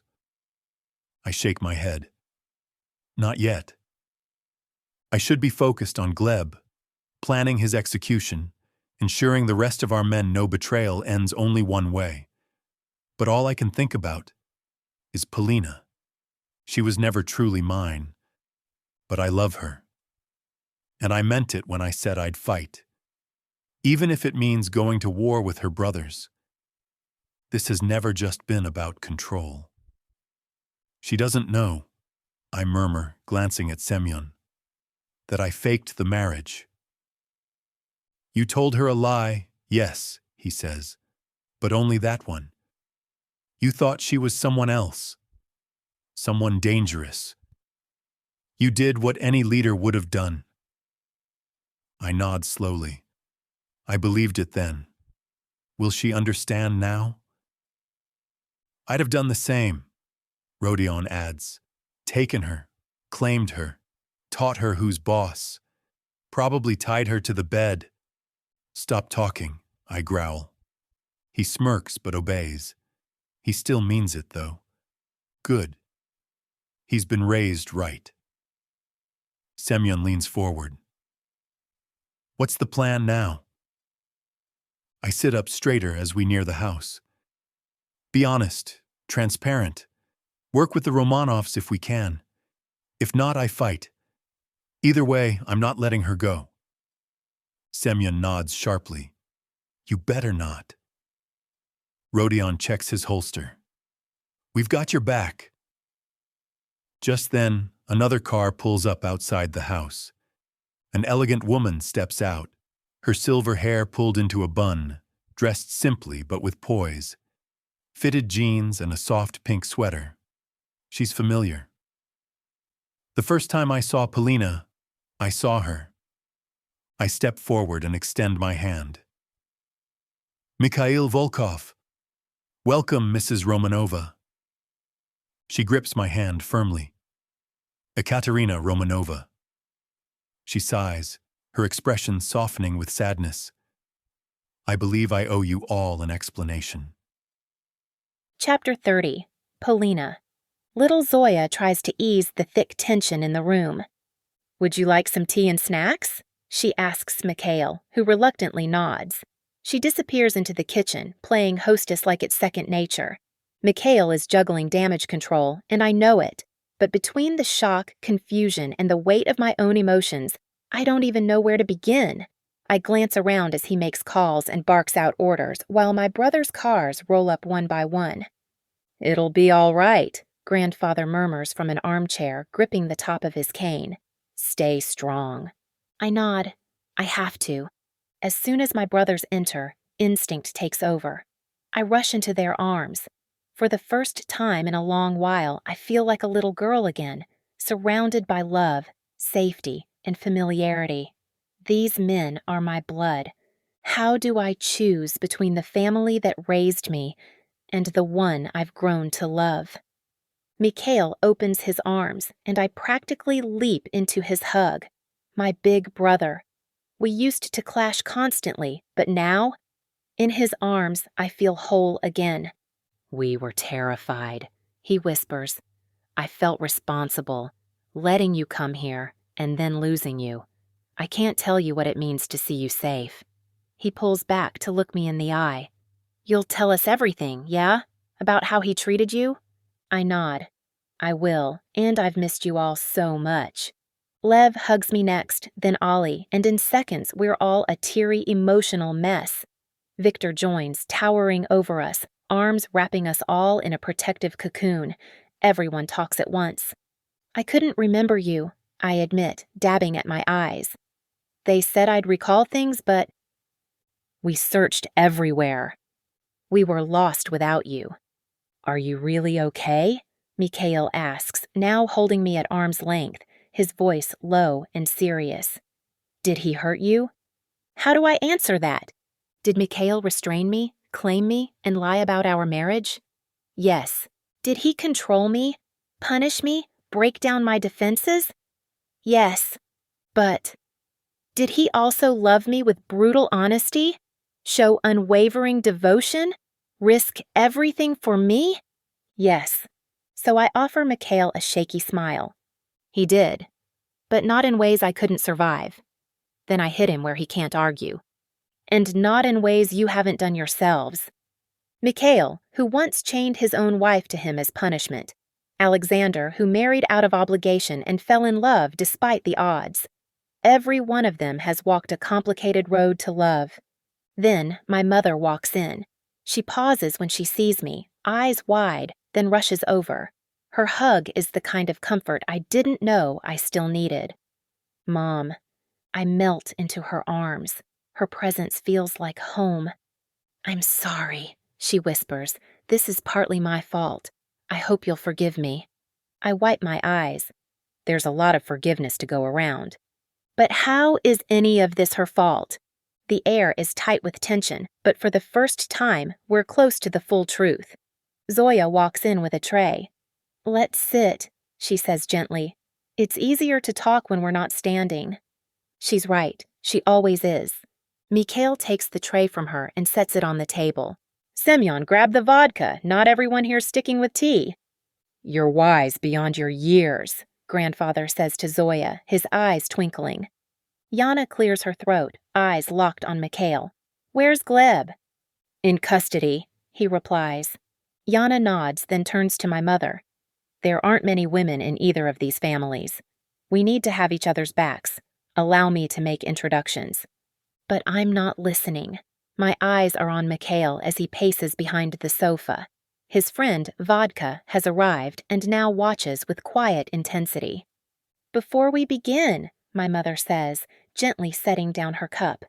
Her hands shake. I have to admit something. Some of it, it's my fault. She turns to me, tearful. I wanted a daughter more than anything. I stare at her, unsure what she's about to confess. I begged your father for a girl. After years of resistance, he gave in. He worried. Girls mean something different in our world. Sons bring strength, alliances, power. That's why we have 6 of them, all adopted yet all bound by loyalty. Then one day he brought me you. She smiles, but her eyes reflect a sadness from long ago. My throat feels tight and my nose tingles, but I listen as calmly as I can. I didn't know until 10 years later that you had a sister, that you were separated in infancy. Another family adopted Anissa and took her as their own. It was a closed adoption, and they made it clear they wanted no one to ever contact them again. She shakes her head. But I knew your father was powerful and above all that. I knew he could have found out what he needed to. I stare, trying to process what she's telling me. I have a sister who was supposed to marry the man I love, a sister who looks just like me, and might still be out there. Zoya meets my eyes and swallows hard before giving me a tentative smile. This sweet girl has lost both her parents, was raised by her brother, and still knows how to smile. She's inspiring. Even Mikhail looks stunned. He didn't know. My mother clears her throat. I didn't tell you, Polina. I feared you'd want to find her, and I feared what her family might do if you did. I let fear guide my decisions. Another sigh. And when we brought you here, I thought we were keeping you safe, but then you disappeared. Her voice trembles. We were told you'd been hit by a car, that you were gone. Mikhail adds, we feared one of our enemies had gotten to you, but we never gave up hope. Zoya hands me tea. I nod in thanks and take a sip. Mikhail speaks softly. I didn't know. I swear it. Zoya's voice backs him up. He truly believed she was Anissa. Rodion confirms it too, his tone hard. Anissa betrayed us. She ran. We thought Polina was her. Guilt and regret flood Mikhail's voice. I made the decisions. I'll own them. I restrained her, thinking she remembered me, thinking she was fleeing again. I didn't know. I speak quietly. When I woke up, you thought I was running from you again. He nods. I did, but I know better now. Mikhail turns to Mikhail. I love her, and even though I lied when I called her my wife, I meant it. Everything I did was with the intention to protect and honor her. I'll never stop fighting for her. Tears sting my eyes. He loves me. I won't make excuses, he says, but I'll spend the rest of my life making it up to you. Mikhail looks between us. That's a lot to ask, but I respect the honesty. I take a deep breath. I want something I never had from either of you, I say. Yes? Mikhail asks. A choice. A long silence stretches in the room. You have it, Mikhail finally says. So do I, Mikhail echoes. Then I choose to stay, I say. This is my home now, but I want my family welcomed here. I want to live a life that bridges both worlds. You're sure? Mikhail asks. Yes, because I love him, and because this is my choice. He nods. I want our families united, I say, even if it paints a target on us. Mikhail agrees. Zoya claps her hands. Then we're having a wedding. And for the first time in a long time, I smile. Chapter 31, Polina. Mikhail finally uncorks the vodka. The tea was lovely, sure, but tonight calls for something stronger. We each take a shot, trying to melt away the last of the tension that's hovered over us like a storm cloud. It's been a day that stretched into what felt like a month. I'm bone-weary, my body aching, eyelids drooping. Still, I sit close to my mother and brothers, feeling something in me mend slowly, piece by piece. This reunion has been a balm to the deepest parts of me. Then Mikhail rises to his feet, his voice low but firm. You need sleep, he says, locking eyes with me across the room. I swallow, fully awake now, every nerve on alert. We all do, Mikhail agrees, getting to his feet. Funny, we're not far from our place. He shakes Mikhail's hand, something unsaid but understood passing between them in the firm grip and steady gaze. Come for lunch, Mikhail says, and although it's an invitation, there's a weight behind it that feels like a peace offering. My men should have updates by morning. Mikhail nods. Ours, too. We've got ties in Colombia. We'll hear soon where Soloto's hiding. Everyone in the room, even Zoya and grandfather, seem to understand the delicate balance that now hangs between these two powerful men. But I feel it most. I'm the hinge between two worlds, two families, and the tension weighs on my shoulders. So I walk to them, place a hand on each of their shoulders, and smile. Good boys, I tease gently. Let's keep this civil, shall we? I know my family would love to take me home, to hold me close, make up for lost time, but I belong here now. This house, this man, it's home. Mikhail gives me a tight smile, about to speak, but I beat him to it. I'll see you tomorrow. Mikhail and I need to talk. There's still dust in the air from everything that's fallen apart, and we have a lot to rebuild. Mikhail glances at our mother. She gives me a bittersweet smile, the worry lines easing just a little. I squeeze her hand gently. Tomorrow, I promise her. Once they've all gone, Mikhail turns to me. Everyone get rest. Zoya, can you make lunch tomorrow? Of course, she beams. I just need to pick up a few things. Make a list. I'll make sure it's handled. He reaches for me, carefully, like he's afraid I'll disappear if he moves too fast. Our fingers brush. It's enough to tell me I'm exactly where I need to be. He gives Rodion and Semyon a few last instructions, then says to me, I was proud to have you with me. I smile. I was proud to stand by you too. And then it's just us. Quiet. Still. He steps close. Come here. My heart stutters, and then I'm in his arms. He crushes me to him, breath stolen from my lungs, then lifts me into the air. Our faces are inches apart. One of his hands holds me, the other cradles my cheek. When our lips finally meet, all the pain and longing, the mistakes and apologies pour into that kiss. His control unravels, and I fall with him. That kiss says everything we've left unsaid. I love you, he breathes against my lips. And I'm sorry. I swear I'll spend my life proving it, if you'll stay. I cup his jaw, holding him steady. I love you, I whisper. I've already forgiven you, but yes, you can spend your life making it up to me. His smile grows, and in one playful move, he tosses me over his shoulder like I weigh nothing. I laugh as he smacks my behind with an affectionate tap. He takes the stairs 2 at a time. The door slams, locks click shut. Everything that's happened, the pain, the secrets, the near losses, it all hangs between us. But in this moment, we're still us. Flawed, raw, real. He lays me down, the air around us electric. Let me show you how much you mean to me, he whispers. You already have, I say softly. He kneels beside me, his touch reverent, his gaze intense. I hurt you, he says, even if I thought you were someone else. I know what I did. I nod. Love is messy. Our families have proved that. But I love you, every imperfect part. I saw something in you the moment I woke up in this strange world. You're fierce, yes, but loyal. And when you love with everything. His restraint snaps. We kiss like we've been apart for a lifetime, each touch a plea for forgiveness and promise of forever. And when we finally fall into each other's arms again, it's not desperation. It's healing. Later, when I wake, he's beside me. For once, not already up checking in with his men, not training, not pacing. Morning, beautiful, he says, brushing his hand down my arm. You okay? I nestle into his warmth. More than okay. His fingers trace my hip. I smell coffee. But I don't want to go downstairs yet. Then I'll get it. I grab his arm. No, stay. Please.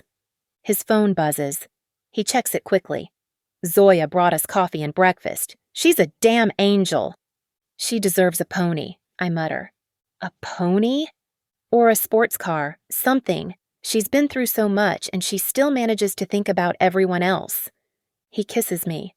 I love that you love them. I do. Just wait until you and Mikhail start acting like brothers. It's going to be beautiful. He smirks. No choice after the wedding. We eat breakfast in bed, drink our coffee, and for the first time in forever, laugh like there's no war at the door. But we both know the fight isn't over. Any word on Soloto? I ask. He's headed back to Colombia. Let him go, I mutter. Mikhail shakes his head. He came after you. That's enough reason to make him regret ever being born. I know what he means. He said we, his family and mine, and while justice may not look gentle, I know it's necessary. So, I ask, curling against him, got any wedding plans? His eyes soften. Just one. I want you in my line of sight until we say our vows. I grin. That all? Nope. I want it to be the wedding of your dreams. Whatever you want. Flowers, food, music. It's yours. Why? I tease, brushing a finger along his jaw. Because I want you to remember it forever. Epilogue. Polina. I bounce my foot nervously on the floor as soft music drifts through the grand hall, but it barely registers. My pulse is steady, strong, and heavy in my chest as I step forward. At the end of the aisle stands Mikhail, solid, composed, striking in his dark tailored suit. He looks calm, in control. But those eyes, his eyes, are all warmth and fire as they lock onto mine. He's the only thing I can focus on. I've rarely seen him this still, let alone this nervous. Mikhail, steady and unwavering, has his arm linked with mine. He leans in just enough for me to hear him. "You're ready, Polina?" I nod, a small smile playing on my lips. "I am." We walk together. The room hushes as every head turns our way, but I barely notice. All I see is Mikhail, my soon-to-be husband. It feels surreal. This moment we've both bled for, fought for, cried over, is finally happening. My hand tightens slightly around the bouquet as we draw closer. When Mikhail gently places my hand in Mikhail's, there's the faintest sigh from him, maybe one of release, maybe of quiet surrender. Mikhail's hand closes around mine, warm and steady. "You look stunning," he whispers, just for me. "And you look like someone no one should mess with." I shoot him a wink. He almost smiles, but what really makes my heart skip is the way he looks at me, like I'm the only thing in the world that matters. The priest speaks quickly, like even he knows we're all just waiting to get to the part that counts. Every vow I speak feels etched into my soul. His eyes never leave mine as he repeats his promises in Russian, each word sinking deeper into my heart. When he places the ring on my finger, his thumb brushes gently across my hand. It's the smallest gesture, but it makes everything inside me steady. My hands tremble slightly when I slide the ring onto his finger. "You're mine now," he whispers, voice low and thick. I smile, eyes locked with his. "And you're mine." It's a promise sealed in fire. When he kisses me, it's not formal or rehearsed. It's raw, full of unspoken words, forgiveness, and forever. People cheer. I barely hear them. There's food, music, drinks. But none of it touches me right now. "Polina!"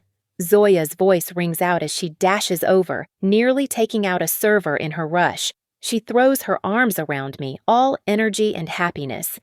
"You look like royalty, seriously, the most gorgeous bride I've ever seen." I laugh, hugging her tight. "And you're my little star." I pull back and raise a brow. "Does your brother know you've been sneaking champagne?" She shushes me with a finger to her lips just as Rodion joins us, raising a glass in salute. His signature grin is in place. "To you, Polina," he says, leaning in to kiss my cheek. "You've officially managed the impossible." "What's that?" I ask, pretending not to smile. "You tamed him." I roll my eyes. Let's not jinx it. I glance toward Mikhail, deep in conversation across the room, still commanding attention even from afar. He might be listening. Rodion chuckles. "If anyone can keep him in check, it's you." "I'll try. No guarantees." As night falls, the room glows golden. The music shifts to something slower. I'm standing off to the side when Mikhail appears and holds out his hand. "Dance with me." My brothers stand nearby, ever watchful but relaxed. It's strange but beautiful to see them here, at peace with Mikhail, but then the room fades away. It's just him and me. He pulls me into his arms and I melt into his touch. No more cast. I'm still a little unsteady, but in his arms I don't have to be strong. "You're a good dancer," I murmur, looking up at him. "I've had time to learn," he replies with a smirk. His hand slides more firmly around my waist. "Still stubborn," he teases. "You're still impossible." And yet, here we are. When the music ends, he doesn't let go. His forehead rests against mine, and though the crowd claps, he's already lost in me. "You mean everything to me, Polina." My breath catches. I place my hand on his chest, grounding myself in the steady rhythm of his heart. "I love you, Mikhail," and for once, the word forever doesn't scare me. "You know," I begin, fingers laced with his. My throat tightens. I don't even know how to say this. "What is it?" His eyes search mine, intense as always. "Maybe in about 9 months." His expression stills. His hands frame my face. "9 months?" he asks softly. I nod, voice barely a whisper. Maybe that's when we'll truly unite both families. By blood. His eyes widen with emotion. He raises his glass, then lowers it and wraps me in his arms. Let's keep it between us. For now, just ours. I'd love that. He kisses my cheek, then whispers against my skin, Zanovia nachinania a shastlivia konci. I smile, heart full, to new beginnings and happy endings.